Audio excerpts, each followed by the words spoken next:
While they are everlasting, they are at the same time, as you know, intolerably intense, unbearably extensive. To bear even the sting of an insect for all eternity would be a dreadful torment.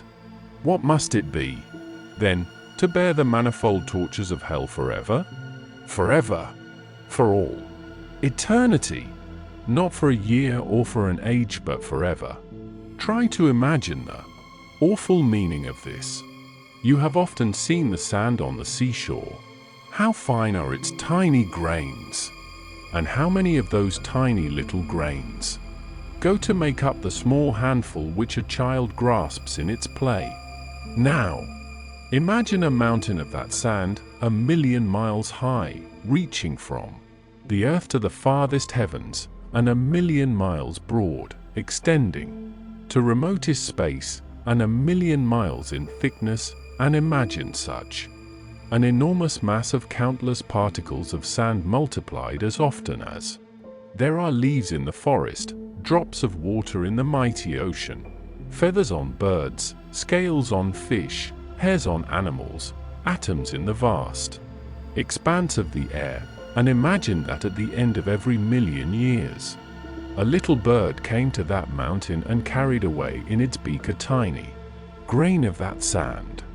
How many millions upon millions of centuries would pass before that bird had carried away even a square foot of that mountain? How many eons upon eons of ages before it had carried away all? Yet at the end of that immense stretch of time, not even one instant of eternity could be said to have ended. At the end of all those billions and trillions of years, eternity would have scarcely begun. And if that mountain rose again after it had been all carried away, and if the bird came again and carried it all away again, grain by grain, and if it so rose and sank as many times as there are stars in the sky, atoms in the air, drops of water in the sea, leaves on the trees, feathers upon birds, scales upon fish, hairs upon animals, at the end of all those innumerable risings and sinkings of that immeasurably vast mountain, not one single instant of eternity could be said to have ended. Even then, at the end of such a period, after that eon of time, the mere thought of which makes our very brain reel dizzily, eternity would scarcely have begun. A holy saint, one of our own fathers, I believe it was once vouchsafed a vision of hell. It seemed to him that he stood in the midst of a great hall, dark and silent save for the ticking of a great clock. The ticking went on unceasingly, and it seemed to this saint that the sound of the ticking was the ceaseless repetition of the words, ever, never, ever, never, ever to be in hell, never to be in heaven, ever to be shut off from the presence of God, never to enjoy the beatific vision, ever to be eaten with flames, gnawed by vermin, goaded with burning spikes, never to be free from those pains, ever to have the conscience upbraid one, the memory enrage, the mind filled with darkness and despair, never to escape, ever to curse and revile the foul demons who gloat fiendishly over the misery of their dupes, never to behold the shining raiment of the blessed spirits, ever to cry out of the abyss of fire to God for an instant, a single instant of respite from such awful agony, never to receive, even for an instant, God's pardon, ever to suffer, never to enjoy, ever to be damned, never to be saved, ever, never, ever, never. Oh, what a dreadful punishment! An eternity of endless agony, of endless bodily and spiritual torment, without one ray of hope, without one moment of cessation, of agony, limitless in intensity, of torment infinitely varied, of torture that sustains eternally that which it eternally devours, of anguish that everlastingly preys upon the spirit while it racks the flesh, an eternity, every instant of which is itself an eternity of woe. Such is the terrible punishment decreed for those who die in mortal sin by an almighty and a just God. Yes, a just God. Men, reasoning always as men, are astonished that God should mete out an everlasting and infinite punishment in the fires of hell for a single grievous sin. They reason thus because, blinded by the gross illusion of the flesh and the darkness of human understanding, they are unable to comprehend the hideous malice of mortal sin. They reason thus because they are unable to comprehend that even venial sin is of such a foul and hideous nature that even if the omnipotent Creator could end all the evil and misery in the world, the wars, the diseases, the robberies, the crimes, the deaths, the murders, on condition that he allowed a single venial sin to pass unpunished, a single venial sin, a lie, an angry look, a moment of willful sloth, he, the great omnipotent God, could not do so because sin, be it in thought or deed, is a transgression of his law, and God would not be God if he did not punish the transgressor. A sin, an instant of rebellious pride of the intellect, made Lucifer and a third part of the cohort of angels fall from their glory. A sin, an instant of folly and weakness, drove Adam and Eve out of Eden and brought death and suffering into the world. To retrieve the consequences of that sin, the only begotten Son of God came down to earth, lived and suffered and died a most painful death, hanging for 3 hours on the cross. Oh, my dear little brethren in Christ Jesus, will we then offend that good Redeemer and provoke his anger? Will we trample again upon that torn and mangled corpse?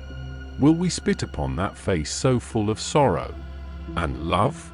Will we too, like the cruel Jews and the brutal soldiers, mock that gentle and compassionate Saviour who trod alone for our sake the awful winepress of sorrow? Every word of sin is a wound in his tender side. Every sinful act is a thorn piercing his head. Every impure thought, deliberately yielded to, is a keen lance transfixing that sacred and loving heart. No, no, it is impossible for any human being to do that which offends so deeply the divine majesty, that which is punished by an eternity of agony, that which crucifies again the Son of God and makes a mockery of him. I pray to God that my poor words may have availed today to confirm in holiness those who are in a state of grace, to strengthen the wavering, to lead back to the state of grace the poor soul that has strayed, if any such be among you. I pray to God, and do you pray with me, that we may repent of our sins. I will ask you now, all of you, to repeat after me the act of contrition, kneeling here in this humble chapel in the presence of God. He is there in the tabernacle, burning with love for mankind, ready to comfort the afflicted. Be not afraid. No matter how many or how foul the sins, if you only repent of them, they will be forgiven you. Let no worldly shame hold you back. God is still the merciful Lord, who wishes not the eternal death of the sinner, but rather that he be converted and live. He calls you to him. You are his.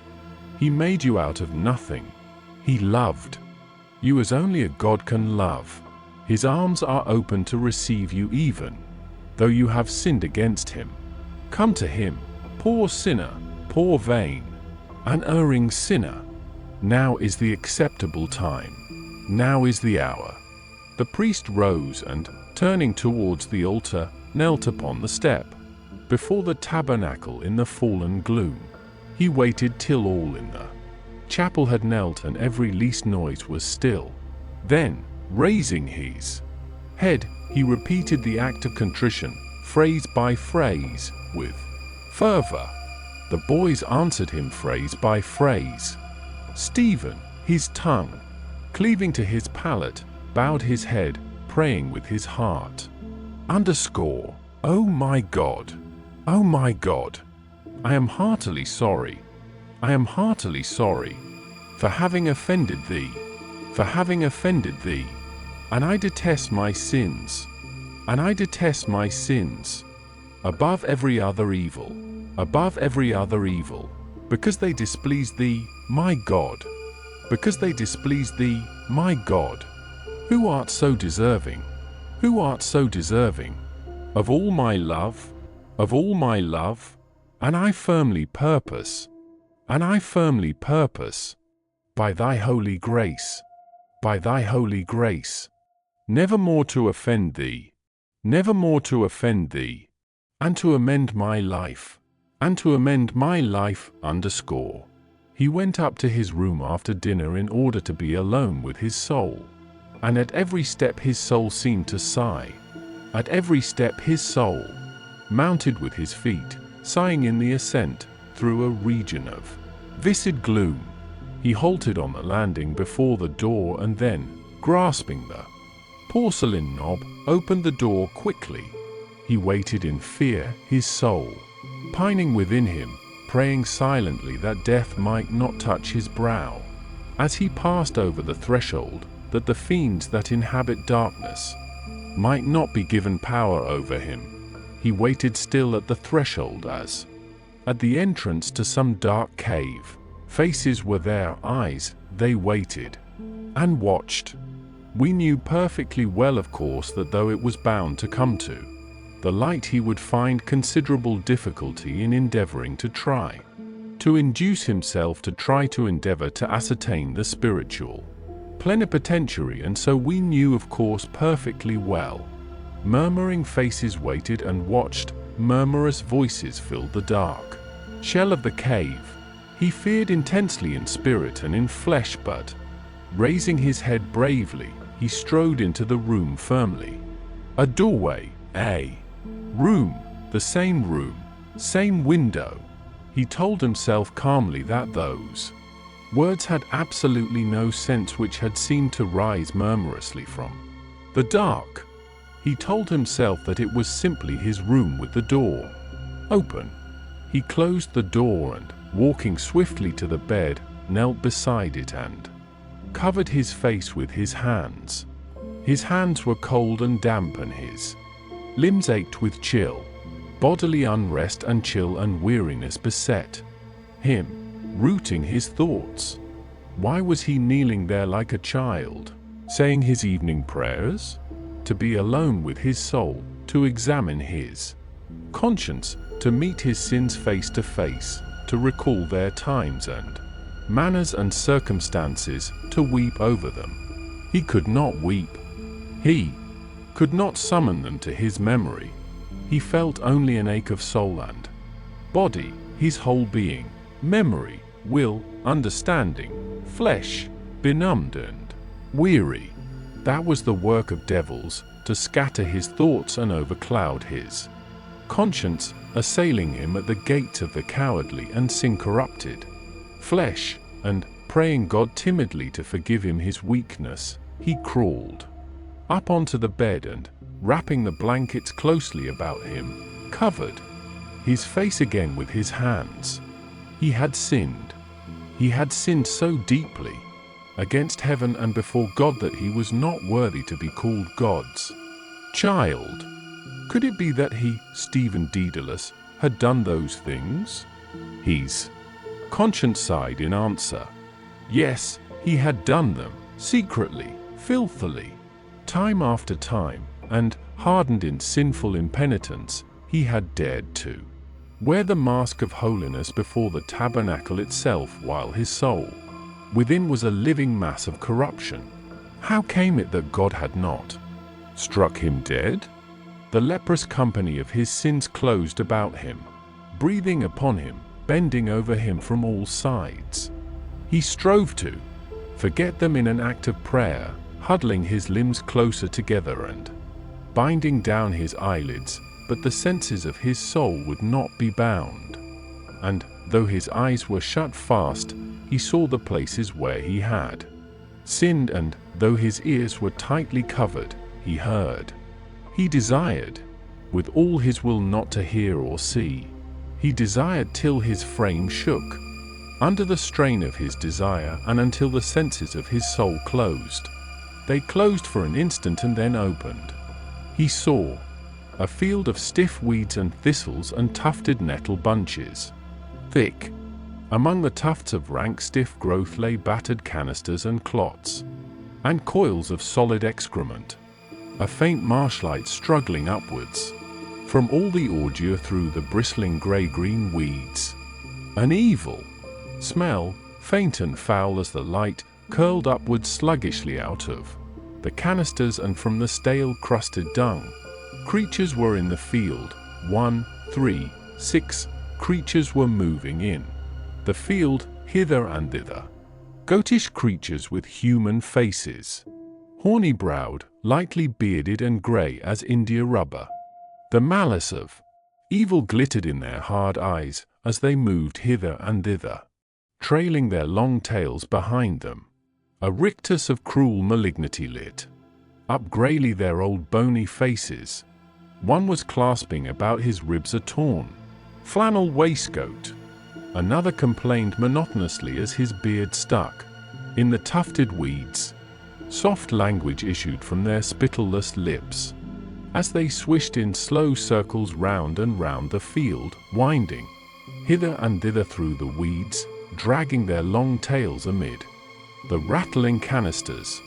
They moved in slow circles, circling closer and closer to enclose, soft language issuing from their lips, their long swishing tails besmeared with stale shite, thrusting upwards.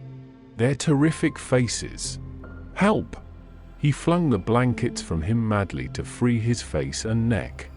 That was his hell. God had allowed him to see the hell reserved for his sins, stinking, bestial, malignant, a hell of lecherous goatish fiends. For him.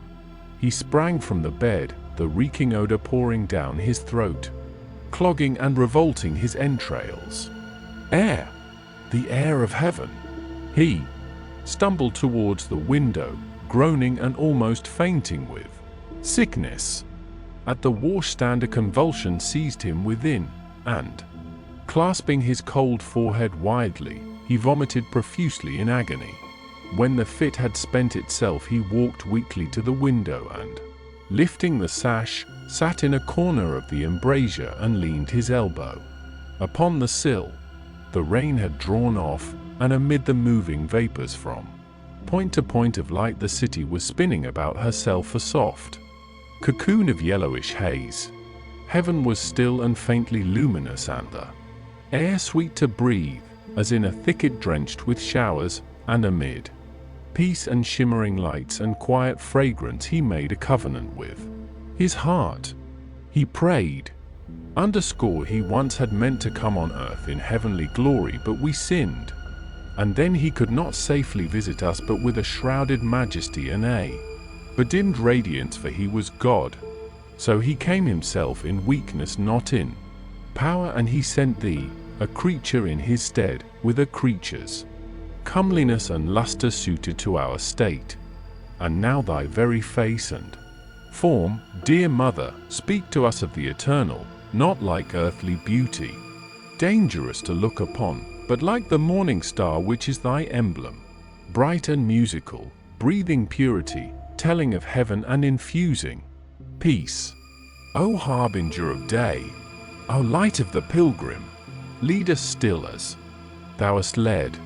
In the dark night, across the bleak wilderness guide us. Onto our Lord Jesus, guide us home. His eyes were dimmed with tears, and, looking humbly up to heaven, he wept for the innocence he had lost. When evening had fallen he left the house, and the first touch of the damp dark air and the noise of the door as it closed behind him made ache again his conscience, lulled by prayer and tears. Confess! Confess! It was not enough to lull the conscience with a tear and a prayer.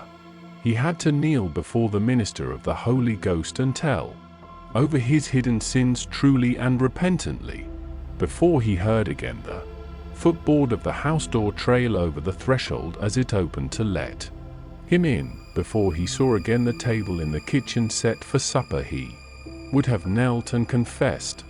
It was quite simple.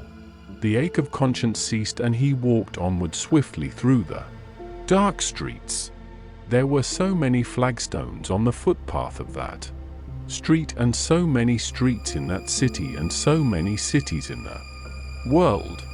Yet eternity had no end. He was in mortal sin. Even once was a mortal sin. It could happen in an instant. But how so quickly? By seeing, or by thinking of seeing. The eye see the thing, without having wished first to see. Then in an instant it happens. But does that part of the body understand, or what? The serpent, the most subtle beast of the field, it must understand when it desires in one instant, and then prolongs its own desire instant after instant, sinfully. It feels and understands and desires. What a horrible thing! Who made it to be like that, a bestial part of the body able to understand bestially and desire bestially?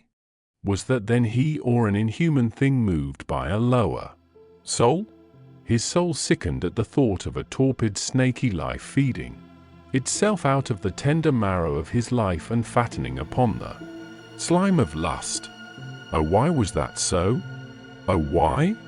He cowered in the shadow of the thought, abasing himself in the awe of God who had made all things and all men. Madness! Who could think such a thought? And, cowering in darkness and abject, he prayed mutely to his guardian angel to drive away with his sword the demon that was whispering to his brain. The whisper ceased, and he knew then clearly that his own soul had sinned in thought and word and deed willfully through his own body.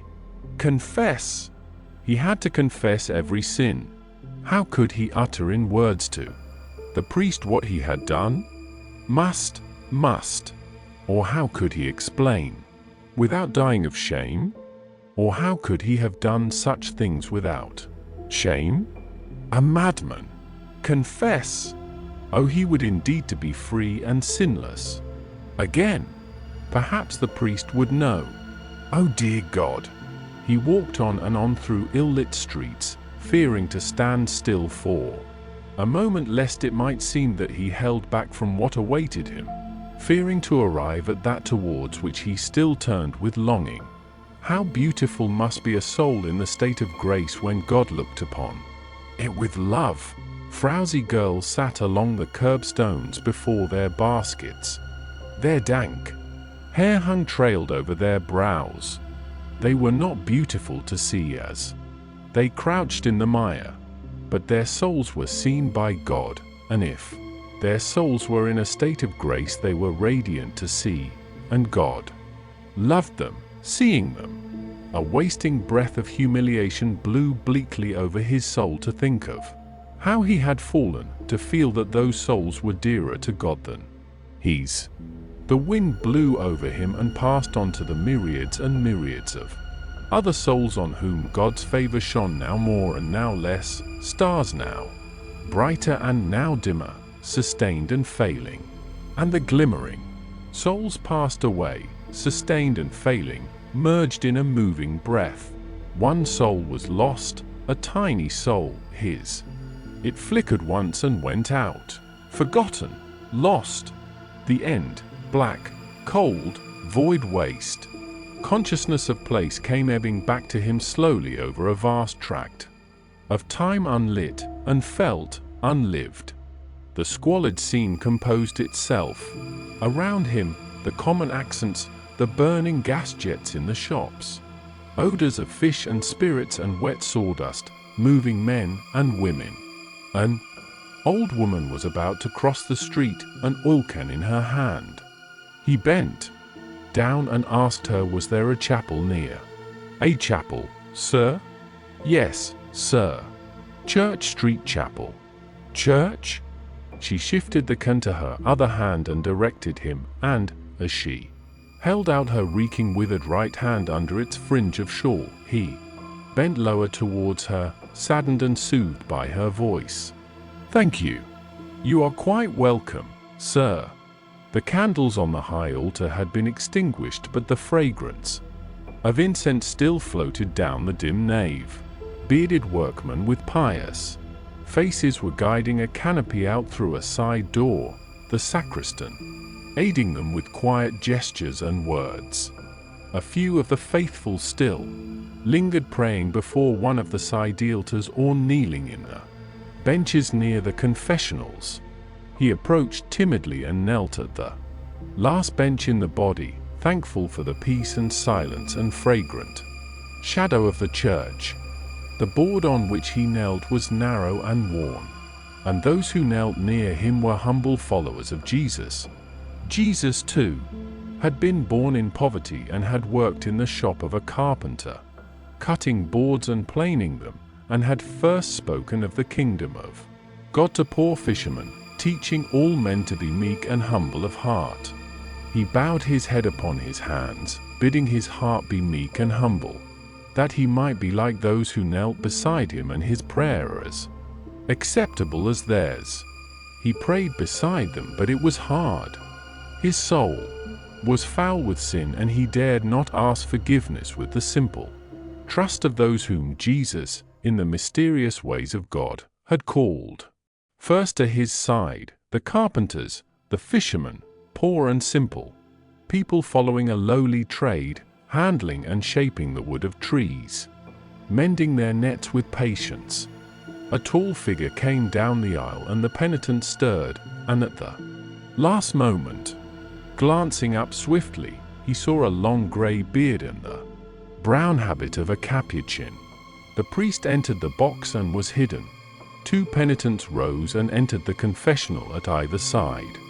The wooden slide was drawn back, and the faint murmur of a voice troubled the silence.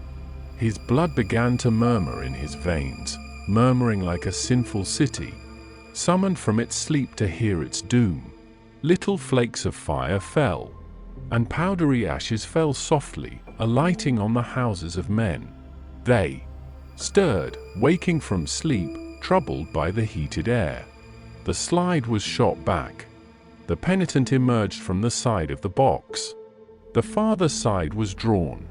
A woman entered quietly and deftly where the first penitent had knelt. The faint murmur began again. He could still leave the chapel. He could stand up, put one foot before the other and walk out softly, and then run swiftly through the dark streets. He could still escape from the shame.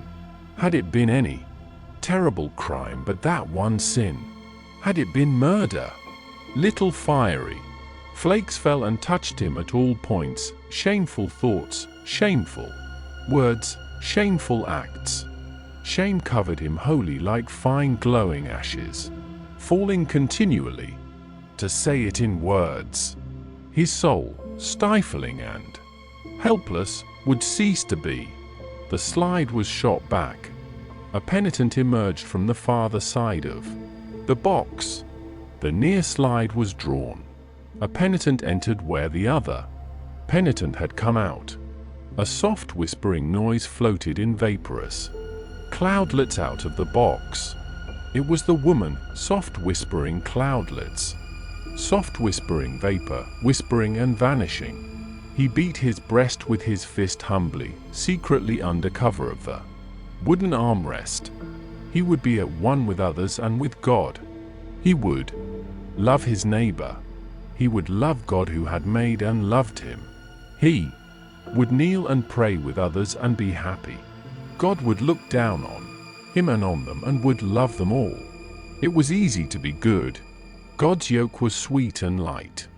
It was better never to have sinned, to have remained always a child, for God loved little children and suffered them to come to him. It was a terrible and a sad thing to sin, but God was merciful to poor sinners who were truly sorry. How true that was! That was indeed goodness. The slide was shot to suddenly. The penitent came out. He was next. He stood up in terror and walked blindly into the box. At last it had come. He knelt in the silent gloom and raised his eyes. to the white crucifix suspended above him. God could see that he was sorry. He would tell all his sins. His confession would be long, long. Everybody in the chapel would know then what a sinner he had been. Let them know. It was true. But God had promised to forgive him if he was sorry. He was sorry. He clasped his hands and raised them towards the white form, praying with his darkened eyes, praying with all his trembling body, swaying his head to and fro like a lost creature, praying with whimpering lips. Sorry. Sorry. Oh, sorry. The slide clicked back and his heart bounded in his breast. The face of an old priest was at the grating, averted from him, leaning upon a hand. He made the sign of the cross and prayed of the priest to bless him, for he had sinned. Then, bowing his head, he repeated the confitio in fright. At the words my most grievous fault he ceased, breathless. How long is it since your last confession, my child? A long time, Father. A month, my child? Longer, Father. 3 months, my child? Longer, Father. 6 months? 8 months, Father. He had begun. The priest asked, "And what do you remember since that time?" He began to confess his sins, masses missed, prayers not said, lies. Anything else, my child? Sins of anger, envy of others, gluttony, vanity, disobedience. Anything else, my child? There was no help. He murmured, "I committed sins of impurity, Father." The priest did not turn his head. "With yourself, my child? And with others? With women, my child?" "Yes, Father." "Were they married women, my child?" He did not know. His sins trickled from his lips, one by one, trickled in shameful drops from his soul, festering and oozing like a sore, a squalid stream of vice. The last sins oozed forth, sluggish, filthy. There was no more to tell. He bowed his head, overcome. The priest was silent. Then he asked, "How old are you, my child?" 16, Father." The priest passed his hand several times over his face. Then, resting his forehead against his hand, he leaned towards the grating and, with eye still averted, spoke slowly. His voice was weary and old. "You are very young, my child," he said, "and let me implore of you to give up that sin. It is a terrible sin. It kills the body and it kills the soul. It is the cause of many crimes and misfortunes. Give it up, my child, for God's sake. It is dishonorable and unmanly.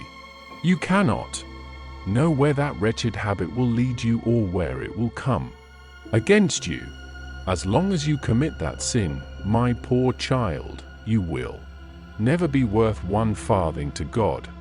Pray to our Mother Mary to help you.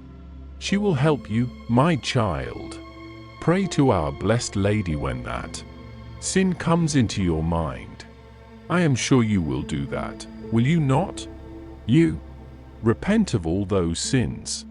I am sure you do, and you will promise God now that by His holy grace you will never offend Him any more by that wicked sin.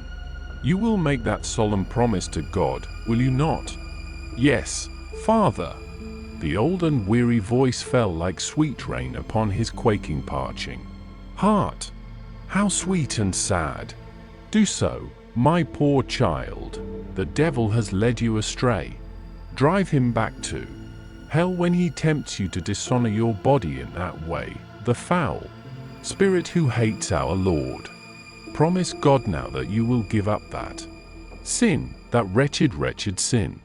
Blinded by his tears and by the light of God's mercifulness, he bent his head and heard the grave words of absolution spoken and saw the priest's hand raised above him in token of forgiveness. "God bless you, my child. Pray for me." He knelt to say his penance, praying in a corner of the dark nave, and his prayers ascended to heaven from his purified heart like perfume, streaming upwards from a heart of white rose. The muddy streets were gay. He strode homeward, conscious of an invisible grace pervading and making light his limbs. In spite of all, he had done it. He had confessed and God had pardoned him. His soul was made fair and holy once more, holy and happy. It would be beautiful to die if God so willed. It was beautiful to live in grace, a life of peace and virtue and forbearance with others. He sat by the fire in the kitchen, not daring to speak for happiness. Till that moment he had not known how beautiful and peaceful life could be. The green square of paper pinned round the lamp cast down a tender shade. On the dresser was a plate of sausages and white pudding, and on the shelf there were eggs. They would be for the breakfast in the morning after the communion in the college chapel. White pudding and eggs and sausages and cups of tea. How simple and beautiful was life, after all. And life lay all before him. In a dream he fell asleep. In a dream he rose and saw that it was morning. In a waking dream he went through the quiet morning towards the college. The boys were all there, kneeling in their places. He knelt among them, happy and shy. The altar was heaped with fragrant masses of white flowers, and in the morning light the pale flames of the candles among the white flowers were clear and silent as his own soul. He knelt before the altar with his classmates, holding the altar cloth with them over a living rail of hands. His hands were trembling and his soul trembled as he heard the priest pass with the ciborium from communicant to communicant. Corpus Domini Nostri . Could it be? He knelt there sinless and timid, and he would hold upon his tongue the host, and God would enter his purified body. In vitam aeternum. Amen. Another life, a life of grace and virtue and happiness. It was true. It was not a dream from which he would wake. The past was past. Corpus Domini Nostri . The ciborium had come to him. Chapter 4. Sunday was dedicated to the mystery of the Holy Trinity, Monday to the Holy Ghost, Tuesday to the guardian angels, Wednesday to St. Joseph, Thursday to the most blessed sacrament of the altar, Friday to the suffering Jesus, Saturday to the Blessed Virgin Mary. Every morning he hallowed himself anew in the presence of some holy image or mystery. His day began with an heroic offering of its every moment of thought or action for the intentions of the sovereign pontiff, and with an early mass. The raw morning air whetted his resolute piety, and often as he knelt among the few worshippers at the side altar, following with his interleaved prayer book the murmur of the priest, he glanced up for an instant towards the vested figure standing in the gloom between the two candles, which were the Old and the New Testaments, and imagined that he was kneeling at Mass in the catacombs. His daily life was laid out in devotional areas. By means of ejaculations and prayers he stored up ungrudgingly for the souls in purgatory centuries of days and quarantines and years, yet the spiritual triumph which he felt in achieving with ease so many fabulous ages of canonical penances did not wholly reward his zeal of prayer, since he could never know how much temporal punishment he had remitted, by way of suffrage for the agonizing souls, and fearful lest in the midst of the purgatorial fire, which differed from the infernal only in that it was not everlasting, his penance might avail no more than a drop of moisture. He drove his soul daily through an increasing circle of works of supererogation, every part of his day divided by what he regarded now as the duties of his station in life, circled about its own center of spiritual energy. His life seemed to have drawn near to eternity, every thought, word and deed, every instance of consciousness could be made to reverberate radiantly in heaven, and at times his sense of such immediate repercussion was so lively that he seemed to feel his soul in devotion, pressing like fingers the keyboard of a great cash register, and to see the amount of his purchase start forth immediately in heaven, not as a number but as a frail column of incense or as a slender flower. The rosaries, too, which he said constantly, for he carried his beads loose in his trousers pockets that he might tell them as he walked the streets, transformed themselves into coronals of flowers of such vague, unearthly texture that they seemed to him as hueless and odorless as they were nameless.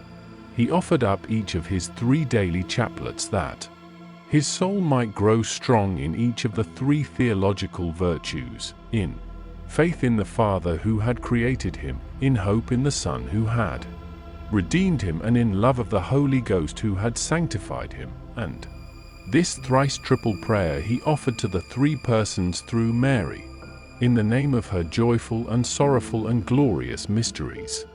On each of the 7 days of the week he further prayed that one of the 7 gifts of the Holy Ghost might descend upon his soul and drive out of it day by day the 7 deadly sins which had defiled it in the past, and he prayed for each gift on its appointed day, confident that it would descend upon him, though it seemed strange to him at times that wisdom and understanding and knowledge were so distinct in their nature that each should be prayed for apart from the others.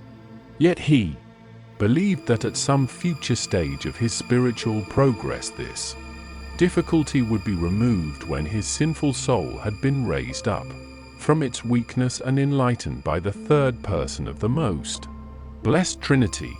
He believed this all the more, and with trepidation, because of the divine gloom and silence wherein dwelt the unseen Paraclete, whose symbols were a dove and a mighty wind, to sin against whom was a sin beyond forgiveness, the eternal mysterious secret being, to whom, as God, the priests offered up Mass once a year, robed in the scarlet of the tongues of fire, the imagery through which the nature and kinship of the 3 persons of the Trinity were darkly shadowed forth in the books of devotion, which he read, the Father contemplating from all eternity as in a mirror his divine perfections, and thereby begetting eternally the eternal Son, and the Holy Spirit proceeding out of Father and Son from all eternity, were easier of acceptance by his mind by reason of their august incomprehensibility than was the simple fact that God had loved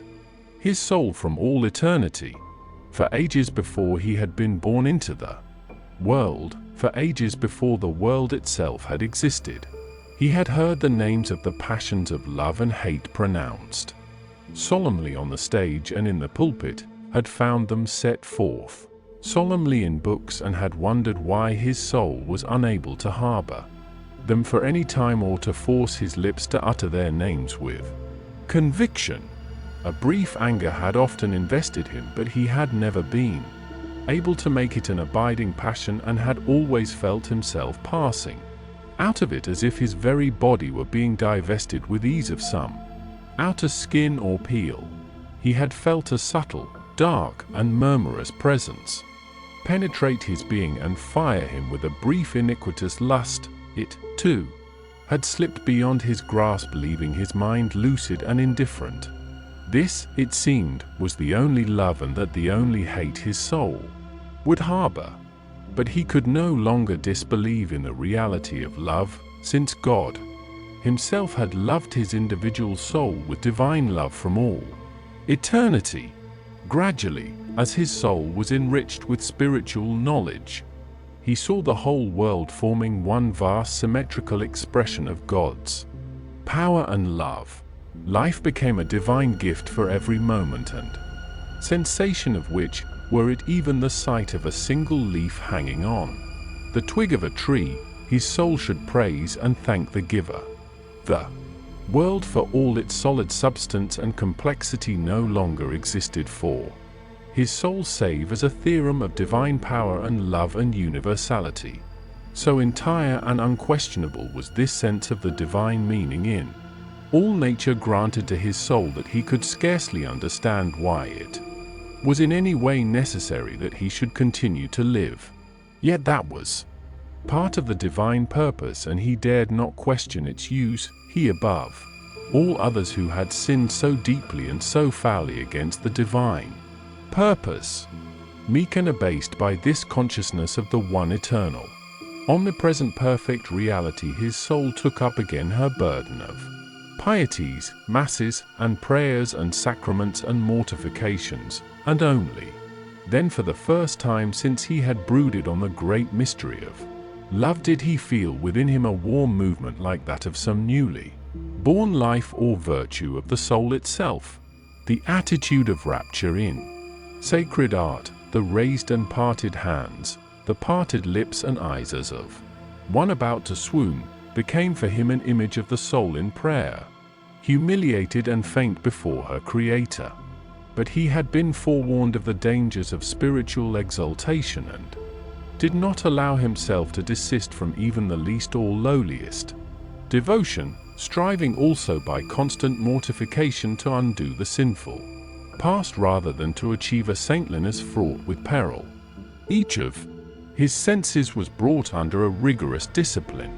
In order to mortify the sense of sight, he made it his rule to walk in the street with downcast eyes, glancing neither to right nor left and never behind him. His eyes shunned every encounter with the eyes of women. From time to time also he balked them by a sudden effort of the will, as by lifting them suddenly in the middle of an unfinished sentence and closing the book. To mortify his hearing he exerted no control over his voice, which was then breaking, neither sang nor whistled, and made no attempt to flee from noises which caused him painful nervous irritation, such as the sharpening of knives on the knife board, the gathering of cinders on the fire shovel, and the twigging of the carpet. To mortify his smell was more difficult, as he found in himself no instinctive repugnance to bad odors, whether they were the odors of the outdoor world, such as those of dung or tar, or the odors of his own person, among which he had made many curious comparisons and experiments.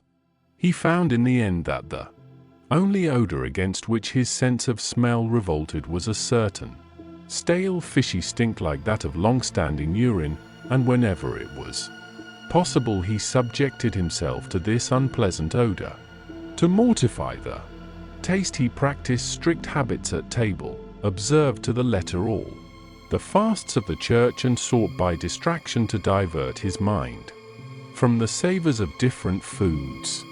But it was to the mortification of touch he brought the most assiduous ingenuity of inventiveness. He never consciously changed his position in bed, sat in the most uncomfortable positions, suffered patiently every itch and pain, kept away from the fire, remained on his knees all through the Mass except at the Gospels, left part of his neck and face undried so that air might sting them, and whenever he was not saying his beads, carried his arms stiffly at his sides like a runner, and never in his pockets or clasped behind him. He had no temptations to sin mortally. It surprised him, however, to find that at the end of his course of intricate piety and self-restraint he was so easily at the mercy of childish and unworthy imperfections. His prayers and fasts availed him little for the suppression of anger at hearing his mother sneeze or at being disturbed in his devotions. It needed an immense effort of his will to master the impulse which urged him to give outlet to such irritation. Images of the outbursts of trivial anger which he had often noted among his masters, their twitching mouths, close-shut lips, and flushed cheeks, recurred to his memory, discouraging him, for all his practice of humility, by the comparison, To merge his life in the common tide of other lives was harder for him than any fasting or prayer, and it was his constant failure to do this to his own satisfaction which caused in his soul at last a sensation of spiritual dryness together with a growth of doubts and scruples. His soul traversed a period of desolation in which the sacraments themselves seemed to have turned into dried-up sources. His confession became a channel for the escape of scrupulous and unrepented imperfections. His actual reception of the Eucharist did not bring him the same dissolving moments of virginal self-surrender as did those spiritual communions made by him sometimes at the close of some visit to the Blessed Sacrament. The book which he used for these visits was an old neglected book written by Saint Alphonsus Liguori, with fading characters and sere fox-papered leaves. A faded world of fervent love and virginal responses seemed to be evoked for his soul by the reading of its pages, in which the imagery of the canticles was interwoven with the communicant's prayers. An inaudible voice seemed to caress the soul, telling her names and glories, bidding her arise as for espousal, and come away, bidding her look forth, a spouse, from Amana and from the mountains of the leopards, and the soul seemed to answer with the same inaudible voice, surrendering herself, inter ubera mea, comorabita. This idea of surrender had a perilous attraction for his mind now that he felt his soul beset once again by the insistent voices of the flesh, which began to murmur to him again during his prayers and meditations. It gave him an intense sense of power to know that he could, by a single act of consent, in a moment of thought, undo all that he had done. He seemed to feel a flood slowly advancing towards his naked feet, and to be waiting for the first faint, timid, noiseless wavelet to touch his fevered skin. Then, almost at the instant of that touch, almost at the verge of sinful consent, he found himself standing far away from the flood upon a dry shore, saved by a sudden act of the will or a sudden ejaculation, and seeing the silver line of the flood far away, and beginning again its slow advance towards his feet, a new thrill of power and satisfaction shook his soul to know that he had not yielded, nor undone all. When he had eluded the flood of temptation many times in this way, he grew troubled and wondered whether the grace which he had refused to lose was not being filched from him little by little. The clear certitude of his own immunity grew dim, and to it succeeded a vague fear that his soul had really fallen unawares. It was with difficulty that he won back his old consciousness of his state of grace by telling himself that he had prayed to God at every temptation, and that the grace which he had prayed for must have been given to him inasmuch as God was obliged to give it. The very frequency and violence of temptation showed him at last the truth of what he had heard about the trials of the saints.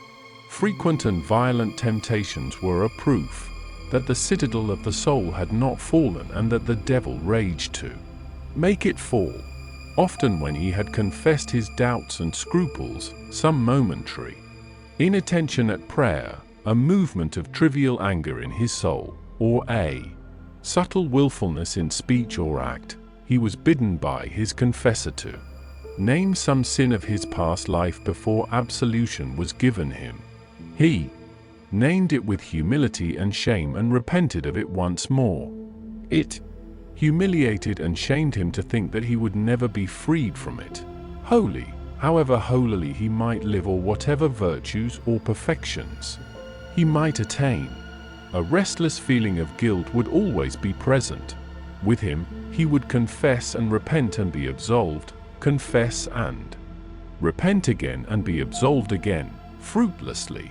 Perhaps that first hasty confession wrung from him by the fear of hell had not been good. Perhaps, concerned only for his imminent doom, he had not had sincere sorrow for his sin. but the surest sign that his confession had been good and that he had had sincere sorrow for his sin was, he knew, the amendment of his life. I have amended my life, have I not? He asked himself. The director stood in the embrasure of the window, his back to the light, leaning an elbow on the brown cross-blind, and, as he spoke and smiled, slowly dangling and looping the cord of the other blind, Stephen stood before him, following for a moment with his eyes the waning of the long summer daylight above the roofs or the slow, deft movements of the priestly fingers.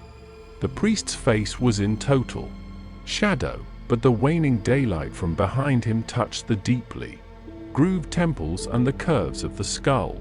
Stephen followed also with his ears the accents and intervals of the priest's voice as he spoke, gravely and cordially, of indifferent themes, the vacation which had just ended, the colleges of the order abroad, the transference of masters. The grave and cordial voice went on easily with its tale, and in the pauses Stephen felt bound to set it on again with respectful questions. He knew that the tale was a prelude, and his mind waited for the sequel. Ever since the message of summons had come for him from the director, his mind had struggled to find the meaning of the message, and during the long restless time he had sat in the college parlor, waiting for the director to come in, his eyes had wandered from one sober picture to another around the walls, and his mind wandered from one guest to another until the meaning of the summons had almost become clear. Then, just as he was wishing that some unforeseen cause might prevent the director from coming, he had heard the handle of the door turning and the swish of a soutane. The director had begun to speak of the Dominican and Franciscan orders, and of the friendship between St. Thomas and St. Bonaventure. The Capuchin dress, he thought, was rather too. Stephen's face gave back the priest's indulgent smile, and, not being anxious to give an opinion, he made a slight dubitative movement with his lips. "I believe," continued the director, "that there is some talk now among the Capuchins themselves of doing away with it and following the example of the other Franciscans." "I suppose they would retain it in the cloisters?" said Stephen. "Oh, certainly," said the director. "For the cloister it is all right, but for the street I really think it would be better to do away with it. Don't you? It must be troublesome, I imagine." "Of course it is, of course. Just imagine, when I was in Belgium I used to see them out cycling in all kinds of weather with this thing up about their knees. It was really ridiculous. Les dupes they call them in Belgium." The vowel was so modified as to be indistinct. "What do they call them?" Les dupes Oh. Stephen smiled again in answer to the smile which he could not see on the priest's shadowed face, its image or spectre only passing rapidly across his mind as the low discreet accent fell upon his ear. He gazed calmly before him at the waning sky, glad of the cool of the evening, and of the faint yellow glow which hid the tiny flame kindling upon his cheek. The names of articles of dress worn by women or of certain soft and delicate stuffs used in their making brought always to his mind a delicate and sinful perfume. As a boy he had imagined the reins by which horses are driven as slender silken bands, and it shocked him to feel at Stradbroke the greasy leather of harness.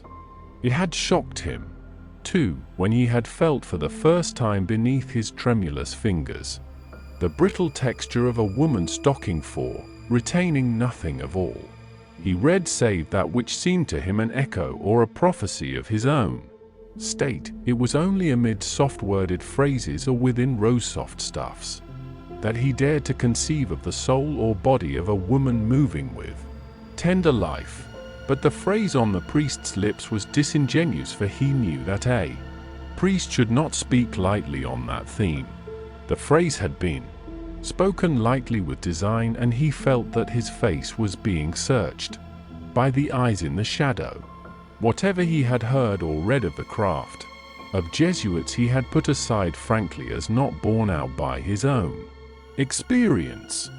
His masters, even when they had not attracted him, had seemed to him always intelligent and serious priests, athletic and high-spirited prefects.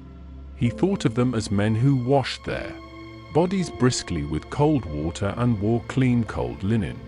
During all the years he had lived among them in Clongowes and in Belvedere he had received only 2 pundies, and though these had been dealt him in the wrong, he knew that he had often escaped punishment. During all those years he had never heard from any of his masters a flippant word. It was they who had taught him Christian doctrine and urged him to live a good life, and when he had fallen into grievous sin, it was they who had led him back to grace. Their presence had made him diffident of himself when he was a muff in Clongowes, and it had made him diffident of himself also while he had held his equivocal position in Belvedere. A constant sense of this had remained with him up to the last year of his school life. He had never once disobeyed or allowed turbulent companions to seduce him from his habit of quiet obedience, and even when he doubted some statement of a master, he had never presumed to doubt openly. Lately some of their judgments had sounded a little childish in his ears and had made him feel a regret and pity, as though he were slowly passing out of an accustomed world and were hearing its language for the last time. One day when some boys had gathered round a priest under the shed near the chapel, he had heard the priest say, "I believe that Lord Macaulay was a man who probably never committed a mortal sin in his life, that is to say, a deliberate mortal sin." Some of the boys had then asked the priest if Victor Hugo were not the greatest French writer. The priest had answered that Victor Hugo had never written half so well when he had turned against the church as he had written when he was a Catholic. "But there are many eminent French critics," said the priest, "who consider that even Victor Hugo, great as he certainly was, had not so pure a French style as Louis Verriot."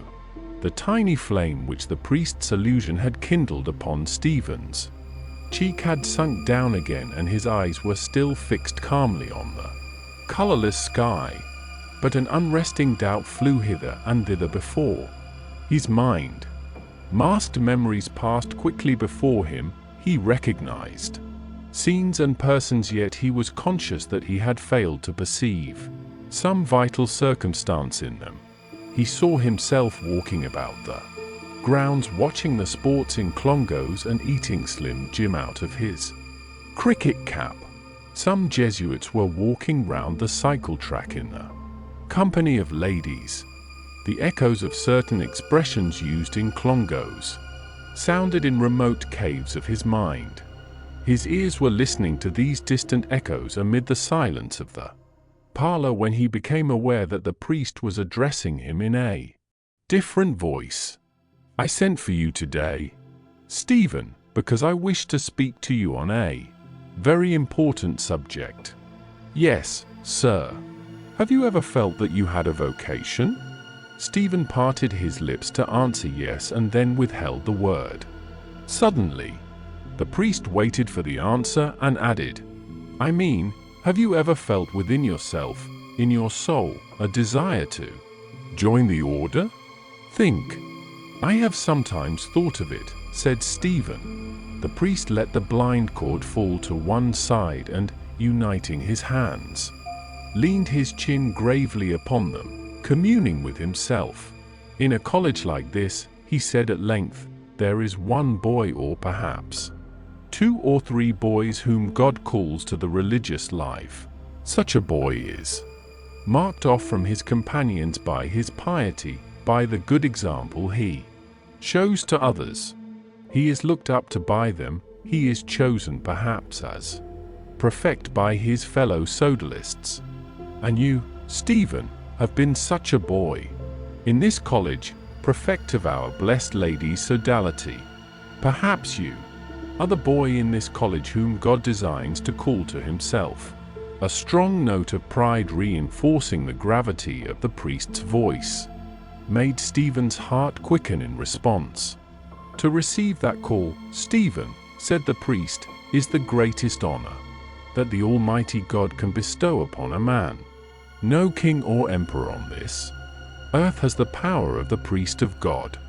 No angel or archangel in heaven, no saint, not even the Blessed Virgin herself, has the power of a priest of God, the power of the keys, the power to bind and to loose from sin, the power of exorcism, the power to cast out from the creatures of God the evil spirits that have power over them, the power, the authority to make the great God of heaven come down upon the altar and take the form of bread and wine. What an awful power, Stephen! A flame began to flutter again on Stephen's cheek as he heard in this proud address an echo of his own proud musings. How often had he seen himself as a priest wielding calmly and humbly the awful power of which angels and saints stood in reverence. His soul had loved to muse in secret on this desire. He had seen himself, a young and silent-mannered priest, entering a confessional swiftly, ascending the altar steps, incensing, genuflecting, accomplishing the vague acts of the priesthood, which pleased him by reason of their semblance of reality and of their distance from it. In that dim life which he had lived through in his musings he had assumed the voices and gestures which he had noted with various priests.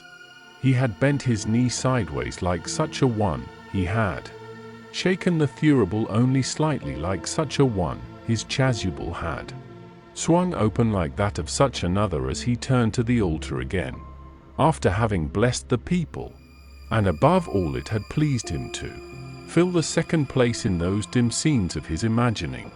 He shrank from the dignity of celebrant because it displeased him to imagine that all the vague pomp should end in his own person, or that the ritual should assign to him so clear and final an office.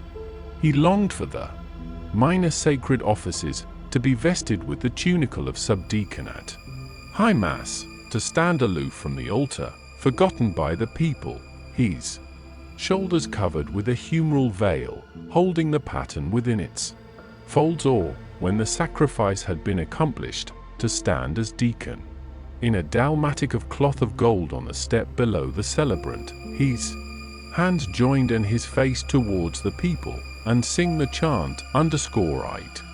Missa estimated _ if ever he had seen himself celebrant, it was as in the pictures of the Mass in his child's Mass book, in a church without worshippers, save for the angel of the sacrifice, at a bare altar, and served by an acolyte scarcely more boyish than himself. In vague, sacrificial or sacramental acts alone his will seemed drawn to go forth to encounter reality, and it was partly the absence of an appointed rite which had always constrained him to inaction, whether he had allowed silence to cover his anger or pride, or had suffered only an embrace he longed to give. He listened in reverent silence now to the priest's appeal, and through the words he heard even more distinctly a voice bidding him approach, offering him secret knowledge and secret power. He would know then what was the sin of Simon Magus, and what the sin against the Holy Ghost, for which there was no forgiveness. He would know obscure things, hidden from others, from those who were conceived and born children of wrath. He would know the sins, the sinful longings and sinful thoughts and sinful acts of others, hearing them murmured into his ears in the confessional under the shame of a darkened chapel by the lips of women and of girls, but rendered immune mysteriously at his ordination by the imposition of hands. His soul would pass again uncontaminated to the white peace of the altar. No touch of sin would linger upon the hands with which he would elevate and break the host. No touch of sin would linger on his lips in prayer to make him eat and drink damnation to himself, not discerning the body of the Lord. He would hold his secret knowledge and secret power, being as sinless as the innocent, and he would be a priest forever according to the order of Melchizedek. "I will offer up my Mass tomorrow morning," said the director, "that Almighty God may reveal to you his holy will, and let you, Stephen, make a novena to your holy patron saint, the first martyr, who is very powerful with God, that God may enlighten your mind. But you must be quite sure, Stephen, that you have a vocation, because it would be terrible if you found afterwards that you had none. Once a priest, always a priest. Remember, your catechism tells you that the sacrament of holy orders is one of those which can be received only once, because it imprints on the soul an indelible spiritual mark which can never be effaced. It is before you must weigh well, not after. It is a solemn question, Stephen, because on it may depend the salvation of your eternal soul. But we will pray to God together." He held open the heavy hall door and gave his hand as if all ready to a companion in the spiritual life. Stephen passed out onto the wide platform above the steps and was conscious of the caress of mild evening air. Towards Findlater's church a quartet of young men were striding along with linked arms, swaying their heads and stepping to the agile melody of their leader's concertina. The music passed in an instant, as the first bars of sudden music always did, over the fantastic fabrics of his mind, dissolving them painlessly and noiselessly as a sudden wave dissolves the sand-built turrets of children.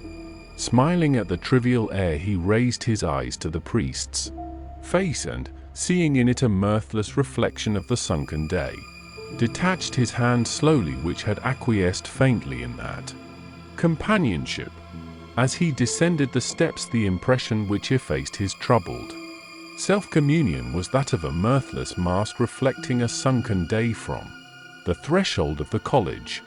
The shadow, then, of the life of the college passed gravely over his consciousness. It was a grave and ordered and passionless life that awaited him, a life without material cares. He wondered how he would pass the first night in the novitiate, and with what dismay he would wake the first morning in the dormitory. The troubling odor of the long corridors of Clongowes came back to him, and he heard the discreet murmur of the burning gas flames. At once from every part of his being unrest began to irradiate. A feverish quickening of his pulses followed, and a din of meaningless words drove his reasoned thoughts hither and thither confusedly. His lungs dilated and sank as if he were inhaling a warm, moist, unsustaining air, and he smelt again the moist, warm air which hung in the bath in Clongowes, above the sluggish, turf-colored water. Some instinct, waking at these memories, stronger than education or piety, quickened within him at every near approach to that life, an instinct subtle and hostile, and armed him against acquiescence. The chill and order of the life repelled him. He saw himself rising in the cold of the morning and filing down with the others to early mass, and trying vainly to struggle with his prayers against the fainting sickness of his stomach. He saw himself sitting at dinner with the community of a college. What, then, had become of that deep-rooted shyness of his which had made him loath to eat or drink under a strange roof? What had come of the pride of his spirit which had always made him conceive himself as a being apart in every order? The Reverend Stephen Dedalus, S.J. His name in that new life leaped into characters before his eyes, and to it there followed a mental sensation of an undefined face or color of a face. The color faded and became strong like a changing glow of pallid brick red. Was it the raw reddish glow he had so often seen on wintry mornings on the shaven gills of the priests? The face was eyeless and superwood and devout, shot with pink tinges of suffocated anger. Was it not a mental spectre of the face of one of the Jesuits whom some of the boys called Lantern Jaws and others Foxy Campbell? He was passing at that moment before the Jesuit house in Gardner Street, and wondered vaguely which window would be his if he ever joined the order. Then he wondered at the vagueness of his wonder, at the remoteness of his own soul from what he had hitherto imagined her sanctuary, at the frail hold which so many years of order and obedience had of him when once a definite and irrevocable act of his threatened to end forever, in time and in eternity, his freedom. The voice of the director urging upon him the proud claims of the church and the mystery and power of the priestly office repeated itself idly in his memory. His soul was not there to hear and greet it, and he knew now that the exhortation he had listened to had already fallen into an idle formal tale. He would never swing the thurible before the tabernacle as priest. His destiny was to be elusive of social or religious orders. The wisdom of the priest's appeal did not touch him to the quick. He was destined to learn his own wisdom apart from others, or to learn the wisdom of others himself, wandering among the snares of the world. The snares of the world were its ways of sin. He would fall.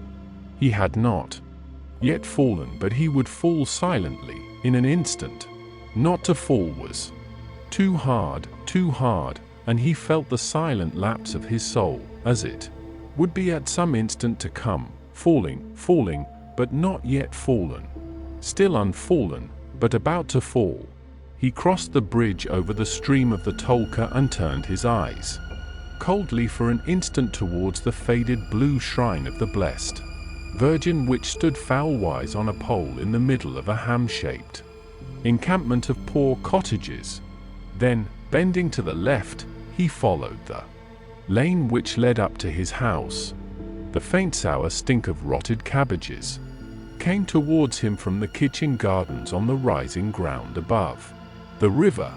He smiled to think that it was this disorder, the misrule and confusion of his father's house, and the stagnation of vegetable life, which was to win the day in his soul. Then a short laugh broke from his lips as he thought of that solitary farmhand in the kitchen gardens behind their house, whom they had nicknamed the man with the hat. A second laugh, taking rise from the first after a pause, broke from him involuntarily as he thought of how the man with the hat worked, considering in turn the 4 points of the sky, and then, regretfully plunging his spade in the earth, he pushed open the latchless door of the porch and passed through the naked hallway into the kitchen. A group of his brothers and sisters was sitting round the table. Tea was nearly over, and only the last of the second watered tea remained in the bottoms of the small glass jars and jam pots which did service for teacups. Discarded crusts and lumps of sugared bread, turned brown by the tea which had been poured over them, lay scattered on the table. Little wells of tea lay here and there on the board, and a knife with a broken ivory handle was stuck through the pith of a ravaged turnover. The sad, quiet grey-blue glow of the dying day came through the window and the open door, covering over and allaying quietly a sudden instinct of remorse in Stephen's heart. All that had been denied them had been freely given to him, the eldest, but the quiet glow of evening showed him in their faces no sign of rancor. He sat near them at the table and asked where his father and mother were. One answered, Gomborough, Taboro, Lookborough, Atborough, Aboro, Houseborough. Still another removal. A boy named Fallon, in Belvedere, had often asked him with a silly laugh why they moved so often. A frown of scorn darkened quickly his forehead as he heard again the silly laugh of the questioner. He asked, "Why are we on the move again if it's a fair question?" Becauseborough, Theborough, Landborough, Lordborough, Wilborough, Putborough, Usborough, Outborough. The voice of his youngest brother from the farther side of the fireplace began to sing the air oft in the stilly night . One by one, the others took up the air until a full choir of voices was singing. They would sing so for hours, melody after melody, glee after glee, till the last pale light died down on the horizon, till the first dark night clouds came forth and night fell. He waited for some moments, listening, before he too took up the air with them. He was listening with pain of spirit to the overtone of weariness behind their frail, fresh, innocent voices. Even before they set out on life's journey, they seemed weary already of the way. He heard the choir of voices in the kitchen echoed and multiplied through an endless reverberation of the choirs of endless generations of children, and heard in all the echoes an echo also of the recurring note of weariness and pain. All seemed weary of life even before entering upon it, and he remembered that Newman had heard this note also in the broken lines of Virgil, giving utterance, like the voice of nature herself, to that pain and weariness yet hope of better things, which has been the experience of her children in every time. He could wait no longer. From the door of Byron's public house to the gate of Clontarf Chapel, from the gate of Clontarf Chapel to the door of Byron's public house, and then back again to the chapel, and then back again to the public house, he had paced slowly at first, planting his steps scrupulously in the spaces of the patchwork of the footpath, then timing their fall to the fall of verses. A full hour had passed since his father had gone in with Dan Crosby, the tutor, to find out for him something about the university. For a full hour he had paced up and down, waiting, but he could wait no longer. He set off abruptly for the ball, walking rapidly lest his father's shrill whistle might call him back, and in a few moments he had rounded the curve at the police barrack and was safe. Yes, his mother was hostile to the idea, as he had read from her listless silence, yet her mistrust pricked him more keenly than his father's pride, and he thought coldly how he had watched the faith which was fading down in his soul, aging and strengthening in her eyes. A dim antagonism gathered force within him and darkened his mind as a cloud against her disloyalty, and when it passed, cloud-like, leaving his mind serene and dutiful towards her again, he was made aware dimly and without regret of a first noiseless sundering of their lives. The university! So he had passed beyond the challenge of the centuries, who had stood as guardians of his boyhood and had sought to keep him among them that he might be subject to them and serve their ends. Pride, after satisfaction, uplifted him like long slow waves. The end he had been born to serve yet did not see had led him to escape by an unseen path, and now it beckoned to him once more, and a new adventure was about to be opened to him. It seemed to him that he heard notes of fitful music leaping upwards, a tone, and downwards a diminished fourth, upwards a tone, and downwards a major third, like triple branching flames, leaping fitfully, flame after flame, out of a midnight wood. It was an elfin prelude, endless and formless, and, as it grew wilder and faster, the flames leaping out of time, he seemed to hear from under the boughs and grasses wild creatures racing, their feet pattering like rain upon the leaves. Their feet passed in pattering tumult over his mind, the feet of hares and rabbits, the feet of harts and hinds and antelopes, until he heard them no more and remembered only a proud cadence from Newman, whose feet are as the feet of harts, and underneath the everlasting arms. The pride of that dim image brought back to his mind the dignity of the office he had refused. All through his boyhood he had mused upon that which he had so often thought to be his destiny, and when the moment had come for him to obey the call, he had turned aside, obeying a wayward instinct. Now time lay between. The oils of ordination would never anoint his body. He had refused. Why? He turned seaward from the road at Dollar Mountain. As he passed on to the thin wooden bridge, he felt the planks shaking with the tramp of heavily shod feet. A squad of Christian brothers was on its way back from the Bull and had begun to pass, 2 by 2, across the bridge. Soon the whole bridge was trembling and resounding.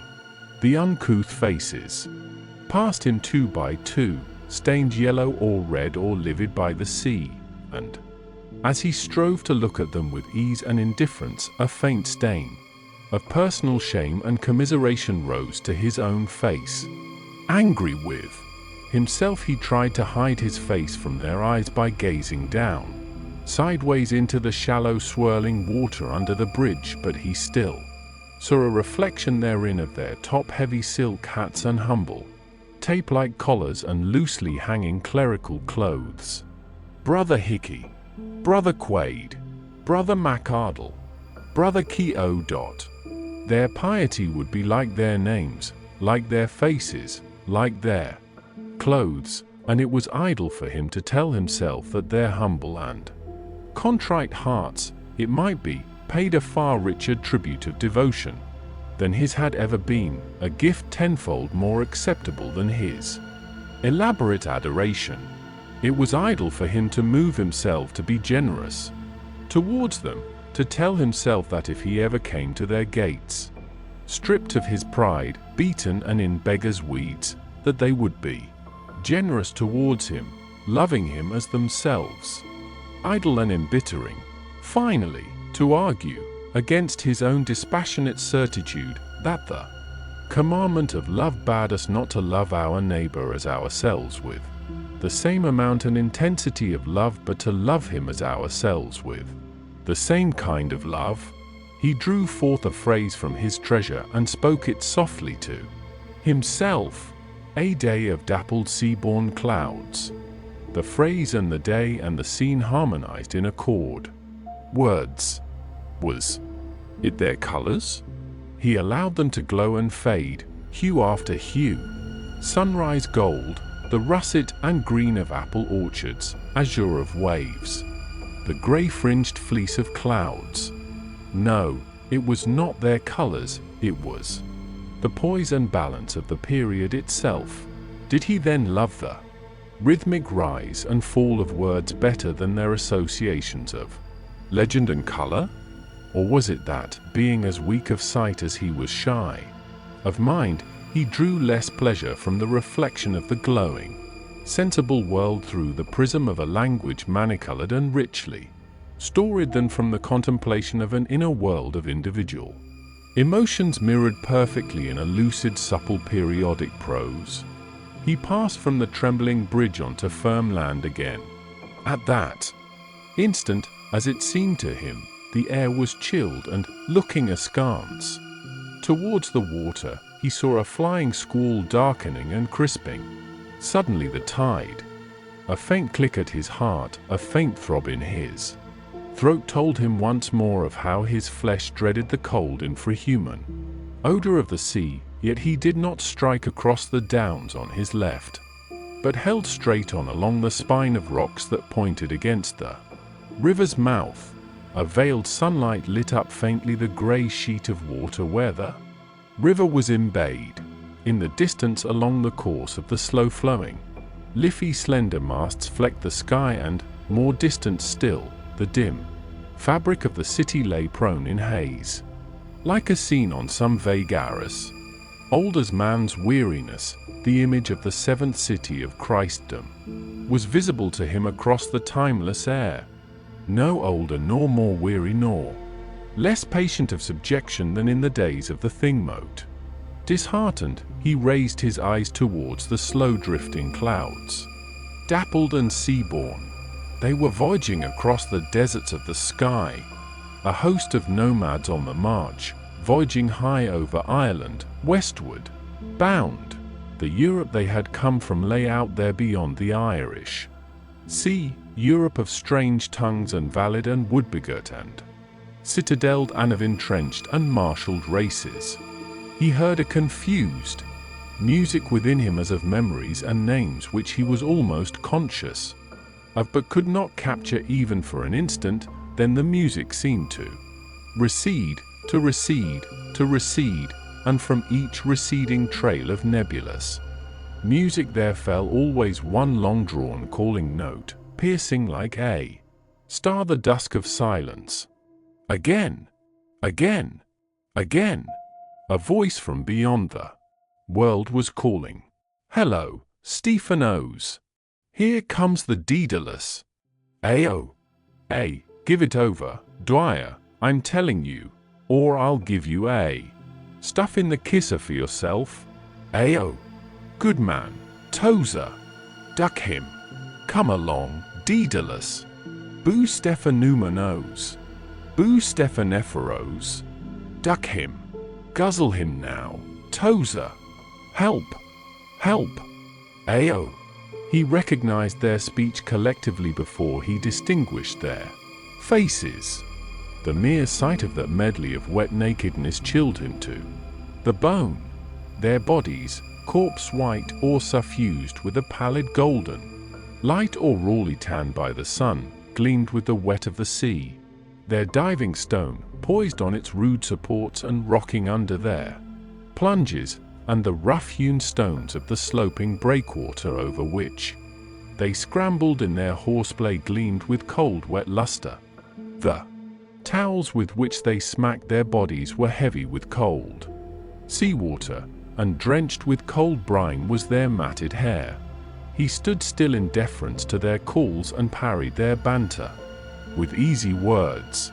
How characterless they looked, Shule without his deep unbuttoned collar, Ennis without his scarlet belt with the snaky clasp, and Connolly without his Norfolk coat with the flapless side pockets. It was a pain to see them, and a sword-like pain to see the signs of adolescence that made repellent their pitiable nakedness. Perhaps they had taken refuge in number and noise from the secret dread in their souls. But he, apart from them and in silence, remembered in what dread he stood of the mystery of his own body. Stephanos Dedalus. Boo Stephanoumenos. Boo Stephanephoros. Their banter was not new to him, and now it flattered his mild proud sovereignty. Now, as never before, his strange name seemed to him a prophecy. So timeless seemed the grey warm air, so fluid and impersonal his own mood, that all ages were as one to him. A moment before, the ghost of the ancient kingdom of the Danes had looked forth through the vesture of the haze-wrapped city. Now, at the name of the fabulous artificer, he seemed to hear the noise of dim waves and to see a winged form flying above the waves and slowly climbing the air. What did it mean? Was it a quaint device opening a page of some medieval book of prophecies and symbols, a hawk-like man flying sunward above the sea, a prophecy of the end he had been born to serve and had been following through the mists of childhood and boyhood, a symbol of the artist forging anew in his workshop out of the sluggish matter of the earth a new soaring impalpable imperishable being? His heart trembled, his breath came faster, and a wild spirit passed over his limbs as though he was soaring sunward. His heart trembled in an ecstasy of fear, and his soul was in flight. His soul was soaring in an air beyond the world, and the body he knew was purified in a breath, and delivered of incertitude and made radiant and commingled with the element of the spirit. An ecstasy of flight made radiant his eyes, and wild his breath, and tremulous and wild and radiant his windswept limbs. 1, 2, look out! Oh, cripes, I'm drowned. 1, 2, 3, and away. The next. 1, UK. Stephanephoros. His throat ached with a desire to cry aloud.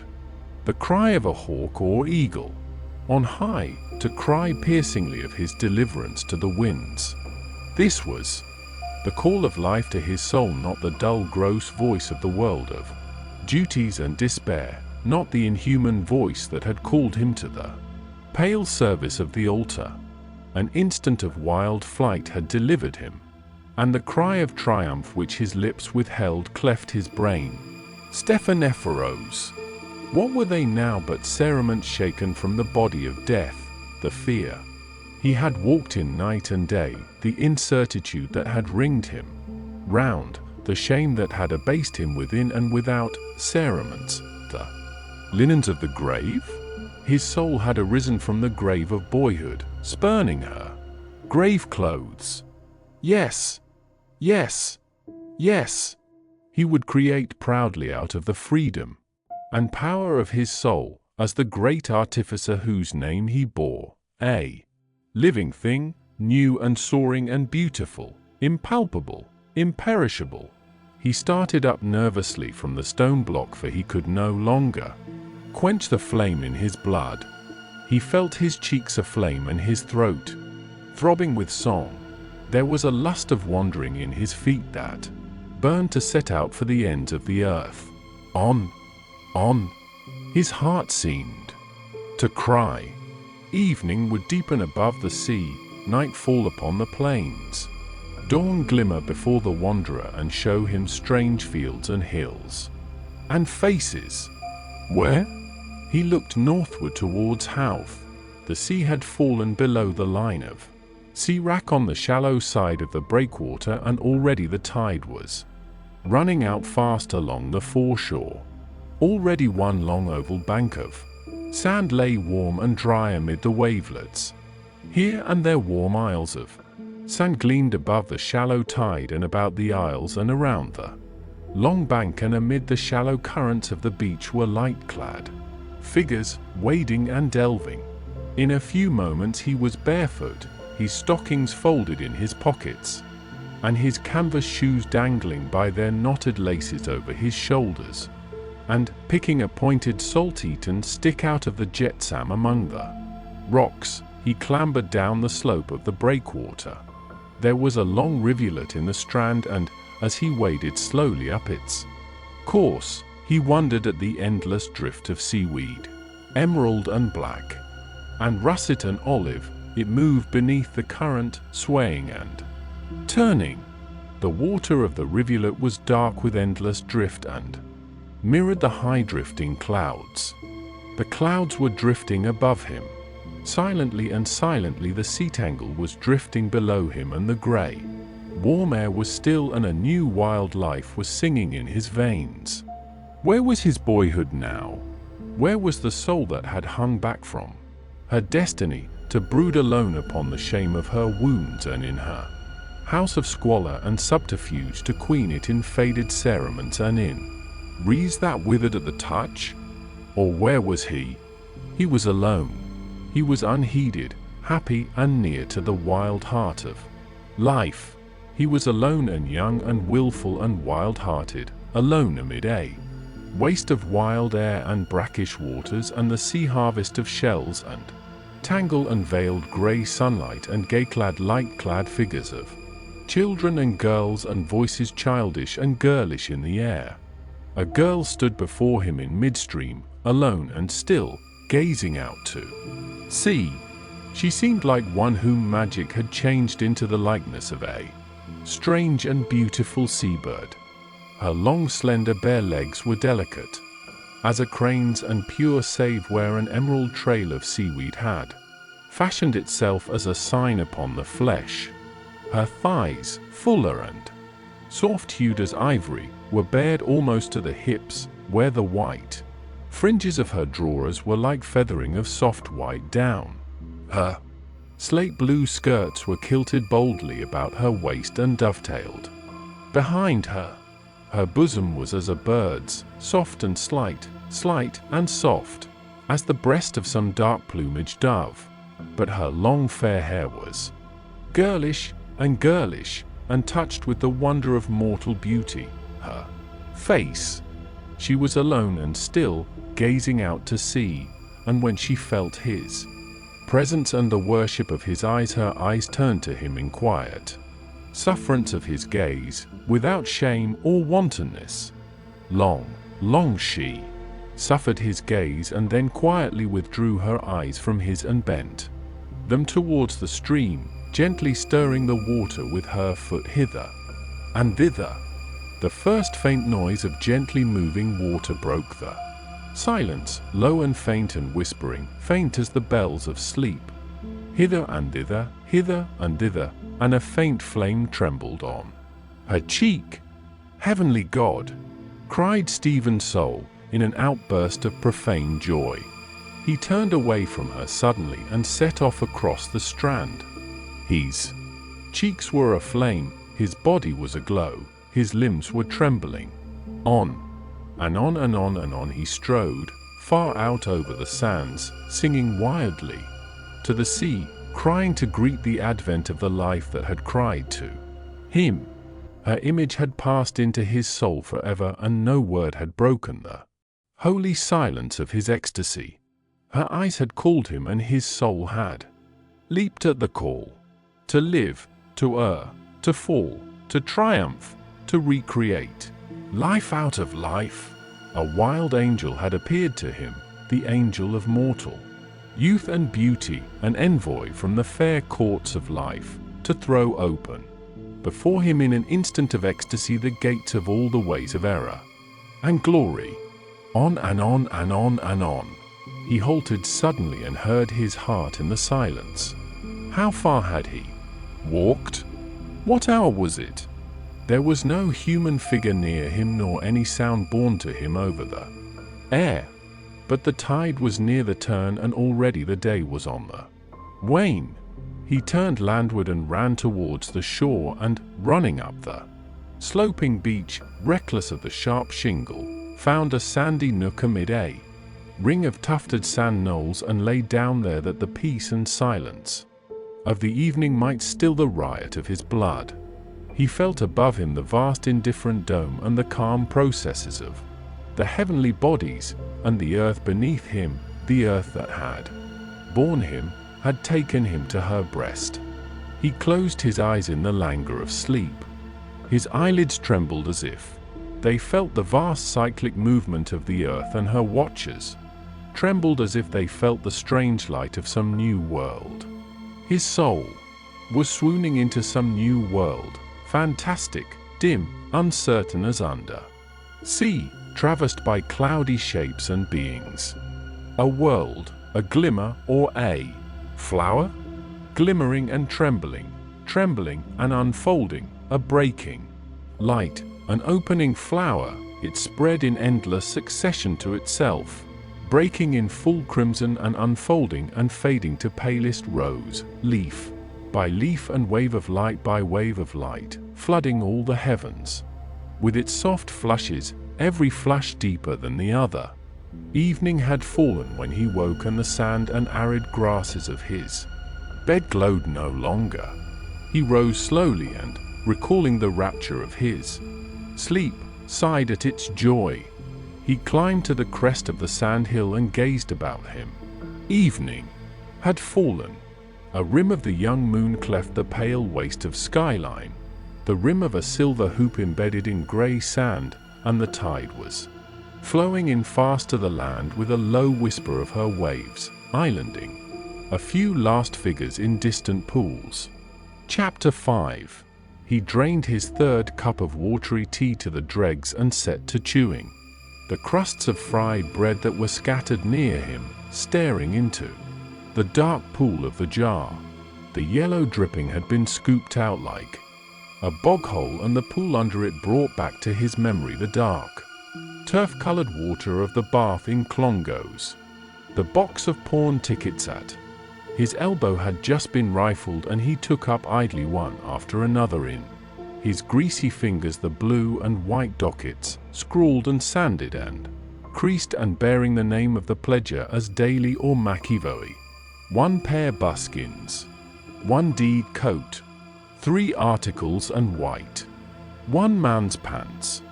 Then he put them aside and gazed thoughtfully at the lid of the box, speckled with louse marks, and asked vaguely, "How much is the clock fast now?"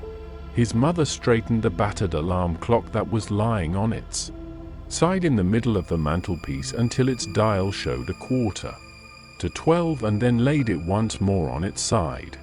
"An hour and 25 minutes, she said. "The right time now is 10:20. The dear knows you might try to be in time for your lectures." "Fill out the place for me to wash," said Stephen. "Katie, fill out the place for Stephen to wash." "Boody, fill out the place for Stephen to wash." "I can't, I'm going for blue." "Fill it out, you, Maggie." When the enameled basin had been fitted into the well of the sink and the old washing glove flung on the side of it, he allowed his mother to scrub his neck and root into the folds of his ears and into the interstices at the wings of his nose.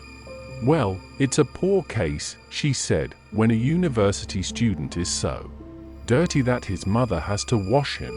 "But it gives you pleasure," said Stephen calmly. An ear-splitting whistle was heard from upstairs, and his mother thrust a damp overall into his hands, saying, "Dry yourself and hurry out for the love of goodness."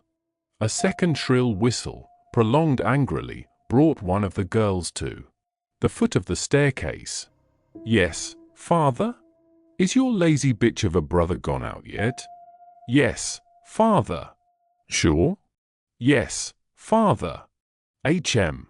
The girl came back, making signs to him to be quick and go out quietly by the back. Stephen laughed and said, "He has a curious idea of genders if he thinks a bitch is masculine." "Ah, it's a scandalous shame for you, Stephen," said his mother, "and you'll live to rue the day you set your foot in that place." "I know how. It has changed you." "Good morning, everybody," said Stephen, smiling and kissing the tips of his fingers in adieu.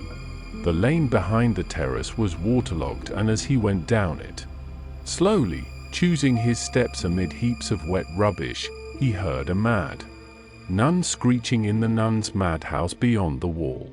"Jesus! Oh, Jesus! Jesus!" He shook the sound out of his ears by an angry toss of his head and hurried on, stumbling through the mouldering offal, his heart already bitten by an ache of loathing and bitterness. His father's whistle, his mother's mutterings, the screech of an unseen maniac were to him now so many voices offending and threatening to humble the pride of his youth. He drove their echoes even out of his heart with an execration, but as he walked down the avenue and felt the grey morning light falling about him through the dripping trees and smelt the strange wild smell of the wet leaves and bark, his soul was loosed of her miseries. The rain-laden trees of the avenue evoked in him, as always, memories of the girls and women in the plays of Gerhard Hauptmann, and the memory of their pale sorrows and the fragrance falling from the wet branches, mingled in a mood of quiet joy. His morning walk across the city had begun, and he foreknew that as he passed the sloblands of Fairview he would think of the cloistral silver-veined prose of Newman, that as he walked along the North Strand Road glancing idly at the windows of the provision shops, he would recall the dark humour of Guido Cavalcanti, and smile that as he went by Baird stone-cutting works in Talbot Place the spirit of Ibsen would blow through him like a keen wind, a spirit of wayward boyish beauty, and that passing a grimy marine dealer's shop beyond the Liffey he would repeat the song by Ben Jonson, which begins, "I was not wearier where I lay." His mind, when wearied of its search for the essence of beauty amid the spectral words of Aristotle or Aquinas, turned often for its pleasure to the dainty songs of the Elizabethans. His mind, in the vesture of a doubting monk, stood often in shadow under the windows of that age, to hear the grave and mocking music of the lutanists or the frank laughter of waistcoatiers until a laugh too low, a phrase tarnished by time, of Chambering and false honor stung his monkish pride and drove him on from his lurking place. The law which he was believed to pass his days brooding upon, so that it had wrapped him from the companionship of youth, was only a garner of slender sentences from Aristotle's Poetics and Psychology, and a _ synopsis philosophiae scholasticae ad mentem divi tomi _ His thinking was a dusk of doubt and self-mistrust, lit up at moments by the lightnings of intuition, but lightnings of so clear a splendor that in those moments the world perished about his feet as if it had been fire consumed, and thereafter his tongue grew heavy and he met the eyes of others with unanswering eyes, for he felt that the spirit of beauty had folded him round like a mantle, and that in reverie at least he had been acquainted with nobility. But when this brief pride of silence upheld him no longer, he was glad to find himself still in the midst of common lives, passing on his way amid the squalor and noise and sloth of the city fearlessly and with a light heart. Near the hoardings on the canal he met the consumptive man with the doll's face and the brimless hat coming towards him down the slope of the bridge, with little steps tightly buttoned into his chocolate overcoat, and holding his furled umbrella a span or two from him like a divining rod. It must be 11, he thought, and peered into a dairy to see the time. The clock in the dairy told him that it was 5 minutes to 5, but as he turned away, he heard a clock somewhere near him, but unseen, beating 11 strokes in swift precision. He laughed as he heard it, for it made him think of Maccan, and he saw him a squat figure in a shooting jacket and breeches and with a fair goatee, standing in the wind at Hopkins' corner, and heard him say, "Dedalus, you're an antisocial being, wrapped up in yourself." "I'm not. I'm a Democrat, and I'll work and act for social liberty and equality among all classes and sexes in the United States of the Europe of the future." 11. Then he was late for that lecture too. What day of the week was it? He stopped at a newsagent's to read the headline of a placard. Thursday, 10 to 11, English, 11 to 12, French, 12 to 1, Physics. He fancied to himself the English lecture and felt, even at that distance, restless and helpless.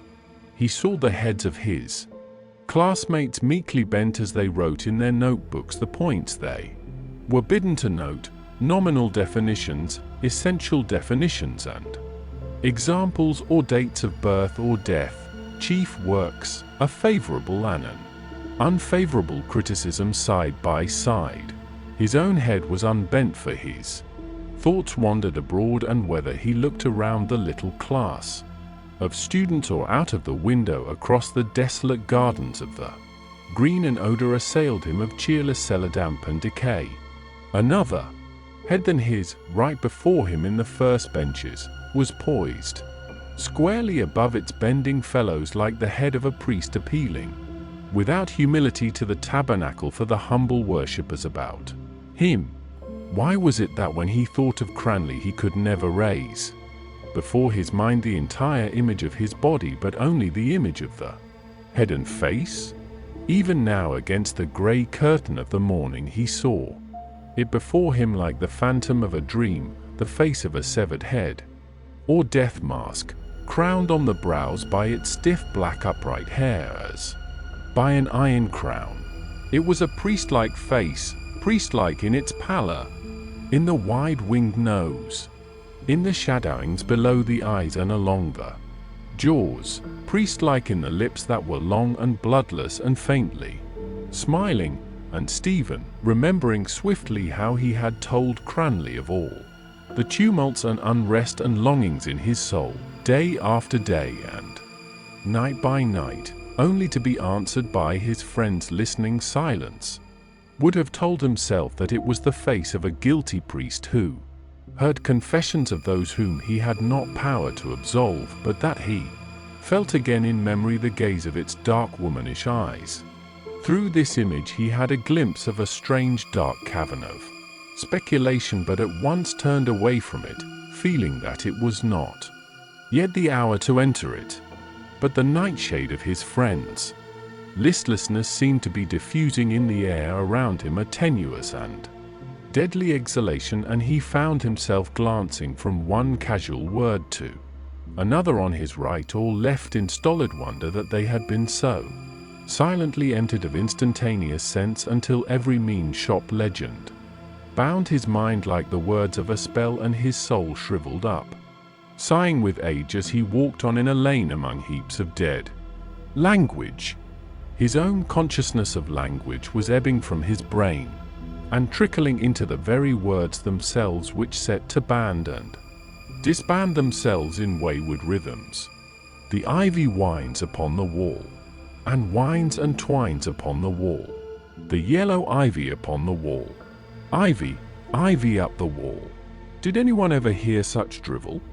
Lord Almighty, who ever heard of ivy whining on a wall? Yellow ivy, that was all right. Yellow ivory also. And what about ivory ivy? The word now shone in his brain, clearer and brighter than any ivory sawn from the mottled tusks of elephants.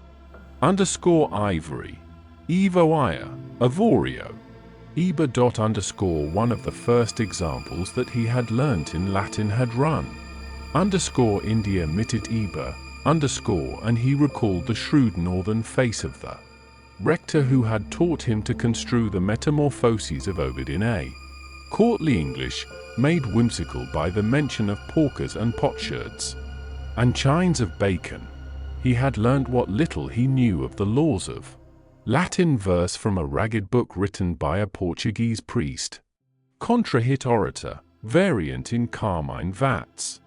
The crises and victories and secessions in Roman history were handed on to him in the trite words in tanto discrimin and he had tried to peer into the social life of the city of cities through the words implere olim denarium which the rector had rendered sonorously as the filling of a pot with denaries.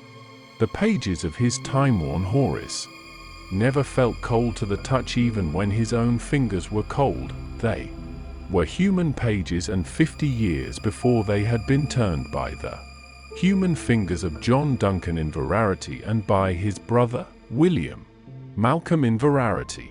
Yes, those were noble names on the dusky flyleaf, and even for so poor a Latinist as he, the dusky verses were as fragrant as though they had lain all those years in myrtle and lavender and vervain, but yet it wounded him to think that he would never be but a shy guest at the feast of the world's culture, and that the monkish learning, in terms of which he was striving to forge out an aesthetic philosophy, was held no higher by the age he lived in than the subtle and curious jargons of heraldry and falconry.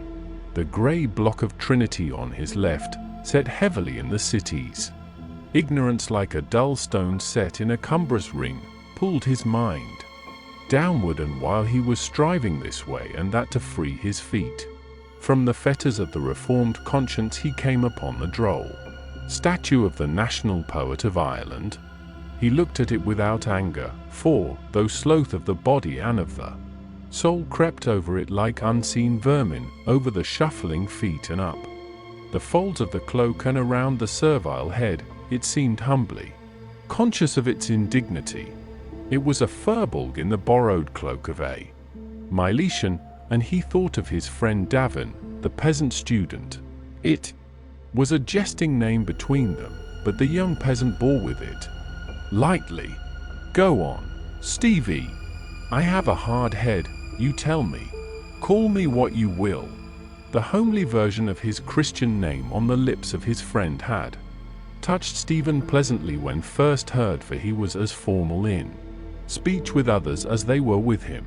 Often, as he sat in Davin's rooms in Grantham Street, wondering at his friend's well-made boots that flanked the wall pair by pair, and repeating for his friends simple the verses and cadences of others which were the veils of His own longing and dejection, the rude furballed mind of his listener, had drawn his mind towards it and flung it back again, drawing it by a quiet inbred courtesy of attention, or by a quaint turn of old English speech, or by the force of its delight in rude bodily skill, for Davin had sat at the feet of Michael Cusack, the gale, repelling swiftly and suddenly by a grossness of intelligence, or by a bluntness of feeling, or by a dull stare of terror in the eyes, the terror of soul of a starving Irish village in which the curfew was still a nightly fear, side by side with his memory of the deeds of prowess of his Uncle Matt.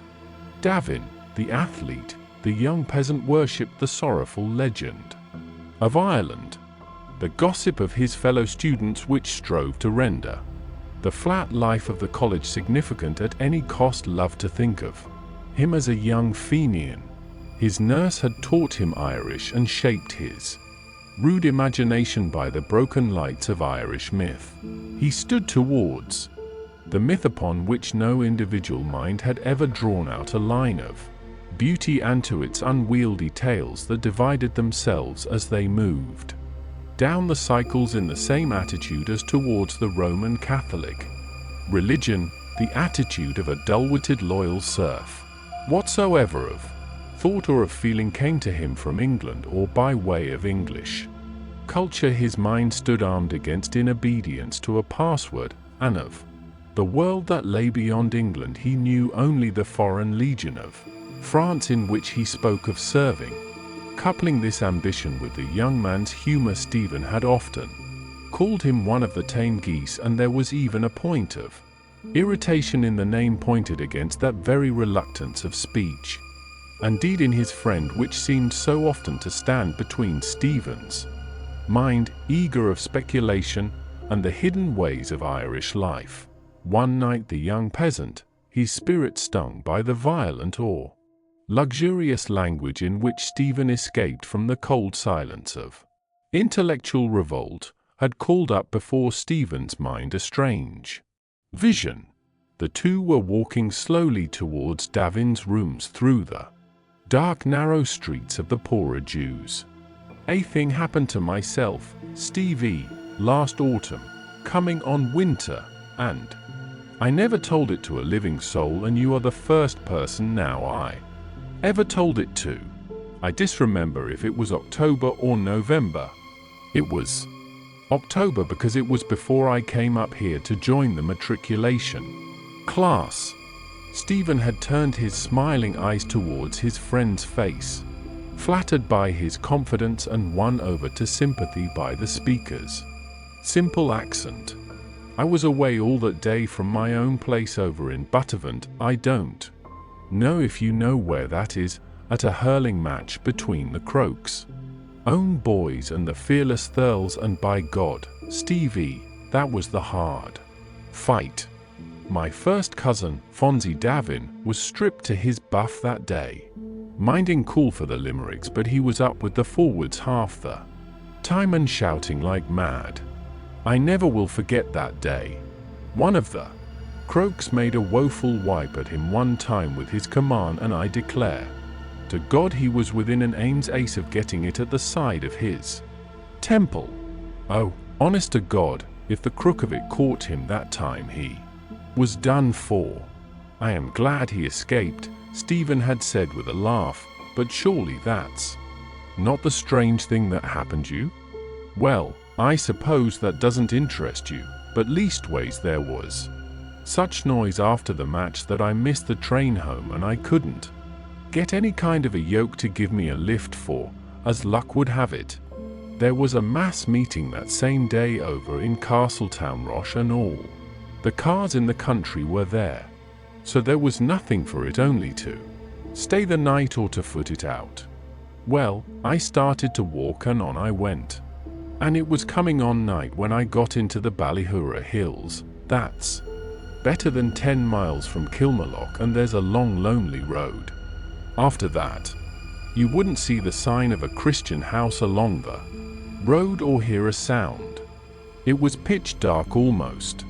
Once or twice I stopped by the way under a bush to redden my pipe, and only for the dew was thick I'd have stretched out there and slept. At last, after a bend of the road, I spied a little cottage with a light in the window. I went up and knocked at the door. A voice asked who was there, and I answered. I was over at the match in Buttervant and was walking back, and that I'd be thankful for a glass of water. After a while a young woman opened the door and brought me out a big mug of milk. She was half undressed, as if she was going to bed when I knocked, and she had her hair hanging, and I thought by her figure and by something in the look of her eyes that she must be carrying a child. She kept me in talk a long while at the door, and I thought it strange because her breast and her shoulders were bare. She asked me was I tired and would I like to stop the night there. She said she was all alone in the house and that her husband had gone that morning to Queenstown with his sister to see her off. And all the time she was talking, Stevie, she had her eyes fixed on my face, and she stood so close to me I could hear her breathing. When I handed her back the mug at last, she took my hand to draw me in over the threshold and said, "Come in and stay the night here. You've no call to be frightened. There's no one in it but ourselves." I didn't go in. Stevie. I thanked her and went on my way again, all in a fever. At the first bend of the road I looked back and she was standing at the door. The last words of Davin's story sang in his memory, and the figure of the woman in the story stood forth reflected in other figures of the peasant women whom he had seen standing in the doorways at Clane as the college cars drove by, as a type of her race and of his own, a bat-like soul waking to the consciousness of itself in darkness and secrecy and loneliness, and through the eyes and voice and gesture of a woman, without guile, calling the stranger to her bed. A hand was laid on his arm and a young voice cried, "Ah, gentlemen, your own girl, sir. The first Hansel today, gentlemen, by that lovely bunch. Will you, gentlemen?" The blue flowers which she lifted towards him and her young blue eyes seemed to him at that instant images of guilelessness, and he halted till the image had vanished and he saw only her ragged dress and damp, coarse hair and hoydenish face. "Do, gentlemen, don't forget your own girl, sir." "I have no money," said Stephen. "Buy them lovely ones, will you, sir? Only a penny." "Did you hear what I said?" asked Stephen, bending towards her. "I told you I had no money. I tell you again now." "Well, sure, you will some day, sir, please God," the girl answered. After an instant, "Possibly," said Stephen, "but I don't think it likely." He left her quickly, fearing that her intimacy might turn to gibing, and wishing to be out of the way before she offered her ware to another, a tourist from England or a student of Trinity. Grafton Street, along which he walked, prolonged that moment of discouraged poverty. In the roadway at the head of the street a slab was set to the memory of Wolfe Tone, and he remembered having been present with his father at its laying. He remembered with bitterness that scene of tawdry tribute. There were 4 French delegates in a brake, and one, a plump, smiling young man, held, wedged on a stick, a card on which were printed the words _Vive l'Irlande _. But the trees in Stephen's Green were fragrant of rain, and the rain-sodden earth gave forth its mortal odour, a faint incense rising upward through the mould from many hearts. The soul of the gallant, venal city which his elders had told him of had shrunk with time to a faint mortal odour rising from the earth, and he knew that in a moment, when he entered the sombre college, he would be conscious of a corruption other than that of Buck Egan and Burnchapel Whaley. It was too late to go upstairs to the French class. He crossed the hall and took the corridor to the left which led to the physics theatre. The corridor was dark and silent, but not unwatchful. Why did he feel that? It was not unwatchful? Was it because he had heard that in Buck Whaley's time there was a secret staircase there? Or was the Jesuit house extraterritorial, and was he walking among aliens? The island of Tone and of Parnell seemed to have receded in space. He opened the door of the theatre and halted in the chilly grey light that struggled through the dusty windows. A figure was crouching before the large grate, and by its leanness and greyness he knew that it was the Dean of Studies lighting the fire. Stephen closed the door quietly and approached the fireplace. "Good morning, sir. Can I help you?" The priest looked up quickly and said, "One moment now, Mr. Dedalus, and you will see. There is an art in lighting a fire. We have the liberal arts and we have the useful arts. This is one of the useful arts. I will try to learn it," said Stephen. "Not too much coal," said the dean, working briskly at his task. "That is one of the secrets." He produced 4 candle butts from the side pockets of his soutane and placed them deftly among the coals and twisted papers. Stephen watched him in silence, kneeling thus on the flagstone to kindle the fire and busied with the disposition of his wisps of paper and candle butts. He seemed more than ever a humble server making ready the place of sacrifice in an empty temple, a Levite of the Lord. Like a Levite's robe of plain linen, the faded worn soutane draped the kneeling figure of one whom the canonicals or the bell-bordered ephod would irk and trouble.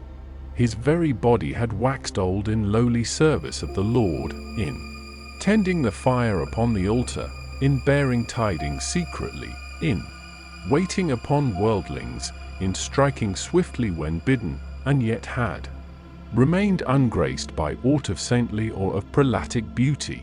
Nay, his very soul had waxed old in that service without growing towards light and beauty, or spreading abroad a sweet odour of her sanctity. A mortified will no more responsive to the thrill of its obedience than was to the thrill of love or combat his aging body, spare and sinewy, greyed with a silver-pointed down. The dean rested back on his hunkers and watched the sticks catch. Stephen, to fill the silence, said, "I am sure I could not light a fire." "You are an artist, are you not, Mr. Dedalus?" said the dean, glancing up and blinking his pale eyes. "The object of the artist is the creation of the beautiful. What the beautiful is another question." He rubbed his hands slowly and dryly over the difficulty. "Can you solve that question now?" he asked. "Aquinas," answered Stephen, "says _pulchra sunt quae visa placent _. This fire before us," said the dean, "will be pleasing to the eye. Will it therefore be beautiful? In so far as it is apprehended by the sight, which I suppose means here aesthetic intellection, it will be beautiful. But Aquinas also says _bonum ist in quod tendit appetitus _. In so far as it satisfies the animal craving for warmth, fire is a good. In hell, however, it is an evil." "Quite so," said the dean. "You have certainly hit the nail on the head." He rose nimbly and went towards the door, set it ajar and said, "A draught is said to be a help in these matters." As he came back to the hearth, limping slightly but with a brisk step, Stephen saw the silent soul of a Jesuit look out at him from the pale, loveless eyes. Like Ignatius, he was lame, but in his eyes burned no spark of Ignatius enthusiasm. Even the legendary craft of the company, a craft subtler and more secret than its fabled books of secret subtle wisdom, had not fired his soul with the energy of apostleship. It seemed as if he used the shifts and law and cunning of the world, as bidden to do, for the greater glory of God, without joy in their handling or hatred of that in them which was evil, but turning them, with a firm gesture of obedience, back upon themselves. And for all this silent service it seemed as if he loved not at all the master, and little, if at all, the ends he served. Simile to Axenis Baculus. He was, as the founder would have had him, like a staff in an old man's hand, to be leaned on in the road at nightfall or in stress of weather, to lie with a lady's nosegay on a garden seat, to be raised in menace. The dean returned to the hearth and began to stroke his chin. "When may we expect to have something from you on the aesthetic question?" he asked. "From me?" said Stephen in astonishment. "I stumble on an idea once a fortnight if I am lucky." "These questions are very profound, Mr. Dedalus," said the dean. "It is like looking down from the cliffs of Moher into the depths. Many go down into the depths and never come up. Only the trained diver can go down into those depths and explore them and come to the surface again." "If you mean speculation, sir," said Stephen, "I also am sure that there is no such thing as free thinking inasmuch as all thinking must be bound by its own laws." "Ha! For my purpose I can work on at present by the light of one or two ideas of Aristotle and Aquinas." "I see. I quite see your point. I need them only for my own use and guidance until I have done something for myself by their light. If the lamp smokes or smells, I shall try to trim it. If it does not give light enough, I shall sell it and buy another." "Epictetus also had a lamp," said the dean, "which was sold for a fancy price after his death. It was the lamp he wrote his philosophical dissertations by. You know Epictetus?" "An old gentleman," said Stephen coarsely, "who said that the soul is very like a bucketful of water. He tells us in his homely way," the dean went on, "that he put an iron lamp before a statue of one of the gods, and that a thief stole the lamp. What did the philosopher do? He reflected that it was in the character of a thief to steal, and determined to buy an earthen lamp. Next day, instead of the iron lamp, a smell of molten tallow came up from the dean's candle butts and fused itself in Stephen's consciousness with the jingle of the words, bucket and lamp and bucket.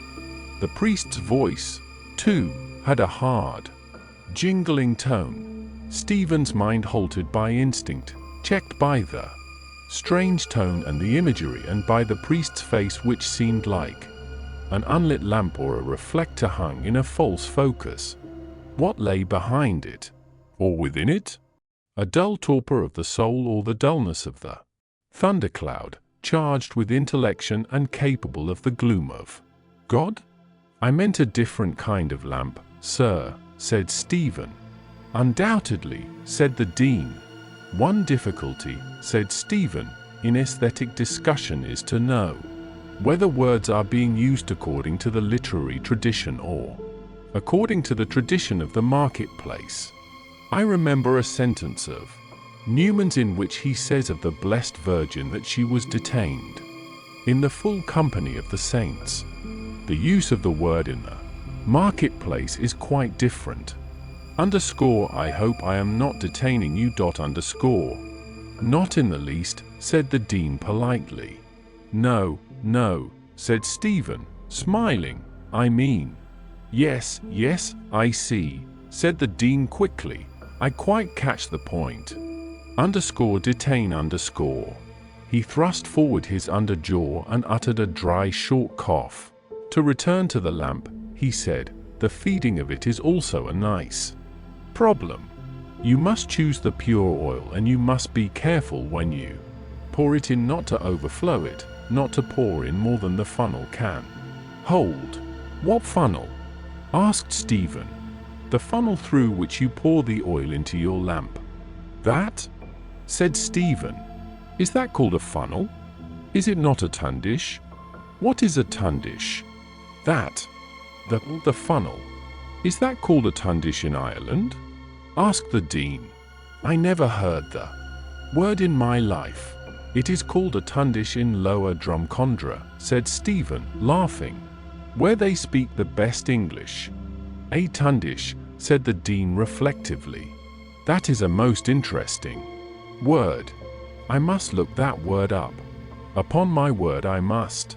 His courtesy of manner rang a little false, and Stephen looked at the English convert with the same eyes as the elder brother in the parable may have turned on the prodigal. A humble follower in the wake of clamorous conversions, a poor Englishman in Ireland, he seemed to have entered on the stage of Jesuit history when that strange play of intrigue and suffering and envy and struggle and indignity had been all but given through a latecomer, a tardy spirit. From what had he set out? Perhaps he had been born and bred among serious dissenters, seeing salvation in Jesus only and abhorring the vain pomps of the establishment. Had he felt the need of an implicit faith amid the welter of sectarianism and the jargon of its turbulent schisms? 6. Principal men, peculiar people, seed and snake Baptists, supralapsarian dogmatists? Had he found the true church all of a sudden in winding up to the end like a reel of cotton, some fine-spun line of reasoning upon insufflation on the imposition of hands or the procession of the Holy Ghost? Or had Lord Christ touched him and bidden him follow, like that disciple who had sat at the receipt of custom as he sat by the door of some Zincroft chapel, yawning and telling over his church pence? The dean repeated the word yet again. Tundish. Well now, that is interesting. The question you asked me a moment ago seems to me more interesting. What is that beauty which the artist struggles to express from lumps of earth? Said Stephen coldly. The little word seemed to have turned a rapier point of his sensitivity against this courteous and vigilant foe.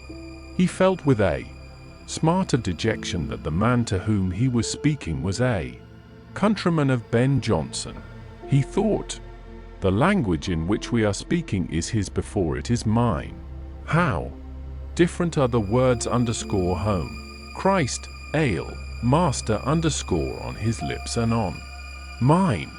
I cannot speak or write these words without unrest of spirit.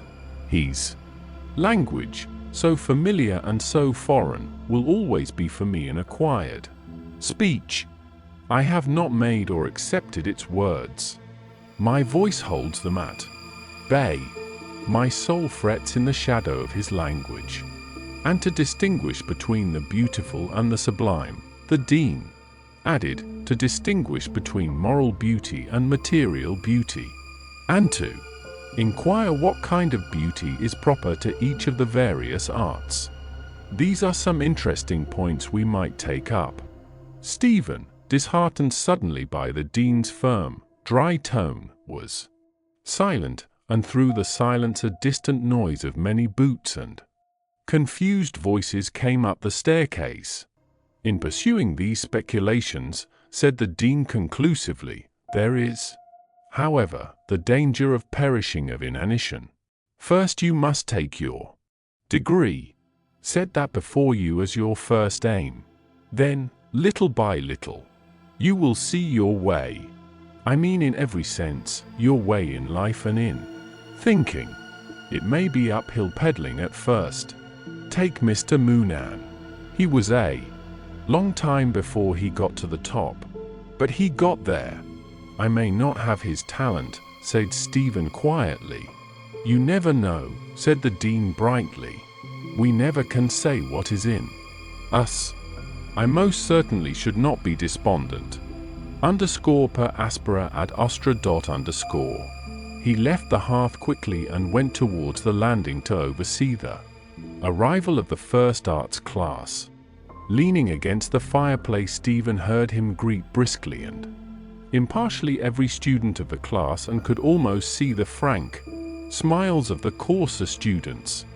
A desolating pity began to fall like dew upon his easily embittered heart for this faithful serving man of the knightly Loyola, for this half-brother of the clergy, more venal than they in speech, more steadfast of soul than they, one whom he would never call his ghostly father, and he thought how this man and his companions had earned the name of worldlings at the hands not of the unworldly only but of the worldly also, for having pleaded, during all their history, at the bar of God's justice for the souls of the lax and the lukewarm and the prudent.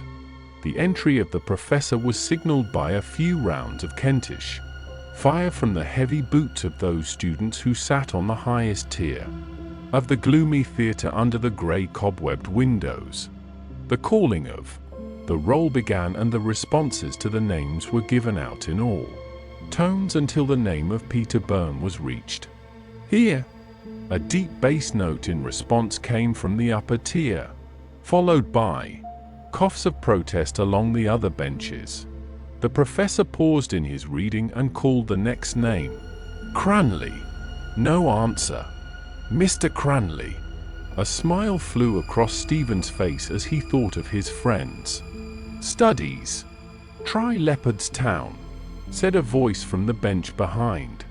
Stephen glanced up quickly, but Moynihan's snoutish face, outlined on the grey light, was impassive. A formula was given out. Amid the rustling of the notebook, Stephen turned back again and said, "Give me some paper, for God's sake." "Are you as bad as that?" asked Moynihan with a broad grin. He tore a sheet from his scribbler and passed it down, whispering, "In case of necessity any layman or woman can do it." The formula, which he wrote obediently on the sheet of paper, the coiling and uncoiling calculations of the professor, the spectre-like symbols of force and velocity, fascinated and jaded Stephen's mind. He had heard some say that the old professor was an atheist Freemason. Oh, the grey dull day! It seemed a limbo of painless patient consciousness, through which souls of mathematicians might wander, projecting long, slender fabrics from plane to plane of ever rarer and paler twilight, radiating swift eddies to the last verges of a universe ever vaster, farther and more impalpable. So we must distinguish between elliptical and ellipsoidal. Perhaps some of you gentlemen may be familiar with the works of Mr. W.S. Gilbert. In one of his songs he speaks of the billiard sharp who is condemned to play on a cloth untrue, with a twisted cue, and elliptical billiard balls. He means a ball having the form of the ellipsoid of the principal axis, of which I spoke a moment ago. Moynihan leaned down towards Stephen's ear and murmured, "What price ellipsoidal balls? Chase me, ladies, I'm in the cavalry." His fellow students' rude humor ran like a gust through the cloister of Stephen's mind, shaking into gay life limp priestly vestments that hung upon the walls, setting them to sway and caper in a Sabbath of misrule.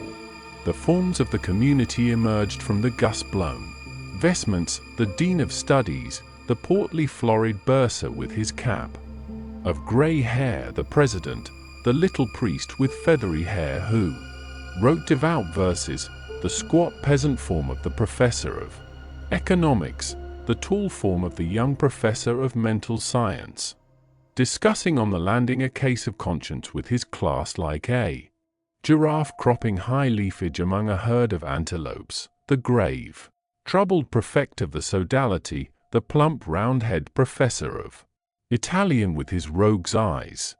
They came ambling and stumbling, tumbling and capering, kilting their gowns for leap-frog, holding one another back, shaken with deep false laughter, smacking one another behind and laughing at their rude malice, calling to one another by familiar nicknames, protesting with sudden dignity at some rough usage, whispering two and two behind their hands.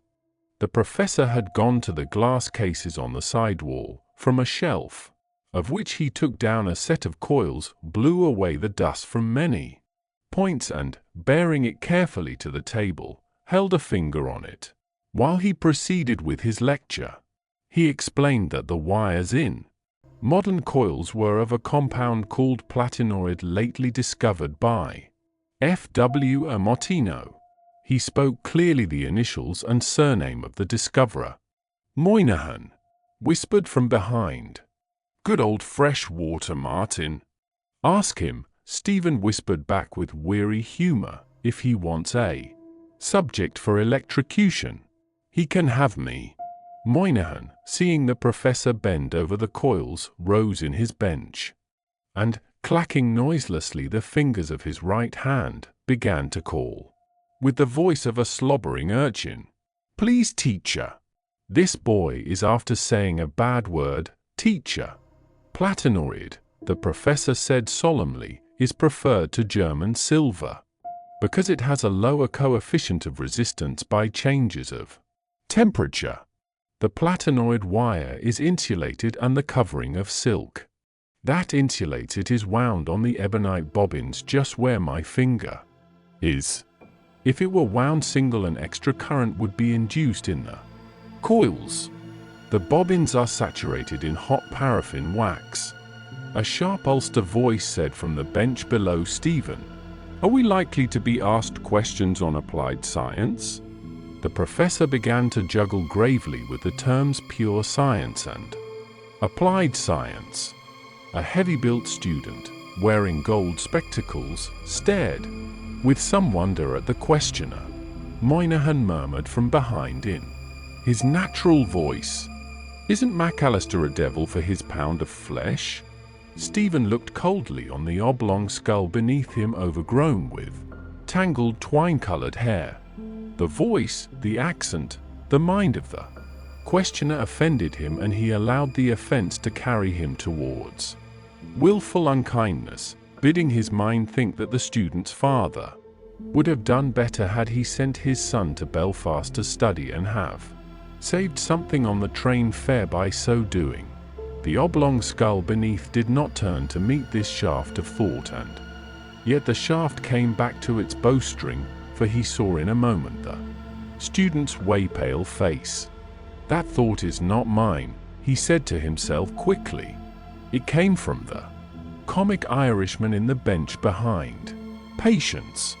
Can you say with certitude by whom the soul of your race was bartered and its elect betrayed, by the questioner or by the mocker? Patience. Remember Epictetus. It is probably in his character to ask such a question at such a moment in such a tone, and to pronounce the word _science_ as a monosyllable." The droning voice of the professor continued to wind itself slowly round and round the coils. It spoke of doubling, trebling, quadrupling its somnolent energy as the coil multiplied its ohms of resistance. Moynihan's voice called from behind in echo to a distant bell, "Closing time, gents." The entrance hall was crowded and loud with talk. On a table near the door were two photographs in frames, and between them a long roll of paper bearing an irregular tail of signatures. Maccan went briskly to and fro among the students, talking rapidly, answering rebuffs, and leading one after another to the table. In the inner hall, the dean of studies stood talking to a young professor, stroking his chin gravely and nodding his head. Stephen, checked by the crowd at the door, halted irresolutely. From under the wide falling leaf of a soft hat, Cranley's dark eyes were watching him. "Have you signed?" Stephen asked. Cranley closed his long thin-lipped mouth, communed with himself, and instant and answered, _ego habio _. "What is it for? Quad _. What is it for?" Cranley turned his pale face to Stephen and said blandly and bitterly, _per pax universalis . Stephen pointed to the Tsar's photograph and said, "He has the face of a besotted Christ." The scorn and anger in his voice brought Cranley's eyes back from a calm survey of the walls of the hall. "Are you annoyed?" he asked. "No," answered Stephen. "Are you in bad humor?" No. Underscore credo ut vos sanguinarius mendax estis underscore sed Cranley underscore kia facies. Vostra monstrat ut vos in damno malo humor estis dot underscore. Moynihan, on his way to the table, said in Stephen's ear, "McCann is in tip-top form, ready to shed the last drop. Brand new. World. No stimulants and votes for the bitches." Stephen smiled at the manner of this confidence and, when Moynihan had passed, turned again to meet Cranley's eyes. "Perhaps you can tell me," he said, "why he pours his soul so freely into my ear. Can you?" A dull scowl appeared on Cranley's forehead. He stared at the table, where Moynihan had bent to write his name on the roll, and then said, flatly, "A sugar? Underscore keys ist in malo humor underscore said Stephen underscore ego aut vos underscore." Cranley did not take up the taunt. He brooded sourly on his judgment, and repeated with the same flat force, "A flaming bloody sugar, that's what he is." It was his epitaph for all dead friendships, and Stephen wondered whether it would ever be spoken in the same tone over his memory. The heavy lumpish phrase sank slowly out of hearing like a stone through a quagmire. Stephen saw it sink as he had seen many another, feeling its heaviness depress his heart. Cranley's speech, unlike that of Davin, had neither rare phrases of Elizabethan English nor quaintly turned versions of Irish idioms. Its drawl was an echo of the quays of Dublin, given back by a bleak decaying seaport, its energy an echo of the sacred eloquence of Dublin given back flatly by a Wicklow pulpit. The heavy scowl faded from Cranley's face as McCann marched briskly towards them from the other side of the hall. "Here you are," said McCann cheerily. "Here I am," said Stephen. "Late as usual. Can you not combine the progressive tendency with a respect for punctuality?" "That question is out of order," said Stephen. "Next business." His smiling eyes were fixed on a silver-wrapped tablet of milk chocolate which peeped out of the propagandist's breast pocket. A little ring of listeners closed round to hear the war of wits. A lean student with olive skin and lank black hair thrust his face between the two, glancing from one to the other at each phrase and seeming to try to catch each flying phrase in his open, moist mouth. Cranley took a small grey handball from his pocket and began to examine it closely, turning it over and over. "Next business?" said McCann. "Hum." He gave a loud cough of laughter, smiled broadly and tugged twice at the straw-colored goatee which hung from his blunt chin. "The next business is to sign the testimonial." "Will you pay me anything if I sign?" asked Stephen. "I thought you were an idealist," said McCann. The gypsy-like student looked about him and addressed the onlookers in an indistinct bleating voice. "By hell, that's a queer notion. I consider that notion to be a mercenary notion." His voice faded into silence. No heed was paid to his words. He turned, his olive face equine in expression, toward Stephen, inviting him to speak again. McCann began to speak with fluent energy of the Tsar's rescript, of stead, of general disarmament, arbitration in cases of international disputes, of the signs of the times, of the new humanity and the new gospel of life which would make it the business of the community to secure as cheaply as possible the greatest possible happiness of the greatest possible number. The gypsy student responded to the close of the period by crying, "3 cheers for universal brotherhood." "Go on, Temple," said a stout ruddy student near him. "I'll stand you a pint after." "I'm a believer in universal brotherhood," said Temple, glancing about him out of his dark oval eyes. "Marx is only a bloody cod." Cranley gripped his arm tightly to check his tongue, smiling uneasily, and repeated, "Easy, easy, easy." Temple struggled to free his arm but continued, his mouth flecked by a thin foam. Socialism was founded by an Irishman, and the first man in Europe who preached the freedom of thought was Collins. 200 years ago, he denounced priestcraft, the philosopher of Middlesex. 3 cheers for John Anthony Collins. A thin voice from the verge of the ring replied. "Pip, Pip," Moynihan murmured beside Stephen's ear. "And what about John Anthony's poor little sister? Lottie Collins lost her drawers. Won't you kindly lend her yours?" Stephen laughed, and Moynihan, pleased with the result, murmured again, "We'll have 5 bob each way on John Anthony Collins." "I am waiting for your answer," said Mackan briefly. "The affair doesn't interest me in the least," said Stephen wearily. "You know that well. Why do you make a scene about it?" "Good," said Mackan, smacking his lips. "You are a reactionary, then? Do you think you impress me," Stephen asked, "when you flourish your wooden sword?" "Metaphors," said Mackan bluntly. "Come to facts." Stephen blushed and turned aside. Mackan stood his ground and said, with hostile humor, "Minor poets, I suppose, are above such trivial questions as the question of universal peace."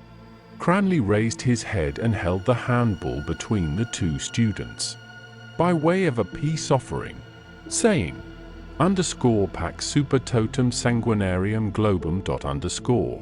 Stephen, moving away the bystanders, jerked his shoulder angrily in the direction of the Tsar's image, saying, "Keep your icon. If we must have a Jesus, let us have a legitimate Jesus. By hell, that's a good one," said the gypsy student to those about him. "That's a fine expression. I like that expression immensely." He gulped down the spittle in his throat as if he were gulping down the phrase and, fumbling at the peak of his tweed cap, turned to Stephen, saying, "Excuse me, sir, what do you mean by that expression you uttered just now?"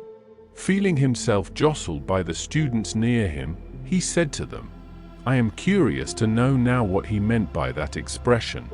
He turned again to Stephen and said in a whisper, "Do you believe in Jesus?" "I believe in man." "Of course, I don't know if you believe in man. I admire you, sir. I admire the mind of man, independent of all religions. Is that your opinion about the mind of Jesus?" "Go on, Temple," said the stout ruddy student, returning, as was his wont, to his first idea. "That pint is waiting for you." "He thinks I'm an imbecile," Temple explained to Stephen, "because I'm a believer in the power of mind." Cranley linked his arms into those of Stephen and his admirer and said, _numbers ad manum ballum jocabimus . Stephen, in the act of being led away, caught sight of Mackan's flushed, blunt-featured face. "My signature is of no account," he said politely. "You are right to go your way. Leave me to go mine." "Dedalus," said Mackan crisply, "I believe you're a good fellow, but you have yet to learn the dignity of altruism and the responsibility of the human individual." A voice said, "Intellectual crankery is better out of this movement than in it." Stephen, recognizing the harsh tone of McAllister's voice, did not turn in the direction of the voice. Cranley pushed solemnly through the throng of students, linking Stephen and Temple like a celebrant, attended by his ministers on his way to the altar. Temple bent eagerly across Cranley's breast and said, "Did you hear McAllister what he said? That youth is jealous of you. Did you see that?" "I bet Cranley didn't see that. By hell, I saw that at once." As they crossed the inner hall, the Dean of Studies was in the act of escaping from the student with whom he had been conversing. He stood at The foot of the staircase, a foot on the lowest step, his threadbare soutane gathered about him for the ascent with womanish care, nodding his head often and repeating, "Not a doubt of it, Mr. Hackett. Very fine. Not a doubt of it."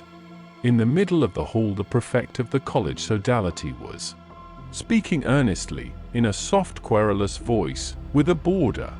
As he spoke he wrinkled a little his freckled brow and bit, between his phrases, at a tiny bone pencil. "I hope the matric men will all come. The first arts men are pretty sure. Second arts, too. We must make sure of the newcomers." Temple bent again across Cranley, as they were passing through the doorway, and said in a swift whisper, "Do you know that he is a married man? He was a married man before they converted him. He has a wife and children somewhere. By hell, I think. That's the queerest notion I ever heard." "Eh?" His whisper trailed off into sly cackling laughter. The moment they were through the doorway Cranley seized him rudely by the neck and shook him, saying, "You flaming floundering fool. I'll take my dying Bible there isn't a bigger bloody ape, do you know, than you in the whole flaming bloody world." Temple wriggled in his grip, laughing still with sly content, while Cranley repeated flatly at every rude shake, "A flaming flaring bloody idiot." They crossed the weedy garden together. The president, wrapped in a heavy loose cloak, was coming towards them along one of the walks, reading his office. At the end of the walk he halted before turning and raised his eyes. The student saluted, Temple fumbling as before at the peak of his cap. They walked forward in silence. As they neared the alley Stephen could hear the thuds of the players' hands and the wet smacks of the ball and Davin's voice crying out excitedly at each stroke. The three students halted round the box on which Davin sat to follow the game. Temple, after a few moments, sidled across to Stephen and said, "Excuse me, I wanted to ask you, do you believe that Jean-Jacques Rousseau was a sincere man?" Stephen laughed outright. Cranley, picking up the broken stave of a cask from the grass at his feet, turned swiftly and said sternly, "Temple, I declare to the living God if you say another word, do you know, to anybody on any subject, I'll kill you _super spottum _." "He was like you, I fancy," said Stephen, "an emotional man." "Blast him, curse him," said Cranley broadly. "Don't talk to him at all. Sure, you might as well be talking, do you know, to a flaming chamberpot as talking to Temple. Go home, Temple. For God's sake, go home. I don't care a damn about you." "Cranley," answered Temple, moving out of reach of the uplifted stave and pointing at Stephen. "He's the only man I see in this institution that has an individual mind." "Institution? Individual?" cried Cranley. "Go home, blast you, for you. A hopeless bloody man." "I'm an emotional man," said Temple. "That's quite rightly expressed. And I'm proud that I'm an emotionalist." He sidled out of the alley, smiling slyly. Cranley watched him with a blank expressionless face. "Look at him," he said. "Did you ever see such a go-by-the-wall?" His phrase was greeted by a strange laugh from a student who lounged against the wall, his peaked cap down on his eyes. The laugh, pitched in a high key and coming from a so muscular frame, seemed like the whinny of an elephant. The student's body shook all over and, to ease his mirth, he rubbed both his hands delightedly over his groins. "Lynch is awake," said Cranley. Lynch, for answer, straightened himself and thrust forward his chest. "Lynch puts out his chest," said Stephen, as a criticism of life. Lynch smote himself sonorously on the chest and said, "Who has anything to say about my girth?" Cranley took him at the word and the two began to tussle. When their faces had flushed with the struggle, they drew apart, panting. Stephen bent down towards Davin, who, intent on the game, had paid no heed to the talk of the others. "And how is my little tame goose?" he asked. "Did he sign, too?" Davin nodded and said, "And you, Stevie?" Stephen shook his head. "You're a terrible man, Stevie," said Davin, taking the short pipe from his mouth. "Always alone." "Now that you have signed the petition for universal peace," said Stephen, "I suppose you will burn that little copybook I saw in your room." As Davin did not answer, Stephen began to quote, "Long pace, Fianna. Right incline, Fianna. Fianna. By numbers, salute. 1, 2. "That's a different question," said Davin. "I'm an Irish nationalist, first and foremost. But that's you all out. You're a born sneerer. Stevie, when you make the next rebellion with hurler sticks," said Stephen, "and want the indispensable informer, tell me. I can find you a few in this college." "I can't understand you," said Davin. "One time I hear you talk against English literature. Now you talk against the Irish informers. What with your name and your ideas? Are you Irish at all? Come with me now to the office of arms and I will show you the tree of my family," said Stephen. "Then be one of us," said Davin. "Why don't you learn Irish? Why did you drop out of the league class after the first lesson?" "You know one reason why," answered Stephen. Davin tossed his head and laughed. "Oh, come now," he said. "Is it on account of that certain young lady and Father Moran? But that's all in your own mind, Stevie. They were only talking and laughing." Stephen paused and laid a friendly hand upon Davin's shoulder. "Do you remember," he said, "when we knew each other first? The first morning we met, you asked me to show you the way to the matriculation class, putting a very strong stress on the first syllable. You remember? Then you used to address the Jesuits as Father, you remember. I asked myself about you, is he as innocent as his speech, I'm a simple person," said Davin. "You know that. When you told me that night in Harcourt Street those things about your private life, honest to God, Stevie, I was not able to eat my dinner. I was quite bad. I was awake a long time that night. Why did you tell me those things?" "Thanks," said Stephen. "You mean I am a monster?" "No," said Davin. "But I wish you had not told me." A tide began to surge beneath the calm surface of Stephen's friendliness. "This race and this country and this life produce me," he said. "I shall express myself as I am. Try to be one of us," repeated Davin. "In heart you are an Irishman, but your pride is too powerful." "My ancestors threw off their language and took another," Stephen said. "They allowed a handful of foreigners to subject them. Do you fancy I am going to pay in my own life and person debts they made?" "What for?" "For our freedom," said Davin. "No honorable and sincere man," said Stephen, "has given up to you his life and his youth and his affections from the days of Tone to those of Parnell, but you sold him to the enemy or failed him in need or reviled him and left him for another. And you invite me to be one of you. I'd see you damned first." "They died for their ideals, Stevie," said Davin. "Our day will come yet. Believe me." Stephen, following his own thought, was silent for an instant. "The soul is born," he said vaguely, "first in those moments I told you of. It has a slow and dark birth, more mysterious than the birth of the body. When the soul of a man is born in this country, there are nets flung at it to hold it back from flight. You talk to me of nationality, language, religion. I shall try to fly by those nets. Davin knocked the ashes from his pipe. Too deep for me, Stevie, he said.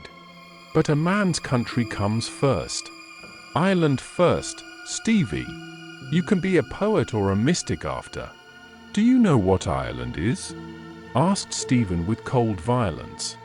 Ireland is the old sow that eats her farrow.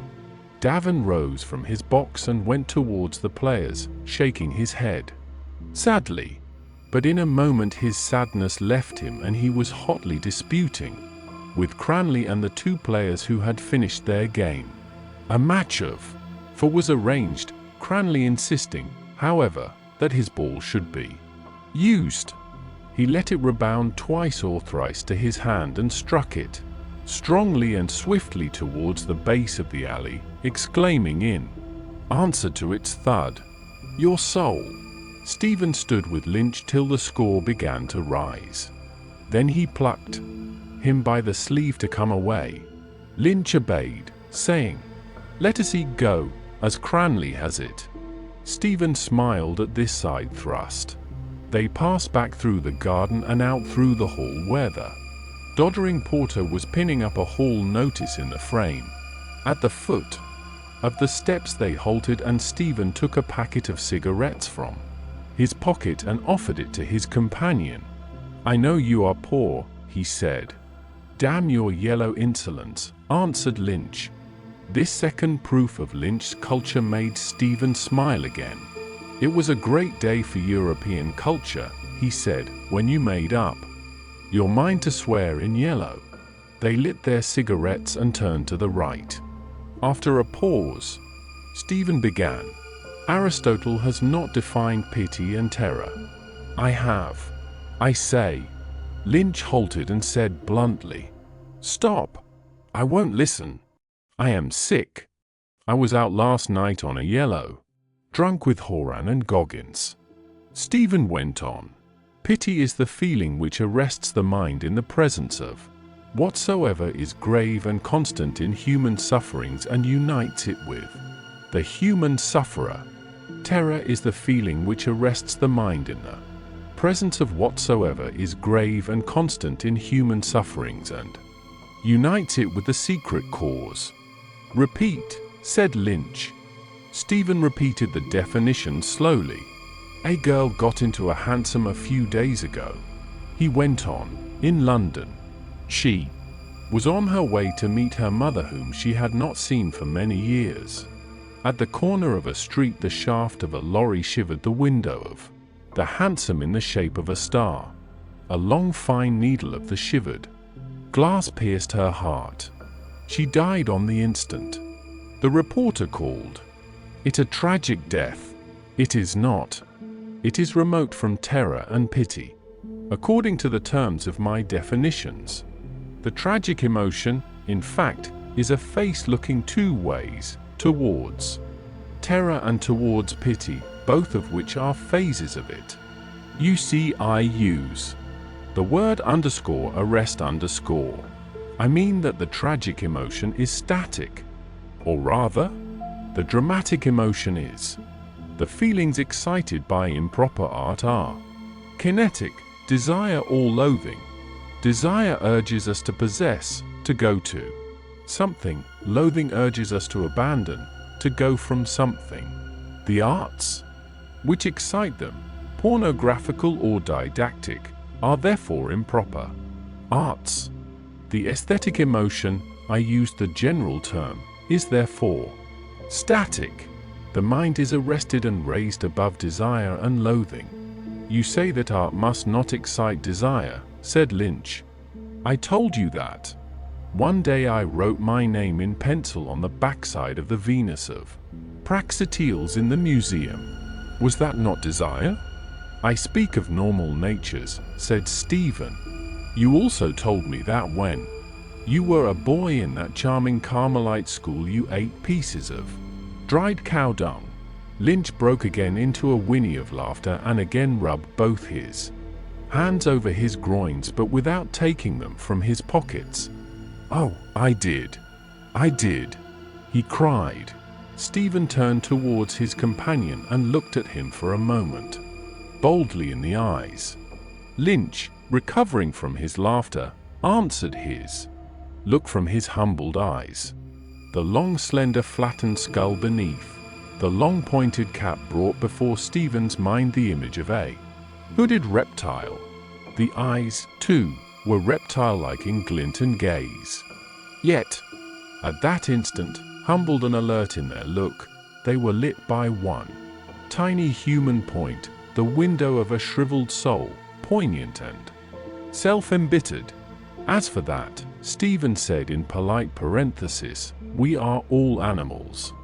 I also am an animal." "You are," said Lynch. "But we are just now in a mental world," Stephen continued.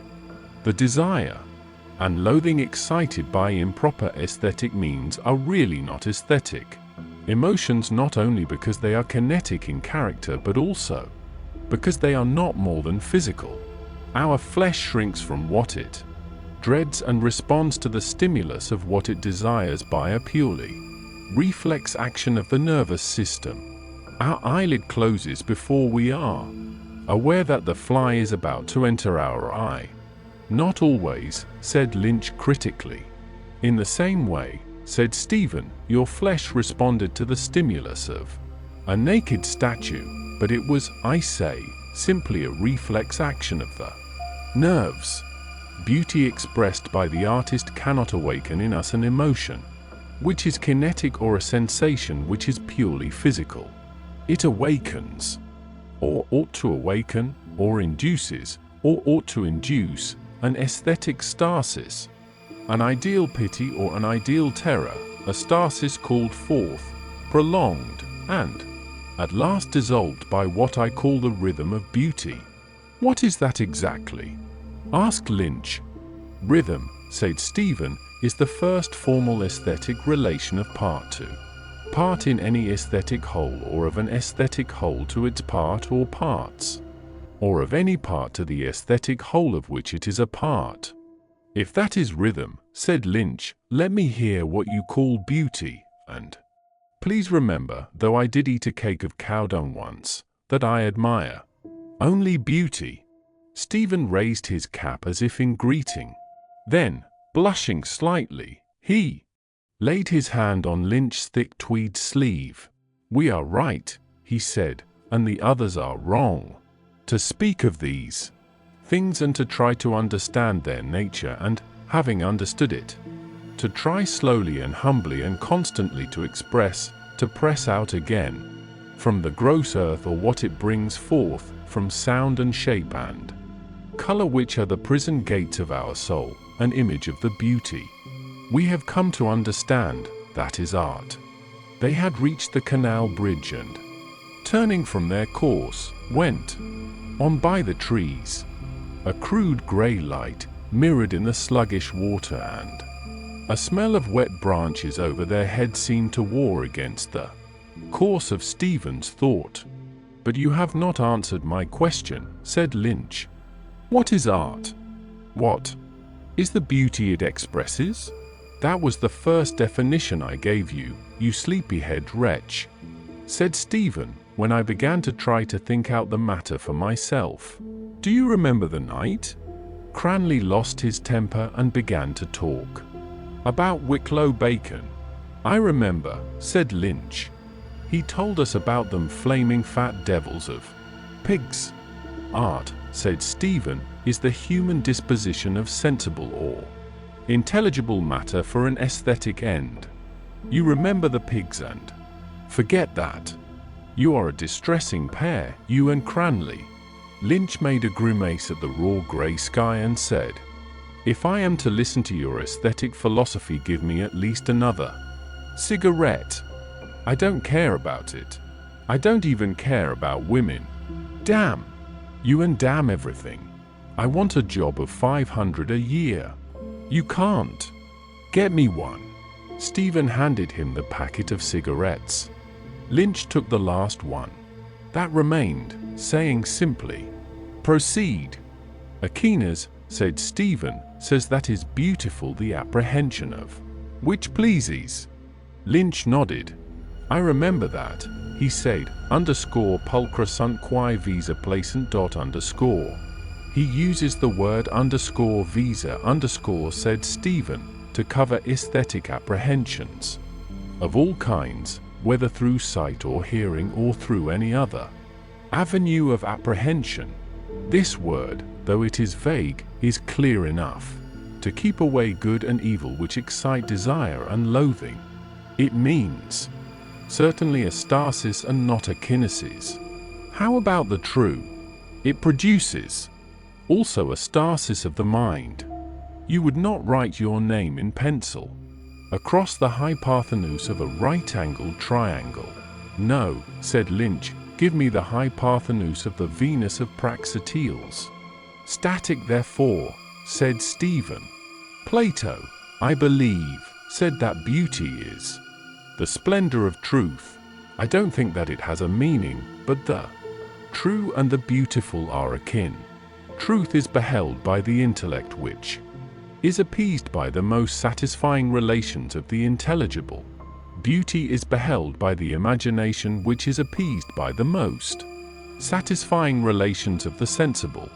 The first step in the direction of truth is to understand the frame and scope of the intellect itself, to comprehend the act itself of intellection. Aristotle's entire system of philosophy rests upon his book of psychology, and that, I think, rests on his statement that the same attribute cannot at the same time and in the same connection belong to and not belong to the same subject. The first step in the direction of beauty is to understand the frame and scope of the imagination, to comprehend the act itself of aesthetic apprehension. Is that clear? But what is beauty? Asked Lynch impatiently. Out with another definition. Something we see and like. Is that the best you and Aquinas can do? Let us take woman, said Stephen. Let us take her, said Lynch fervently. The Greek, the Turk, the Chinese, the Copt, the Hottentot, said Stephen, all admire a different type of female beauty. That seems to be a maze out of which we cannot escape. I see, however, two ways out. One is this hypothesis that every physical quality admired by men in women is in direct connection with the manifold functions of women for the propagation of the species. It may be so. The world, it seems, is drearier than even you, Lynch, imagined. For my part, one dislike that way out. It leads to eugenics rather than to aesthetic. It leads you out of the maze into a new gaudy lecture room where Mac can, with one hand on the origin of species and the other hand on the New Testament, tells you that you admired the great flanks of Venus because you felt that she would bear you burly offspring, and admired her great breasts because you felt that she would give good milk to her children and yours. Then Maccan is a sulphur yellow liar, said Lynch energetically. There remains another way out, said Stephen, laughing. To wit? Said Lynch. This hypothesis, Stephen began. A long dray laden with old iron came round the corner of Sir Patrick Dunn's hospital, covering the end of Stephen's speech with the harsh roar of jangled and rattling metal. Lynch closed his ears and gave out oath after oath till the dray had passed. Then he turned on his heel rudely. Stephen turned also and waited for a few moments till his companions' ill humor had had its vent. This hypothesis, Stephen repeated, is the other way out, that, though the same object may not seem beautiful to all people who admire a beautiful object find in it certain relations which satisfy and coincide with the stages themselves of all aesthetic apprehension. These relations of the sensible, visible to you through one form and to me through another, must be therefore the necessary qualities of beauty. Now, we can return to our old friend St. Thomas for another pennyworth of wisdom. Lynch laughed. It amuses me vastly, he said, to hear you quoting him time after time, like a jolly round friar. Are you laughing in your sleeve? McAllister, answered Stephen, would call my aesthetic theory applied. Aquinas. So far as this side of aesthetic philosophy extends, Aquinas will carry me all along the line. When we come to the phenomena of artistic conception, artistic gestation, and artistic reproduction, I require a new terminology and a new personal experience. Of course, said Lynch. After all, Aquinas, in spite of his intellect, was exactly a good round friar.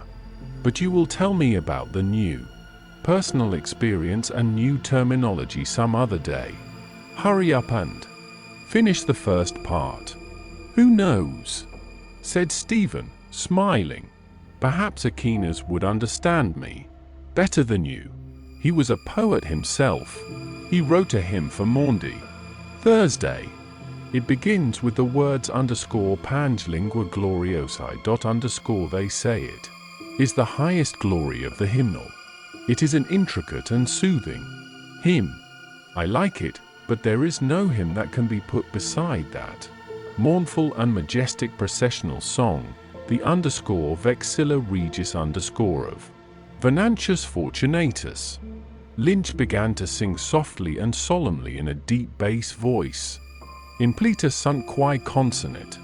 David Fideli Carmine. Dicendo nationibus. Regnavita ligno Deus. That's great, he said, well pleased. Great music. They turned into Lower Mount Street.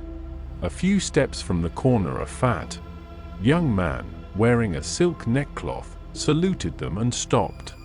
Did you hear the results of the exams? He asked. Griffin was plucked. Halpin and O'Flynn are through the Home Civil. Moonend got 5th place. In the Indian, O'Shaughnessy got 14th. The Irish fellows in Clark's gave them a feed last night. They all ate curry. His pallid, bloated face expressed benevolent malice, and, as he had advanced through his tidings of success, his small, fat, encircled eyes vanished out of sight and his weak, wheezing voice out of hearing. In reply to a question of Stephen's, his eyes and his voice came forth again from their lurking places. Yes, McCullough and I, he said, is taking pure mathematics and I'm taking constitutional history. There are 20 subjects. I'm taking botany too. You know I'm a member of the field club. He drew back from the other two in a stately fashion and placed a plump, woolen-gloved hand on his breast, from which muttered, wheezing laughter at once broke forth. Bring us a few turnips and onions the next time you go out, said Stephen dryly, to make a stew. The fat student laughed indulgently and said, We are all highly respectable people in the field club. Last Saturday, we went out to Glenmalia, 7 of us.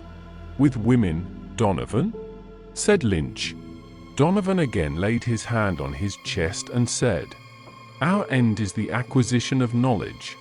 Then he said quickly, I hear you are writing some essays about aesthetics. Stephen made a vague gesture of denial. Gertie and Lessing, said Donovan, have written a lot on that subject. The classical school and the romantic school and all that. The Laocoon interested me very much when I read it. Of course it is idealistic. German, ultra-profound. Neither of the others spoke. Donovan took leave of them urbanely.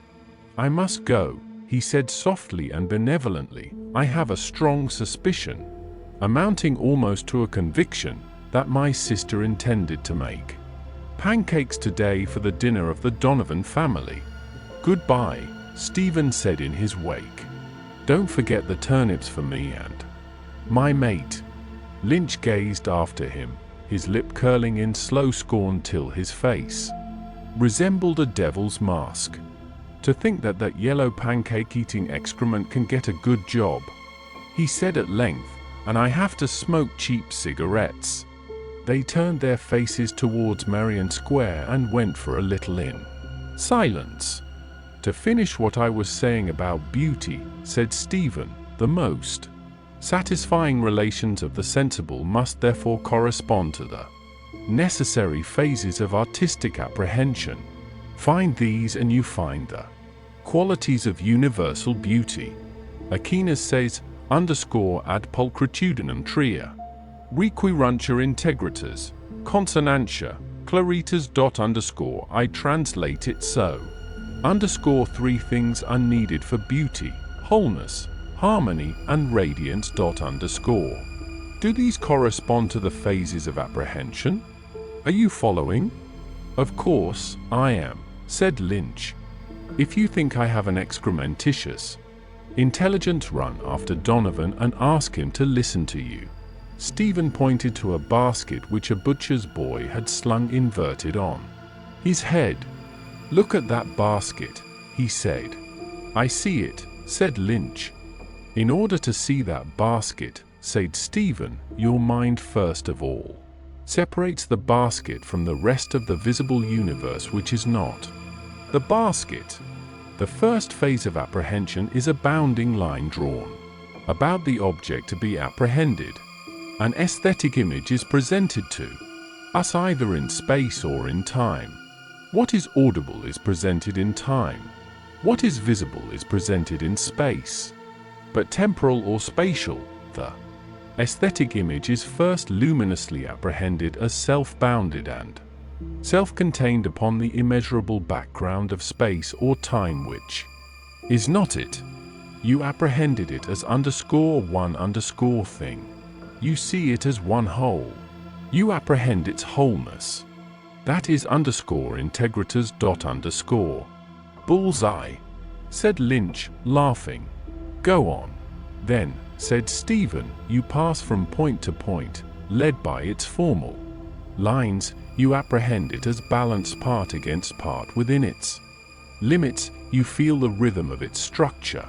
In other words, the synthesis of immediate perception is followed by the analysis of apprehension.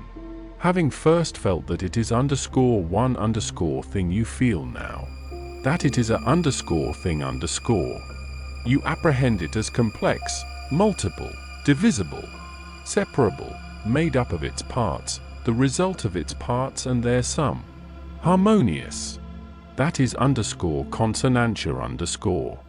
Bullseye again, said Lynch wittily. Tell me now what is _claritas .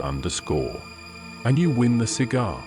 The connotation of the word, Stephen said, is rather vague. Aquinas uses a term which seems to be inexact. It baffled me for a long time. It would lead you to believe that he had in mind symbolism or idealism, the supreme quality of beauty being a light from some other world, the idea of which the matter is but the shadow, the reality of which it is but the symbol. I thought he might mean that _claritas is the artistic discovery and representation of the divine purpose in anything, or a force of generalization which would make the aesthetic image a universal one, make it outshine its proper conditions. But that is literary talk. I understand it so. When you have apprehended that basket as one thing, and have then analyzed it according to its form and apprehended it as a thing, you make the only synthesis which is logically and aesthetically permissible. You see that it is that thing which it is and no other thing, the radiance of which he speaks in the scholastic _quidditas the whatness of a thing. This supreme quality is felt by the artist when the aesthetic image is first conceived in his imagination. The mind, in that mysterious instant, Shelley likened beautifully to a fading coal, the instant wherein that supreme quality of beauty, the clear, Radiance of the aesthetic image is apprehended luminously by the mind, which has been arrested by its wholeness and fascinated by its harmony. Is the luminous silent stasis of aesthetic pleasure a spiritual state, very like to that cardiac condition which the Italian physiologist Luigi Galvani, using a phrase almost as beautiful as Shelley's, called the enchantment of the heart? Stephen paused and, though his companion did not speak, felt that his words had called up around them a thought-enchanted silence. What I have said, he began again, refers to beauty in the wider sense of the word, in the sense which the word has in the literary tradition. In the marketplace it has another sense. When we speak of beauty in the second sense of the term, our judgment is influenced in the first place by the art itself and by the form of that art. The image, it is clear, must be set between the mind or senses of the artist himself and the mind or senses of others. If you bear this in memory, you will see that art necessarily divides itself into three forms, progressing from one to the next. These forms are the lyrical form, the form wherein the artist presents his image in immediate relation to himself; the epical form, the form wherein he presents his image in mediate relation to himself and to others; the dramatic form, the form wherein he presents his image in immediate relation to others. "That you told me a few nights ago," said Lynch, and we began the famous discussion. "I have a book at home," said Stephen, "in which I have written down questions which are more amusing than yours were. In finding the answers to them, I found the theory of aesthetic which I am trying to explain. Here are some questions I set myself. Is a chair finely made, tragic or comic? Is the portrait of Mona Lisa good if I desire to see it? Is the bust of Sir Philip Crampton lyrical, epical or dramatic? If not, why not? Why not, indeed?" said Lynch, laughing. If a man hacking in fury at a block of wood, Stephen continued. Make there an image of a cow. Is that image a work of art? If not, why not? That's a lovely one, said Lynch, laughing again. That has the true scholastic stink. Lessing, said Stephen, should not have taken a group of statues to write of. The art, being inferior, does not present the forms I spoke of, distinguished clearly one from another.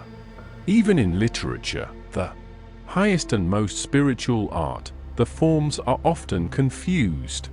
The lyrical form is in fact the simplest verbal vesture of an instant of emotion, a rhythmical cry such as ages ago cheered on the man who pulled at the oar or dragged stones up a slope. He who utters it is more conscious of the instant of emotion than of himself as feeling emotion. The simplest epical form is seen emerging out of lyrical literature when the artist prolongs and broods upon himself as the center of an epical event, and this form progresses till the center of emotional gravity is equidistant from the artist himself and from others. The narrative is no longer purely personal.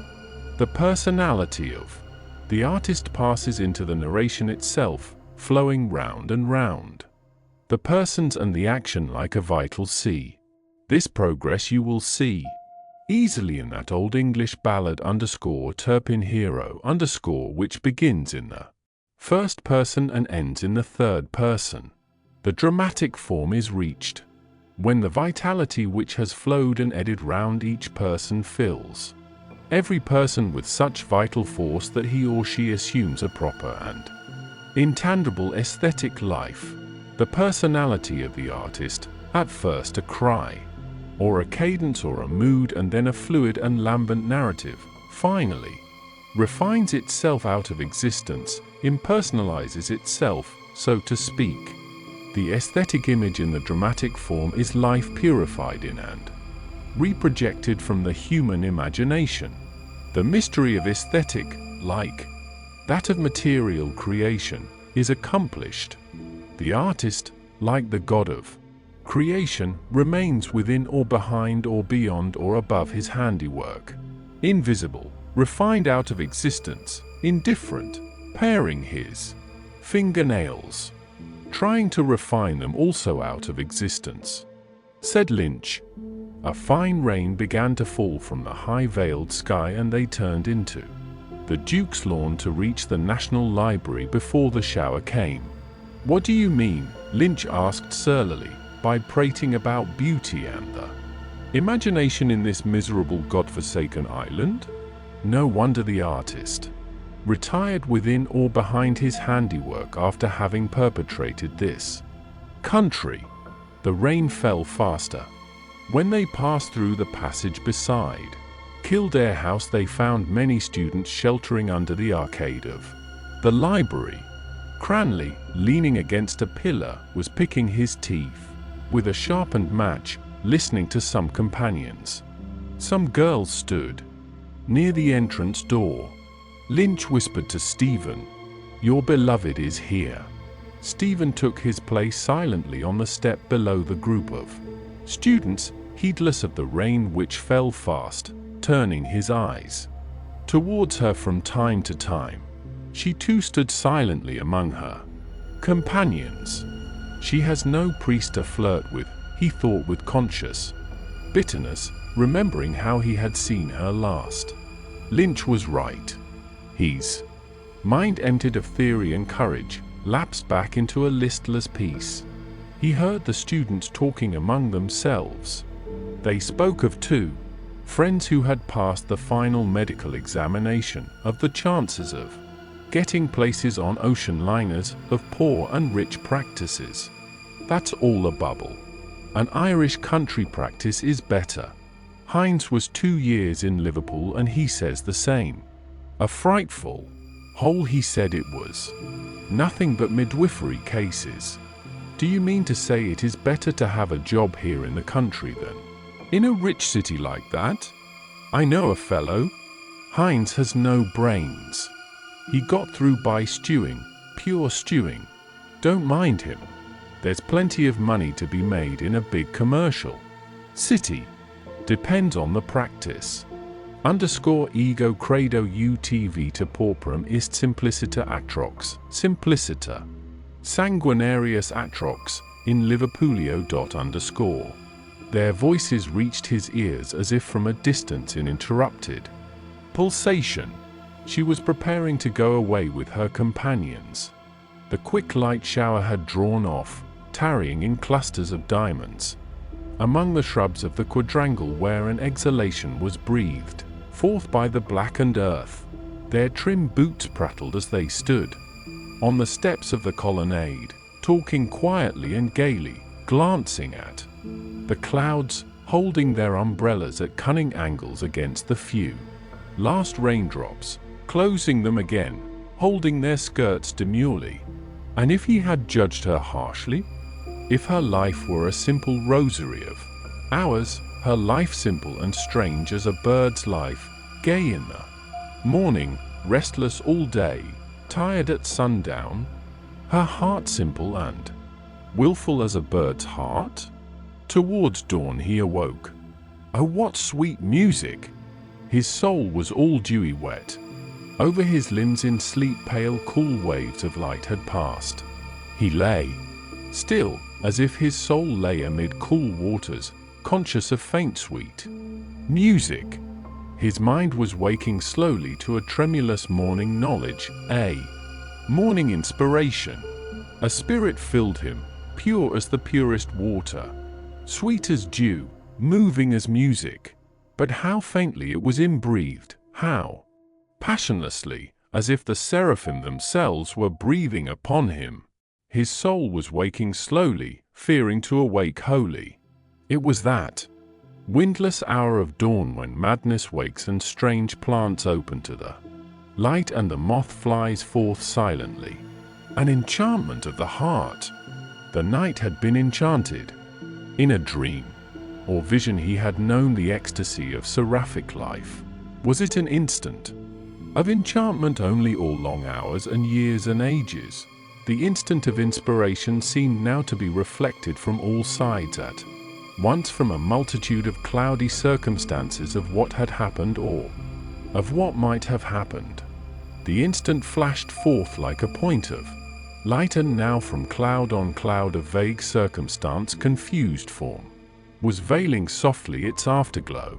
Oh, in the virgin womb of the imagination the Word was made flesh. Gabriel the seraph had come to the Virgin's chamber. An afterglow deepened within his spirit, whence the white flame had passed, deepening to a rose and ardent light. That rose and ardent light was her strange willful heart, strange that no man had known or would know, willful from before the beginning of the world, and lured by that ardent rose-like glow the choirs of the seraphim were falling from heaven. Are you not weary of ardent ways? Lure of the fallen seraphim? Tell no more of enchanted days. The verses passed from his mind to his lips, and, murmuring them over, he felt the rhythmic movement of a villanelle pass through them. The rose-like glow sent forth its rays of rhyme, ways, days, blaze, praise, rays. Its rays burned up the world, consumed the hearts of men and angels, the rays from the rose that was her willful heart.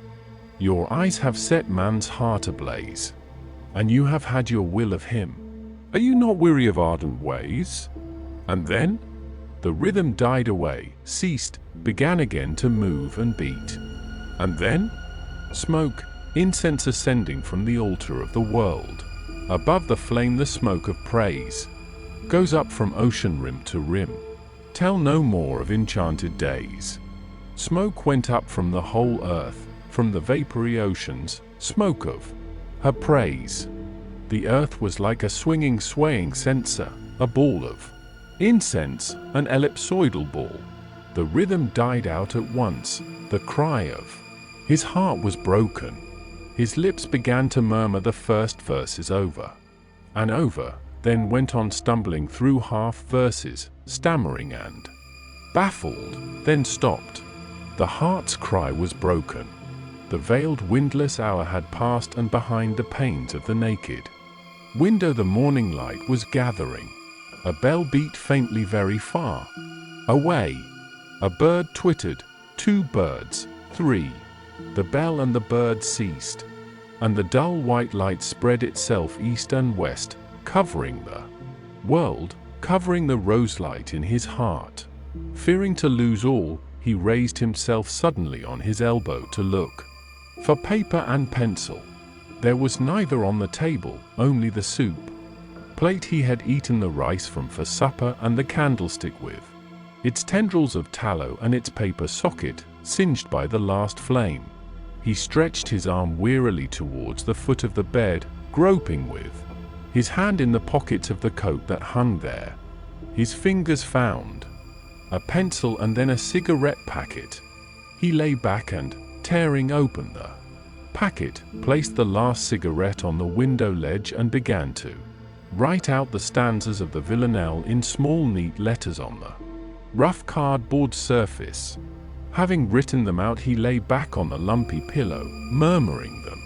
Again, the lumps of knotted flock under his head reminded him of the lumps of knotted horsehair in the sofa of her parlor, on which he used to sit, smiling or serious, asking himself why he had come, displeased with her and with himself, confounded by the print of the Sacred Heart above the untenanted sideboard. He saw her approach him in a lull of the talk and beg him to sing one of his curious songs. Then he saw himself sitting at the old piano, striking chords softly from its speckled keys and singing, amid the talk which had risen again in the room, to her who leaned beside the mantelpiece, a dainty song of the Elizabethans, a sad and sweet lote to depart, the victory chant of Agincourt, the happy air of Greensleeves.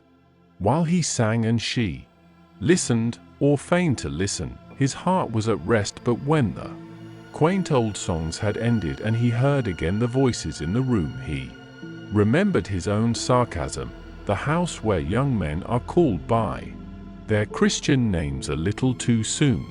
At certain instants her eyes seemed about to trust him, but he had waited in vain.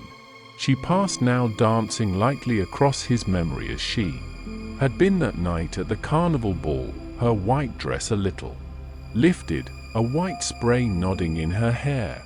She danced lightly in the round. She was dancing towards him, and as she came, her eyes were a little averted and a faint glow was on her cheek. At the pause in the chain of hands, her hand had lain in his an instant, a soft merchandise. "You are a great stranger now." "Yes. I was born to be a monk." "I am afraid you are a heretic." "Are you much afraid?" For answer she had danced away from him along the chain of hands, dancing lightly and discreetly, giving herself to none. The white spray nodded to her dancing, and when she was in shadow the glow was deeper on her cheek. A monk! His own image started forth, a profaner of the cloister, a heretic Franciscan, willing and willing not to serve, spinning like Gerardino da Borgo San Donnino, a lithe web of sophistry, and whispering in her ear. No, it was not his image. It was like the image of the young priest in whose company he had seen her last, looking at him out of dove's eyes, toying with the pages of her Irish phrase book. "Yes, yes, the ladies are coming round to us. I can see it every day. The ladies are with us. The best helpers the language has. And the church, Father Moran? The church too. Coming round too. The work is going ahead there too. Don't fret about the church." Bah! He had done well to leave the room in disdain. He had done well not to salute her on the steps of the library. He had done well to leave her to flirt with her priest, to toy with a church which was the scullery maid of Christendom. Rude, brutal anger routed the last lingering instant of ecstasy from his soul. It broke up violently her fair image and flung the fragments on all sides. On all sides distorted reflections of her image started from his memory, the flower girl in the ragged dress with damp coarse hair, Anna Hoyden's face who had called herself his own girl and baked his Hansel, the kitchen girl in the next house who sang over the clatter of her plates, with the drawl of a country singer, the first bars of underscore by Killarney's Lakes and Fells underscore, a girl who had laughed gaily to see him stumble when the iron grating in the footpath near Cork Hill had caught the broken sole of his shoe, a girl he had glanced at, attracted by her small ripe mouth as she passed out of Jacob's biscuit factory, who had cried to him over her shoulder, "Do you like what you seen of me, straight hair and curly eyebrows?" And yet he felt that, however he might revile and mock her image, his anger was also a form of homage. He had left the classroom in disdain. That was not wholly sincere, feeling that perhaps the secret of her race lay behind those dark eyes upon which her long lashes flung a quick shadow. He had told himself bitterly as he walked through the streets that she was a figure of the womanhood of her country, a bat-like soul waking to the consciousness of itself in darkness and secrecy and loneliness, tarrying a while, loveless and sinless, with her mild lover and leaving him to whisper of innocent transgressions in the latticed ear of a priest. His anger against her found vent in coarse railing at her paramour, whose name and voice and features offended his baffled pride, a priested peasant, with a brother a policeman in Dublin, and a brother a potboy in Mohicullen. To him she would unveil her soul's shy nakedness, to one who was but schooled in the discharging of a formal rite rather than to him, a priest of the eternal imagination, transmuting the daily bread of experience into the radiant body of ever-living life. The radiant image of the Eucharist united again in an instant his bitter and despairing thoughts, their cries arising unbroken in a hymn of thanksgiving. Our broken cries and mournful lays rise in one Eucharistic hymn. Are you not weary of ardent ways? While sacrificing hands upraise, the chalice flowing to the brim, tell no more of enchanted days. He spoke the verses aloud from the first lines till the music and rhythm suffused his mind, turning it to quiet indulgence, then copied them painfully to feel them the better by seeing them, then lay back on his bolster. The full morning light had come. No sound was to be heard, but he knew that all around him life was about to awaken in common noises, hoarse voices, sleepy prayers. Shrinking from that life, he turned towards the wall, making a cowl of the blanket and staring at the great overblown scarlet flowers of the tattered wallpaper. He tried to warm his perishing joy in their scarlet glow, imagining a roseway from where he lay upwards to heaven, all strewn with scarlet flowers. Weary, weary. He, too, was weary of ardent ways. A gradual warmth, a languorous weariness passed over him, descending along his spine from his closely cowled head. He felt it descend and, seeing himself as he lay, smiled. Soon he would sleep. He had written verses for her again after 10 years. 10 years before, she had worn her shawl cowlwise about her head, sending sprays of her warm breath into the night air, tapping her foot upon the glassy road. It was the last tram. The lank brown horses knew it and shook their bells to the clear night in admonition. The conductor talked with the driver, both nodding often in the green light of the lamp. They stood on the steps of the tram, he on the upper, she on the lower.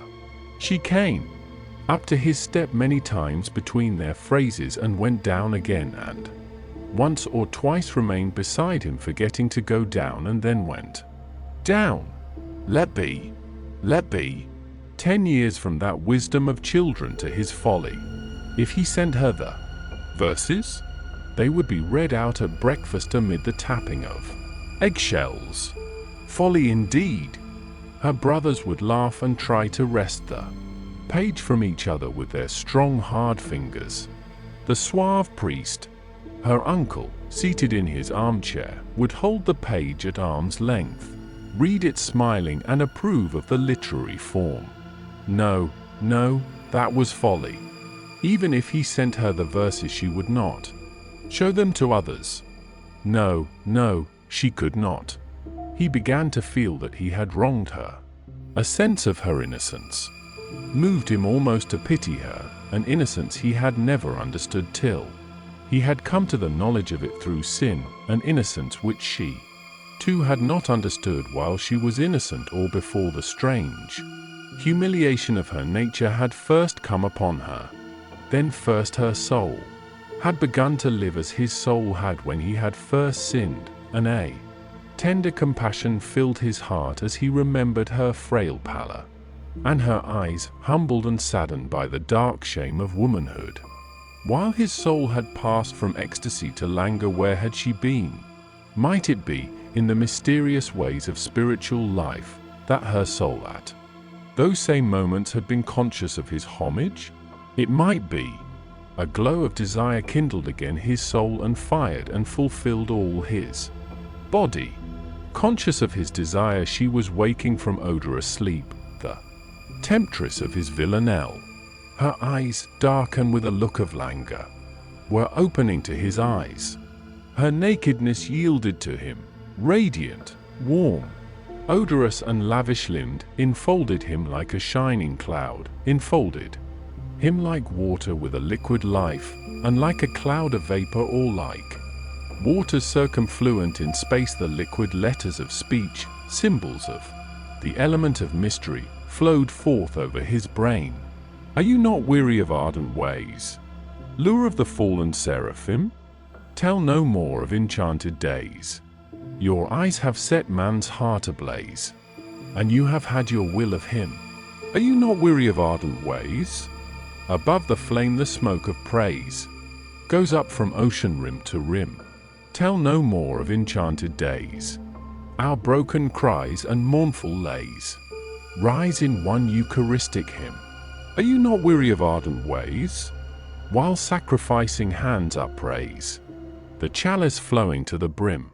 Tell no more of enchanted days, and still you hold our longing gaze with languorous look and lavish limb. Are you not weary of ardent ways? Tell no more of enchanted days. What birds were they? He stood on the steps of the library to look at them, leaning wearily on his ash plant. They flew round and round the jutting shoulder of a house in Molesworth Street.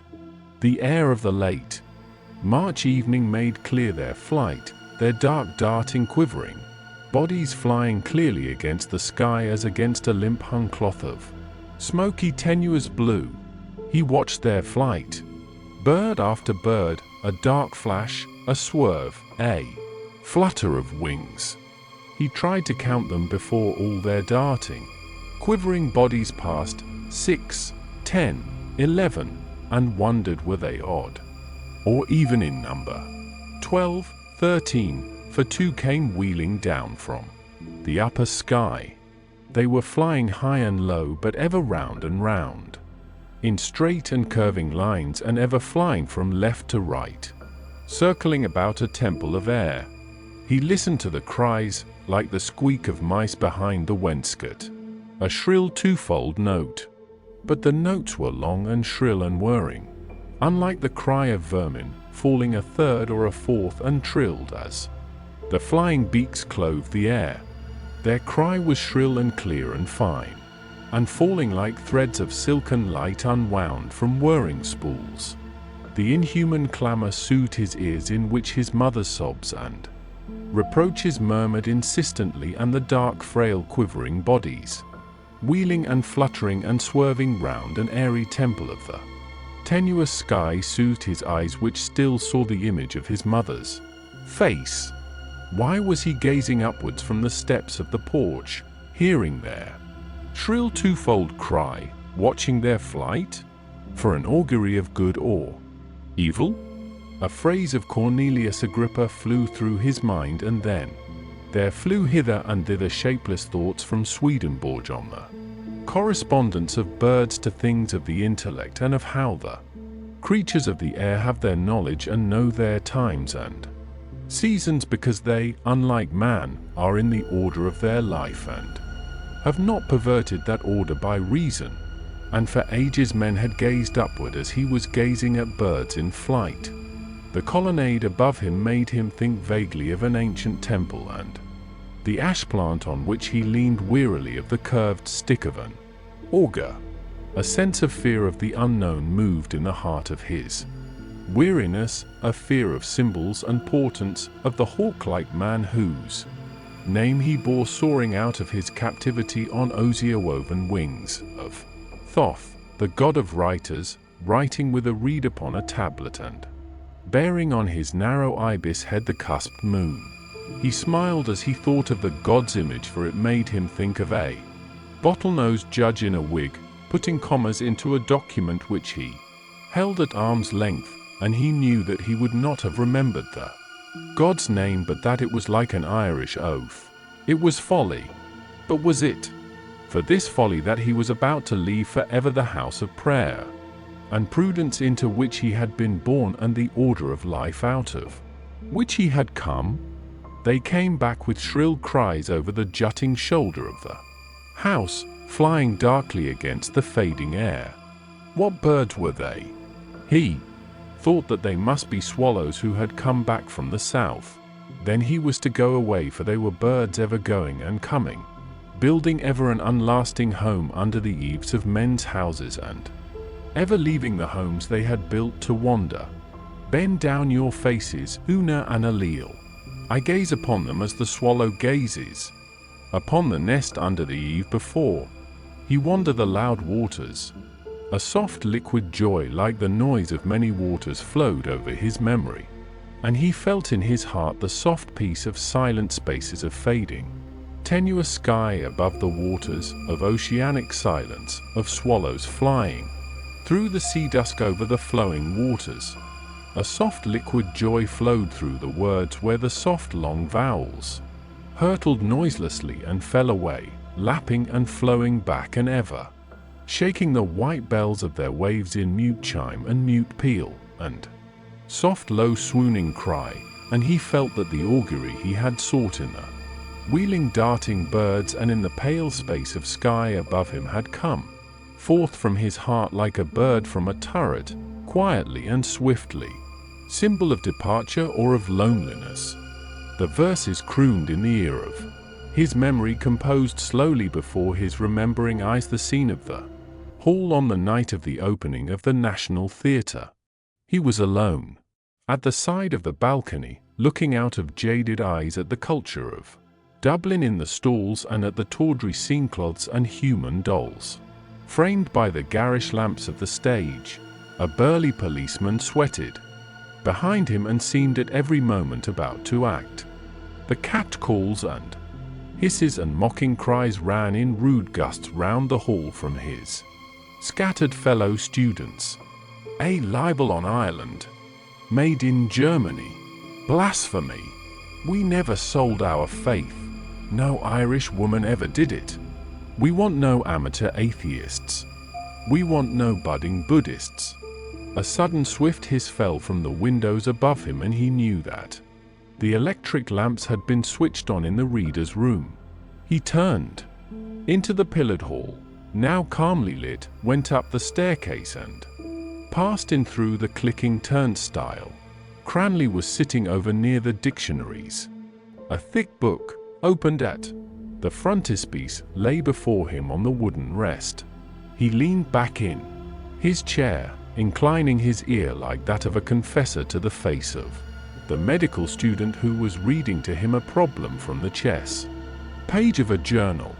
Stephen sat down at his right, and the priest at the other side of the table closed his copy of the tablet with an angry snap and stood up. Cranley gazed after him blandly and vaguely. The medical student went on, in a softer voice, "Pawn to King's fourth. We had better go, Dixon," said Stephen in warning. "He has gone to complain." Dixon folded the journal and rose with dignity, saying, "Our men retired in good order, with guns and cattle," added Stephen, pointing to the title page of Cranley's book, on which was printed "Diseases of the Ox." As they passed through a lane of the tables, Stephen said, "Cranley, I want to speak to you." Cranley did not answer or turn. He laid his book on the counter and passed out, his well-shod feet sounding flatly on the floor. On the staircase he paused and, gazing absently at Dixon, repeated, "Pawn to King's bloody fourth." "Put it that way if you like," Dixon said. He had a quiet, toneless voice and urbane manners, and on a finger of his plump, clean hand he displayed at moments a signet ring. As they crossed the hall, a man of dwarfish stature came towards them. Under the dome of his tiny hat his unshaven face began to smile with pleasure, and he was heard to murmur. The eyes were melancholy as those of a monkey. "Good evening, gentlemen," said the stubble-grown monkeyish face. "Warm weather for March," said Cranley. "They have the windows open. Upstairs." Dixon smiled and turned his ring. The blackish, monkey-puckered face pursed its human mouth with gentle pleasure, and its voice purred. "Delightful weather for March. Simply delightful. There are two nice young ladies upstairs, Captain. Tired of waiting?" Dixon said. Cranley smiled and said kindly, "The captain has only one love, Sir Walter Scott." "Isn't that so?" "Captain? What are you reading now, Captain?" Dixon asked. "The Bride of Lammermoor, I love old Scott," the flexible lips said. "I think he writes something lovely." There is no writer can touch Sir Walter Scott. He moved a thin shrunken brown hand gently in the air in time to his praise, and his thin quick eyelids beat often over his sad eyes. Sadder to Stephen's ear was his speech, a genteel accent, low and moist, marred by errors, and, listening to it, he wondered was the story true, and was the thin blood that flowed in his shrunken frame noble and come of an incestuous love? The park trees were heavy with rain, and rain fell still and ever in the lake, lying grey like a shield. A game of swans flew there, and the water and the shore beneath were fouled with their green-white slime. They embraced softly, impelled by the grey rainy light, the wet silent trees, the shield-like witnessing lake, the swans. They embraced without joy or passion, his arm about his sister's neck. A grey woolen cloak was wrapped athwart her from her shoulder to her waist, and her fair head was bent in willing shame. He had loose red-brown hair and tender, shapely, strong, freckled hands. Face? There was no face seen. The brother's face was bent upon her fair rain-fragrant hair. The hand, freckled and strong and shapely and caressing, was Davin's hand. He frowned angrily upon his thought and on the shriveled mannequin who had called it forth. His father's jibes at the Bantry gang leaped out of his memory. He held them at a distance and brooded uneasily on his own thought again. Why were they not Cranley's hands? Had Davin's simplicity and innocence stung him more secretly? He walked on across the hall with Dixon, leaving Cranley to take leave elaborately of the dwarf. Under the colonnade, Temple was standing in the midst of a little group of students. One of them cried, "Dixon, come over till you hear. Temple is in grand form." Temple turned on him his dark gypsy eyes. "You're a hypocrite, O'Keefe," he said. "And Dixon is a smiler. By hell, I think that's a good literary expression." He laughed slyly, looking in Stephen's face, repeating, "By hell, I'm delighted with that name." A smiler. A stout student who stood below them on the steps said, "Come back to the mistress, Temple. We want to hear about that."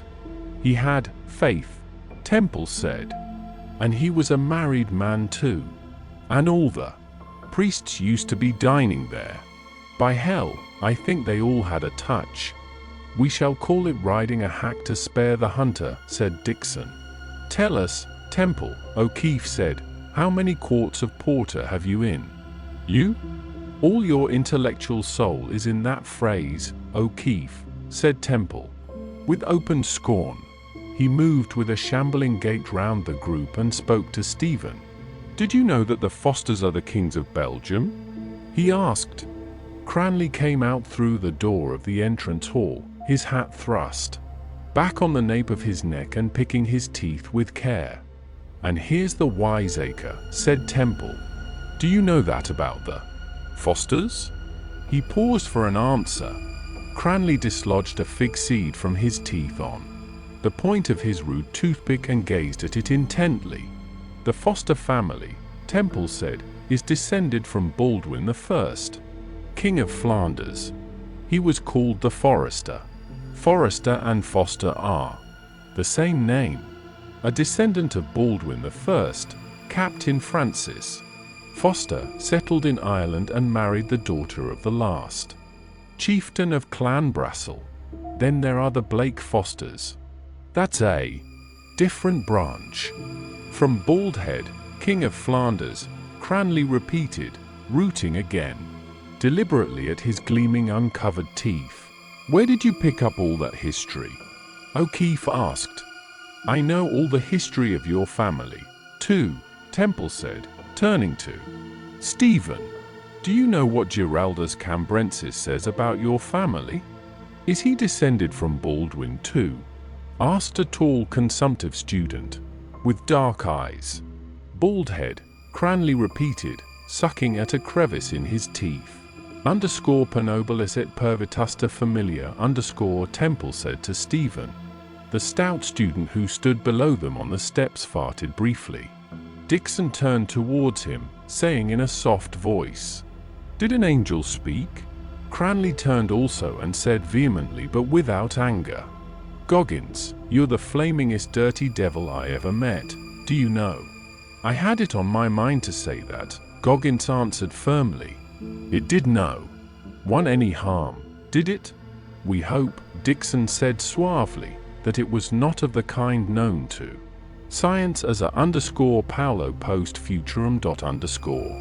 "Didn't I tell you he was a smiler?" said Temple, turning right and left. "Didn't I give him that name?" "You did." "We're not deaf," said the tall consumptive. Cranley still frowned at the stout student below him. Then, with a snort of disgust, he shoved him violently down the steps. "Go away from here," he said rudely. "Go away, you stinkpot." "And you are a stinkpot." Goggins skipped down onto the gravel and at once returned to his place. With good humor, Temple turned back to Stephen and asked, "Do you believe in the law of heredity? Are you drunk or what are you trying to say?" asked Cranley, facing round on him with an expression of wonder. "The most profound sentence ever written," Temple said with enthusiasm, "is the sentence at the end of the zoology. Reproduction is the beginning of death." He touched Stephen timidly at the elbow and said eagerly, "Do you feel how profound that is because you are a poet?" Cranley pointed his long forefinger. "Look at him," he said with scorn to the others. "Look at Ireland's hope." They laughed at his words and gesture. Temple turned on him bravely, saying, "Cranley, you're always sneering at me. I can see that. But I am as good as you any day. Do you know what I think about you now as compared with myself?" "My dear man," said Cranley urbanely, "you are incapable, do you know? Absolutely incapable of thinking." "But do you know," Temple went on, "what I think of you and of myself, compared together?" "Out with it, Temple!" the stout student cried from the steps. "Get it out in bits." Temple turned right and left, making sudden feeble gestures as he spoke. "I'm a bollocks," he said, shaking his head in despair. "I am, and I know I am, and I admit it that I am." Dixon patted him lightly on the shoulder and said mildly, "And it does you every credit, Temple." "But he," Temple said, pointing to Cranley, "he is a bollocks, too, like me. Only he doesn't know it. And that's the only difference I see." A burst of laughter covered his words. But he turned again to Stephen and said with a sudden eagerness, "That word is a most interesting word. That's the only English dual number. Did you know? Is it?" Stephen said vaguely.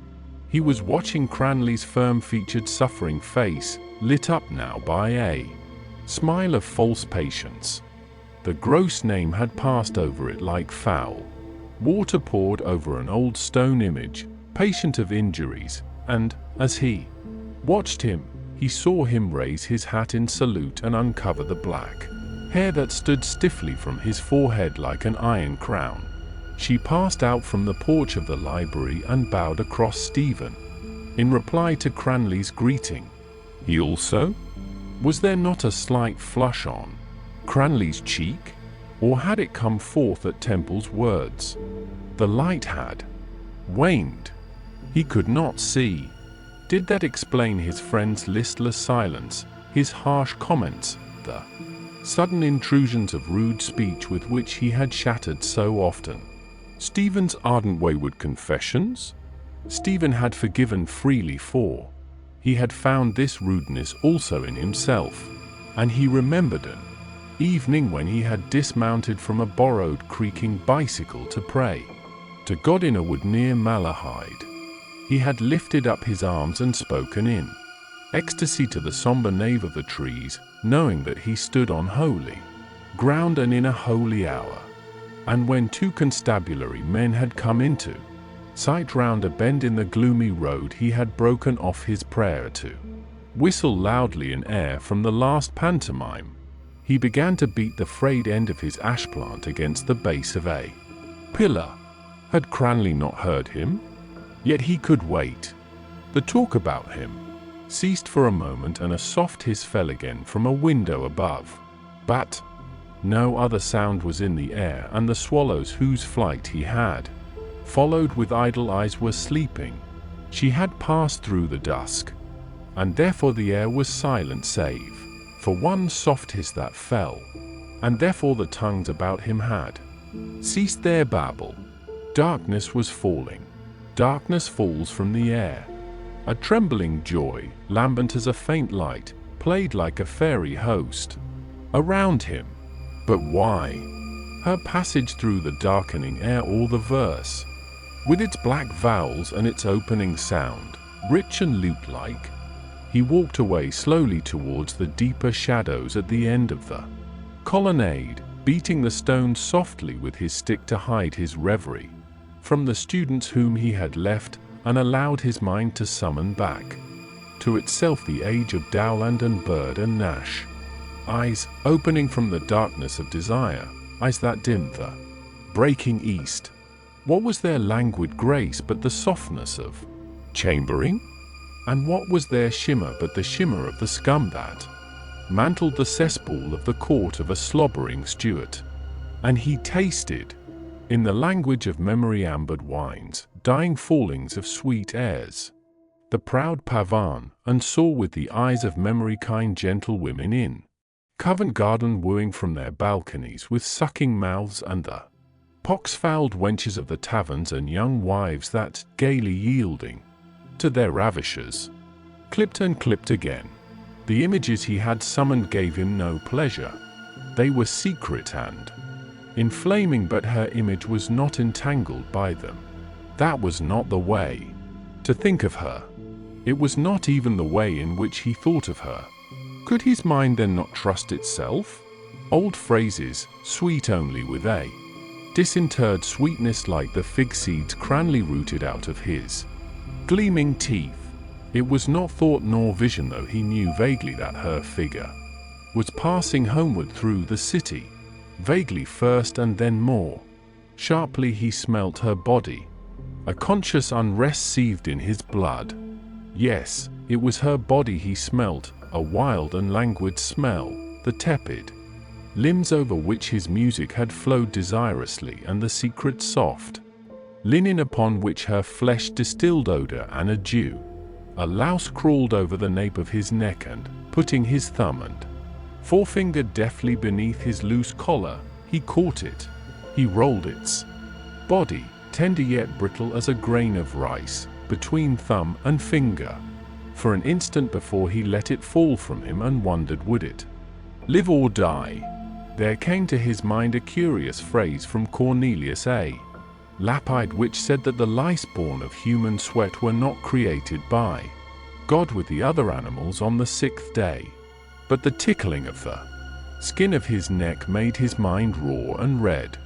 The life of his body, ill-clad, ill-fed, louse-eaten, made him close his eyelids in a sudden spasm of despair, and in the darkness he saw the brittle bright bodies of lice falling from the air and turning often as they fell. Yes, and it was not darkness that fell from the air. It was brightness. Brightness falls from the air.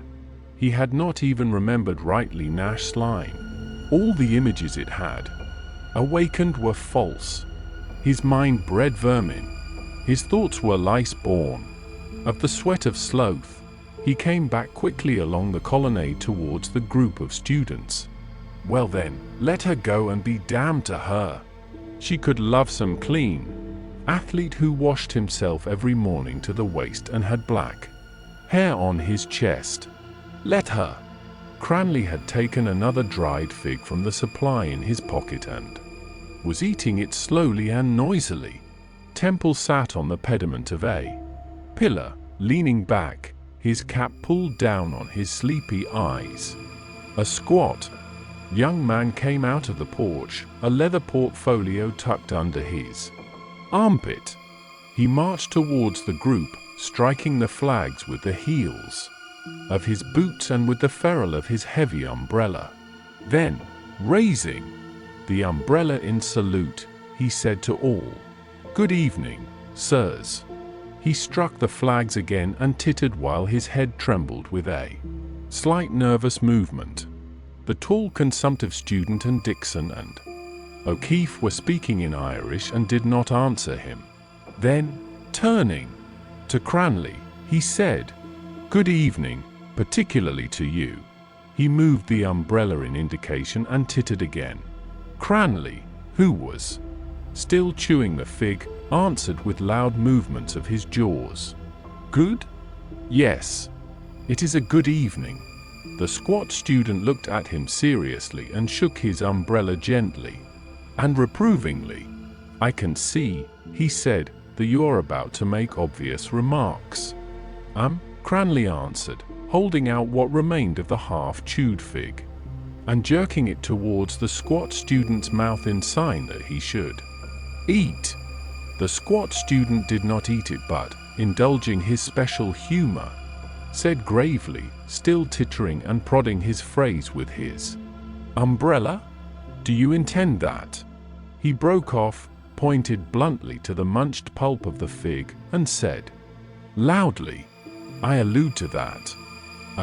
Cranley said as before, "Do you intend that now?" The squat student said, as underscore ipso facto underscore or, let us say, as so to speak. Dixon turned aside from his group, saying, "Goggins was waiting for you, Glyn. He has gone round to the Adelphi to look for you and Moynihan. What have you there?"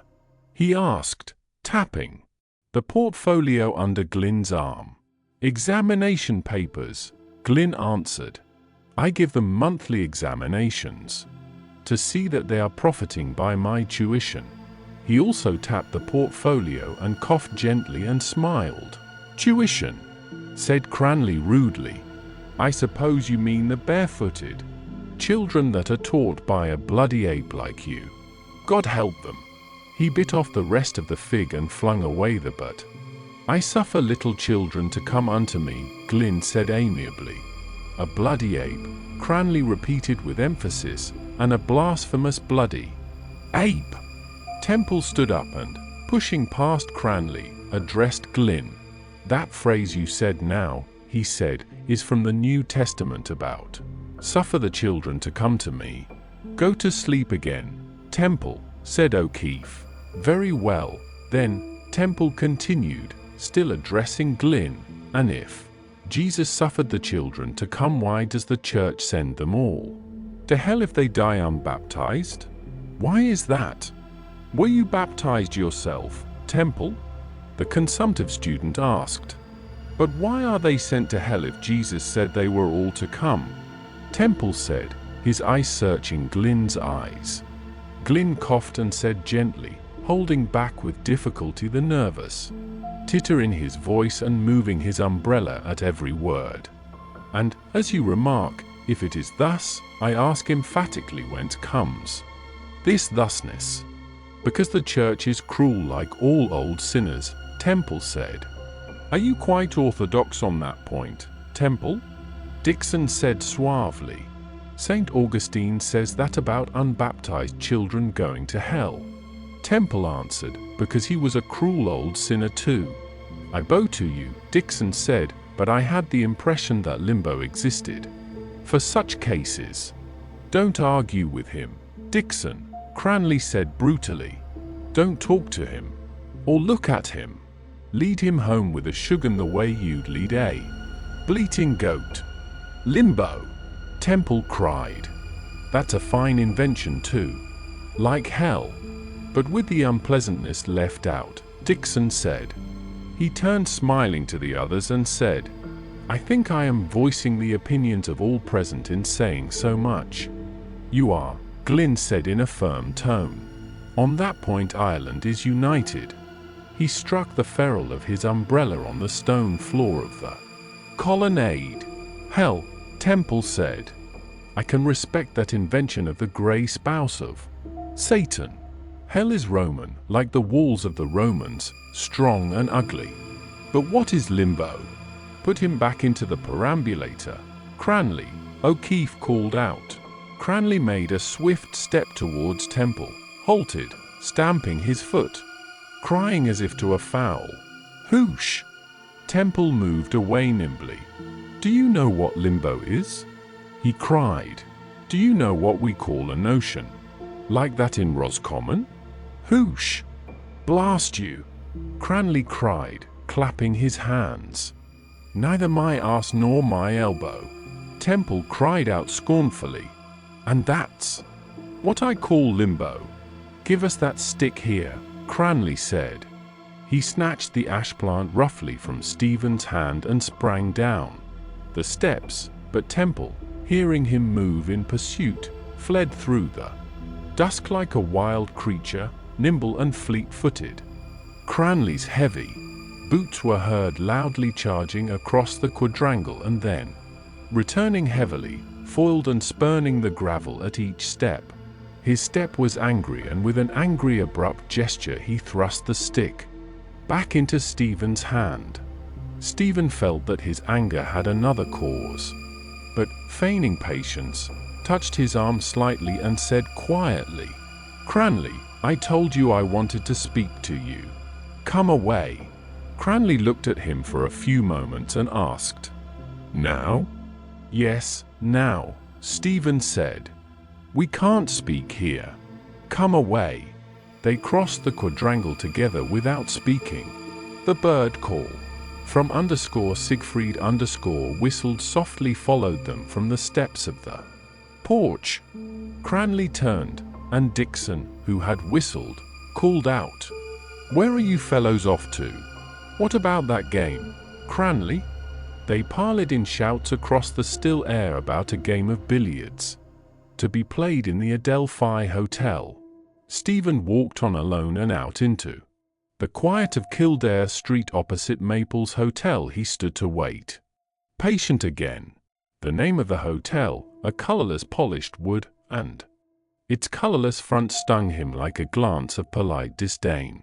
He stared angrily back at the softly lit drawing room of the hotel in which he imagined the sleek lives of the patricians of Ireland housed in calm. They thought of army commissions and land agents, peasants greeted them along the roads in the country. They knew the names of certain French dishes and gave orders to jovvies in high-pitched provincial voices which pierced through their skin-tight accents. How could he hit their conscience, or how cast his shadow over the imaginations of their daughters, before their squires begat upon them, that they might breed a race less ignoble than their own? And under the deepened dusk he felt the thoughts and desires of the race to which he belonged flitting like bats across the dark country lanes, under trees, by the edges of streams and near the pool-mottled bogs. A woman had waited in the doorway as Davin had passed by at night and, offering him a cup of milk, had all but wooed him to her bed, for Davin had the mild eyes of one who could be secret. But him no woman's eyes had wooed. His arm was taken in a strong grip, and Cranley's voice said, "Let us eat go." They walked southward in silence. Then Cranley said, "That blithering idiot, Temple. I swear to Moses, do you know that I'll be the death of that fellow one time." But his voice was no longer angry, and Stephen wondered, was he thinking of her greeting to him under the porch? They turned to the left and walked on as before. When they had gone on so for some time, Stephen said, "Cranley, I had an unpleasant quarrel this evening." "With your people?" Cranley asked. "With my mother." "About religion?" "Yes," Stephen answered. After a pause, Cranley asked, "What age is your mother?" "Not old," Stephen said. "She wishes me to make my Easter duty." "And will you?" "I will not," Stephen said. Why not? Cranley said. I will not serve, answered Stephen. That remark was made before, Cranley said calmly. It is made behind now, said Stephen hotly. Cranley pressed Stephen's arm, saying, Go easy, my dear man. You're an excitable bloody man, do you know? He laughed nervously as he spoke and, looking up into Stephen's face, with moved and friendly eyes, said, Do you know that you are an excitable man? I dare say I am, said Stephen, laughing also. Their minds, lately estranged, seemed suddenly to have been drawn closer, one to the other. Do you believe in the Eucharist? Cranley asked. I do not, Stephen said. Do you disbelieve then? I neither believe in it nor disbelieve in it, Stephen answered. Many persons have doubts, even religious persons, yet they overcome. The more put them aside, Cranley said. Are your doubts on that point too strong? I do not wish to overcome them, Stephen answered. Cranley, embarrassed for a moment, took another fig from his pocket and was about to eat it when Stephen said, Don't, please. You cannot discuss this question with your mouth full of chewed fig. Cranley examined the fig by the light of a lamp under which he halted. Then he smelt it with both nostrils, bit a tiny piece, spat it out and threw the fig rudely into the gutter. Addressing it as it lay, he said, Depart from me, ye cursed, into everlasting fire. Taking Stephen's arm, he went on again and said, Do you not fear that those words may be spoken to you on the day of judgment? What is offered me on the other hand? Stephen asked. An eternity of bliss in the company of the Dean of Studies? Remember, Cranley said that he would be glorified. Stephen said somewhat bitterly, bright, agile, impassible and, above all, subtle. It is a curious thing, do you know, Cranley said dispassionately, how your mind is supersaturated with the religion in which you say you disbelieve. Did you believe in it when you were at school? I bet you did. I did, Stephen answered. And were you happier then? Cranley asked softly. Happier than you are now, for instance? Often happy, Stephen said, and often unhappy. I was someone else then. How someone else? What do you mean by that statement? I mean, said Stephen, that I was not myself as I am now, as I had to become. Not as you are now. Not as you had to become, Cranley repeated. Let me ask you a question. Do you love your mother? Stephen shook his head slowly. I don't know what your words mean, he said simply. Have you never loved anyone? Cranley asked. Do you mean women? I am not speaking of that, Cranley said in a colder tone. I ask you if you ever felt love towards anyone or anything. Stephen walked on beside his friend, staring gloomily at the footpath. I tried to love God, he said at length. It seems now I failed. It is very difficult. I tried to unite my will with the will of God instant by instant. In that I did not always fail. I could perhaps do that. Still, Cranley cut him short by asking, Has your mother had a happy life? How do I know? Stephen said. How many children had she? 9 or 10, Stephen answered. Some died. Was your father? Cranley interrupted himself for an instant and then said, I don't want to pry into your family affairs. But was your father what is called well-to-do? I mean, when you were growing up. Yes, Stephen said. What was he? Cranley asked after a pause. Stephen began to enumerate glibly his father's attributes.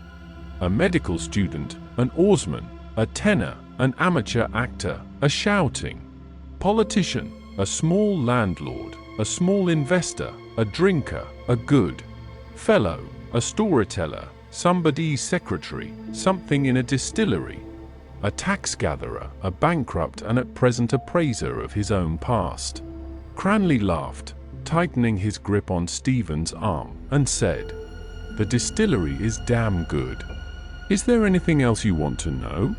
Stephen asked, "Are you in good circumstances at present? Do I look it?" Stephen asked bluntly. So then, Cranley went on musingly, "You were born in the lap of luxury."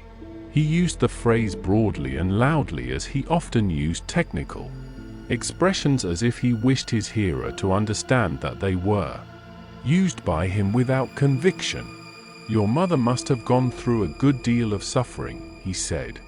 "Then, would you not try to save her from suffering more, even if, or would you?" "If I could," Stephen said, "that would cost me very little." "Then do so," Cranley said. "Do as she wishes you to do." "What is it for? You? You disbelieve in it. It is a form, nothing else. And you will set her mind at rest."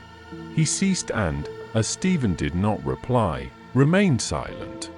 Then, as if giving utterance to the process of his own thought, he said, "Whatever else is unsure in this stinking dunghill of a world, mother's love is not. Your mother brings you into the world, carries you first in her body. What do we know about what she feels? But whatever she feels, it, at least, must be real. It must be. What are our ideas or ambitions? Play. Ideas. Why, that bloody bleating goat. Temple has ideas. Mackan has ideas too. Every jackass going the roads thinks he has ideas."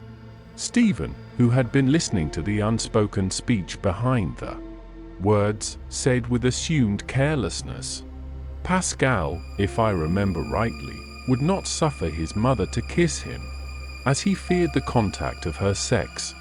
"Pascal was a pig," said Cranley. "Aloysius Gonzaga, I think, was of the same mind," Stephen said. "And he was another pig then," said Cranley.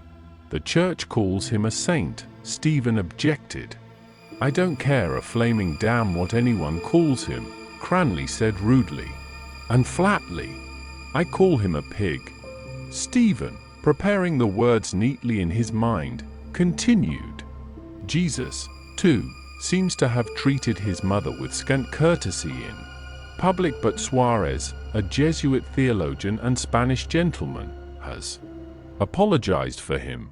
"Did the idea ever occur to you," Cranley asked, "that Jesus was not what he pretended to be?" "The first person to whom that idea occurred," Stephen answered, "was Jesus himself." "I mean," Cranley said, hardening in his speech, "did the idea ever occur to you that he was himself a conscious hypocrite, what he called the Jews of his time a whited sepulchre? Or, to put it more plainly, that he was a blackguard?" "That idea never occurred to me," Stephen answered. "But I am curious to know, are you trying to make a convert of me or a pervert of yourself?" He turned towards his friend's face and saw there a raw smile which some force of will strove to make finely significant. Cranley asked suddenly in a plain, sensible tone, "Tell me the truth. Were you at all shocked by what I said?" "Somewhat," Stephen said. "And why were you shocked?" Cranley pressed on in the same tone. "If you feel sure that our religion is false and that Jesus was not the Son of God?" "I am not at all sure of it," Stephen said. "He is more like a son of God than a son of Mary." "And is that why you will not communicate?" Cranley asked. "Because you are not sure of that too? Because you feel that the host, too, may be the body and blood of the Son of God and not a wafer of bread? And because you fear that it may be?" "Yes," Stephen said quietly, "I feel that and I also fear it." "I see," Cranley said. Stephen, struck by his tone of closure, reopened the discussion at once by saying, I fear many things: dogs, horses, firearms, the sea, thunderstorms, machinery, the country roads at night. But why do you fear a bit of bread? I imagine, Stephen said, that there is a malevolent reality behind those things I say I fear. Do you fear then, Cranley asked, that the God of the Roman Catholics would strike you dead and damn you if you made a sacrilegious communion? The God of the Roman Catholics could do that now, Stephen said. I fear, more than that, the chemical action which would be set up in my soul by a false homage to a symbol behind which are massed 20 centuries of authority and veneration. Would you, Cranley asked, in extreme danger, commit that particular sacrilege? For instance, if you lived in the penal days? I cannot answer for the past, Stephen replied. Possibly not. Then, said Cranley, you do not intend to become a Protestant? I said that I had lost the faith, Stephen answered, but not that I had lost self-respect. What kind of liberation would that be to forsaken absurdity which is logical and coherent, and to embrace one which is illogical and incoherent? They had walked on towards the township of Pembroke, and now, as they went on slowly along the avenues, the trees and the scattered lights in the villas soothed their minds. The air of wealth and repose diffused about them seemed to comfort their neediness. Behind a hedge of laurel, a light glimmered in the window of a kitchen, and the voice of a servant was heard singing as she sharpened knives. She sang, in short broken bars, _Rosie O'Grady, _ Cranley stopped to listen, saying, _Mulia cantat . The soft beauty of the Latin word touched with an enchanting touch the dark of the evening, with a touch fainter and more persuading than the touch of music or of a woman's hand. The strife of their minds was quelled. The figure of a woman as she appears in the liturgy of the church passed silently through the darkness, a white-robed figure, small and slender as a boy, and with a falling girdle. Her voice, frail and high as a boy's, was heard intoning from a distant choir the first words of a woman which pierced the gloom and clamor of the first chanting of the Passion. It too come Jesu Galileo eras. And all hearts were touched and turned to her voice, shining like a young star, shining clearer as the voice intoned the Proparoxyton, and more faintly as the cadence died. The singing ceased. They went on together, Cranley repeating in strongly stressed rhythm the end of the refrain. And when we are married, oh, how happy we'll be! For I love sweet Rosie O'Grady, and Rosie O'Grady loves me. There's real poetry for you, he said. There's real love. He glanced sideways at Stephen with a strange smile and said, Do you consider that poetry? Or do you know what the words mean? I want to see Rosie first, said Stephen. She's easy to find, Cranley said. His hat had come down on his forehead. He shoved it back, and in the shadow of the tree Stephen saw his pale face, framed by the dark, and his large dark eyes. Yes, his face was handsome and his body was strong and hard. He had spoken of a mother's love. He felt then the sufferings of women, the weaknesses of their bodies and souls, and would shield them with a strong and resolute arm and bow his mind to them. Away then, it is time to go. A voice spoke softly to Stephen's lonely heart, bidding him go and telling him that his friendship was coming to an end. Yes, he would go. He could not strive against another. He knew his part. Probably I shall go away, he said. Where? Cranley asked. Where I can, Stephen said. Yes, Cranley said. It might be difficult for you to live here now. But is it that makes you go? I have to go, Stephen answered. Because, Cranley continued, you need not look upon yourself as driven away if you do not wish to go, or as a heretic or an outlaw.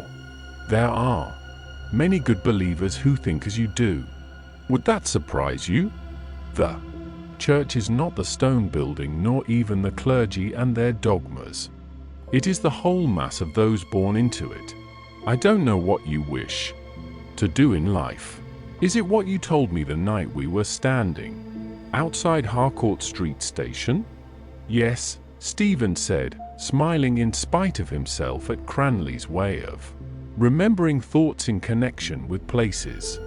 The night you spent half an hour wrangling with Doherty about the shortest way from Salagap to Laraz. Pothead, Cranley said with calm contempt. What does he know about the way from Salagap to Laraz? Or what does he know about anything for that matter? And the big slobbering washing pot head of him. He broke into a loud long laugh. Well? Stephen said. Do you remember the rest? What you said, is it? Cranley asked. Yes, I remember it. To discover the mode of life or of art whereby your spirit could express itself in unfettered freedom. Stephen raised his hat in acknowledgement. Freedom, Cranley repeated. But you are not free enough yet to commit a sacrilege. Tell me, would you rob? I would beg first, Stephen said. And if you got nothing, would you rob? You wish me to say, Stephen answered, that the rights of property are provisional, and that in certain circumstances it is not unlawful to rob. Everyone would act in that belief, so I will not make you that answer. Apply to the Jesuit theologian Juan Mariana de Tolliver, who will also explain to you in what circumstances you may lawfully kill your king, and whether you had better hand him his poison in a goblet or smear it for him upon his robe or his saddlebow. Ask me rather, would I suffer others to rob me, or, if they did, would I call down upon them what I believe is called the chastisement of the secular arm? And would you? I think, Stephen said, it would pain me as much to do so as to be robbed. I see, Cranley said. He produced his match and began to clean the crevice between two teeth. Then he said carelessly, Tell me, for example, would you deflower a virgin? Excuse me, Stephen said politely, is that not the ambition of most young gentlemen? What then is your point of view? Cranley asked. His last phrase, sour-smelling as the smoke of charcoal and disheartening, excited Stephen's brain, over which its fumes seemed to brood. Look here, Cranley, he said. You have asked me what I would do and what I would not do. I will tell you what I will do and what I will not do. I will not serve that in which I no longer believe, whether it call itself my home, my fatherland, or my church, and I will try to express myself in some mode of life or art as freely as I can and as wholly as I can, using for my defense the only arms I allow myself to use, silence, exile, and cunning. Cranley seized his arm and steered him round so as to lead him back towards Leeson Park. He laughed almost slyly and pressed Stephen's arm with an elder's affection. Cunning indeed, he said. Is it you? You poor poet, you. And you made me confess to you, Stephen said, thrilled by his touch, as I have confessed to you so many other things. Have I not? Yes, my child, Cranley said, still gaily. You made me confess the fears that I have. But I will tell you also what I do not fear. I do not fear to be alone or to be spurned for another or to leave whatever I have to leave. And I am not afraid to make a mistake, even a great mistake, a lifelong mistake, and perhaps as long as eternity too. Cranley, now grave again, slowed his pace and said, Alone, quite alone. You have no fear of that. And you know what that word means? Not only to be separate from all others, but to have not even one friend. I will take the risk, said Stephen. And not to have any one person, Cranley said, who would be more than a friend, more even than the noblest and truest friend a man ever had. His words seemed to have struck some deep chord in his own nature. Had he spoken of himself as he was all wished to be? Stephen watched his face for some moments in silence. A cold sadness was there. He had spoken of himself, of his own loneliness which he feared. Of whom are you speaking? Stephen asked at length. Cranley did not answer. March 20. Long talk with Cranley on the subject of my revolt. He had his grand manner on. I supple and suave. Attacked me on the score of love for one's mother. Tried to imagine his mother, cannot. Told me once, in a moment of thoughtlessness, his father was 61 when he was born. Can see him. Strong farmer type. Pepper and salt. Suit. Square feet. Unkempt. Grizzled beard. Probably attends coursing. Matches. Pays his dues regularly but not plentifully to Father Dwyer of Laraz. Sometimes talks to girls after nightfall. But his mother? Very young or very old? Hardly the first. If so, Cranley would not have spoken as he did. Old then, probably, and neglected. Hence Cranley's despair of soul, the child of exhausted loins. March 21 morning Thought this in bed last night but was too lazy. And free to add to it. Free, yes. The exhausted loins are those of Elizabeth and Zachary. Then he is the precursor. Item, he eats chiefly belly bacon and dried figures, reed locusts and wild honey. Also, when thinking of him, saw always a stern severed head or death mask as if outlined on a grey curtain or Veronica. Decarnation they call it in the fold. Puzzled for the moment by St. John at the Latin gate. What do I see? A decarnated precursor trying to pick the lock. March 21 night free. Soul free and fancy free. Let the dead bury the dead. And let the dead marry the dead. March 22. In company with Lynch followed a sizable hospital nurse. Lynch's idea. Dislike it. 2 lean hungry greyhounds walking after a heifer. March 23. Have not seen her since that night. Unwell? Sits at the fire perhaps with Mama's shawl on her shoulders. But not peevish. Nice bowl of gruel? Won't you now? March 24. Began with a discussion with my mother. Subject, BVM. Handicapped by my sex and youth. To escape held-up relations between Jesus and Papa against those between Mary and her son. Said religion was not a lying in hospital. Mother indulgent. Said I have a queer mind. And have read too much. Not true. Have read little and understood less. Then she said I would come back to faith because I had a restless mind. This means to leave church by back door of sin and re-enter through the skylight of repentance. Cannot repent. Told her so and asked for 6pence. Got 3pence. Then went to college. Other wrangle with little round head rogue's eye. Getsy. This time about Bruno the Nolan. Began in Italian and ended in pidgin English. He said Bruno was a terrible heretic. I said he was terribly burned. He agreed to this with some sorrow. Then gave me Recipe for what he calls _risotto alla bergamasca_. When he pronounces a soft _o_ he protrudes his full carnal lips as if he kissed the vowel. Has he? And could he repent? Yes, he could, and cry 2 round rogues' tears, 1 from each eye.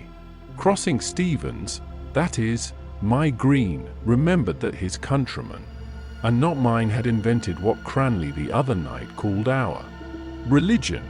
A quartet of them, soldiers of the 97th Infantry Regiment, sat at the foot of the cross and tossed up dice for the overcoat of the crucified. Went to library. Tried to read 3 reviews. Useless. She is not out yet. Am I alarmed? About what? That she will never be out again. Blake wrote, I wonder if William Bond will die, for assuredly he is very ill. Alas, poor William! I was once at a diorama in Rotunda. At the end were pictures of big knobs. Among them William Uric Gladstone, just then dead. Orchestra. Played _o, Willie, we have missed you. A race of clodhoppers. _march _25 morning A troubled night of dreams. Want to get them off my chest. A long curving gallery. From the floor ascend pillars of dark vapors. It is peopled by the images of fabulous kings, set in stone. There, hands are folded upon their knees in token of weariness, and their eyes are darkened, for the errors of men go up before them forever as dark vapors.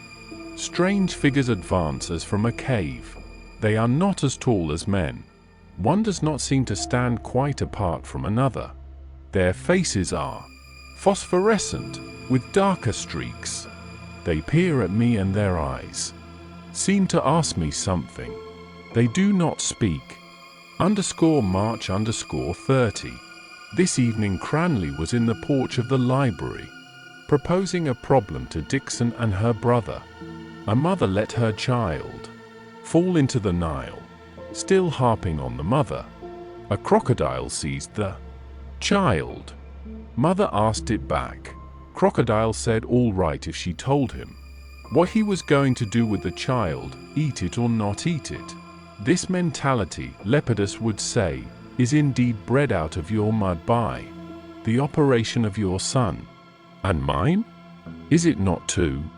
Then into Nile mud with it. April 1. Disapprove of this last phrase. April 2. Saw her drinking tea and eating cakes in Johnston's, Mooney, and O'Brien's. Rather, lynx-eyed Lynch saw her as we passed.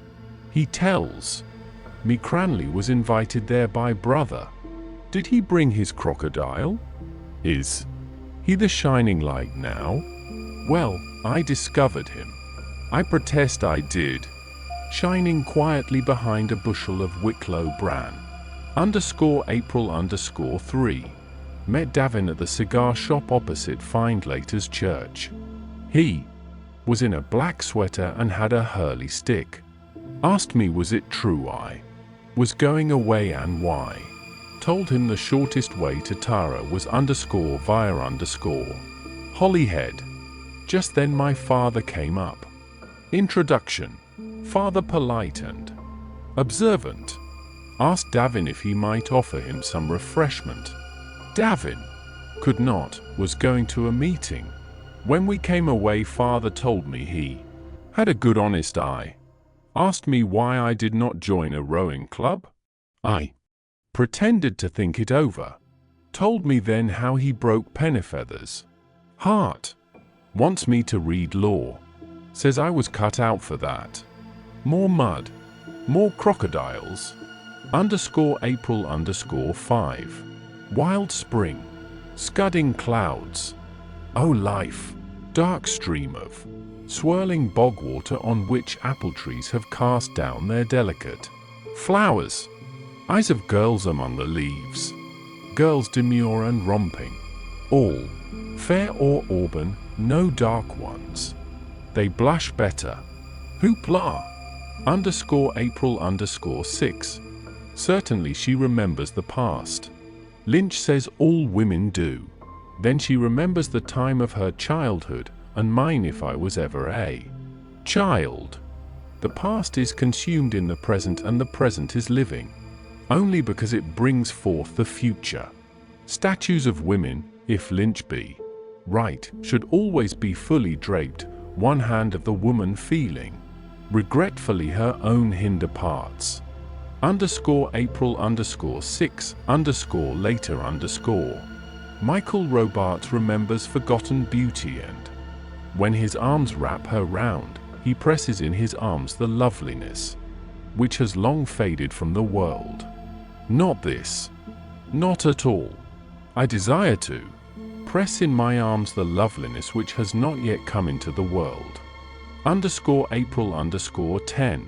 Faintly, under the heavy night, through the silence of the city which has turned from dreams to dreamless sleep as a weary lover, whom no caresses move, the sound of hoofs upon the road. Not so faintly, now as they come near the bridge, and in a moment, as they pass the darkened windows, the silence is cloven by alarm as by an arrow.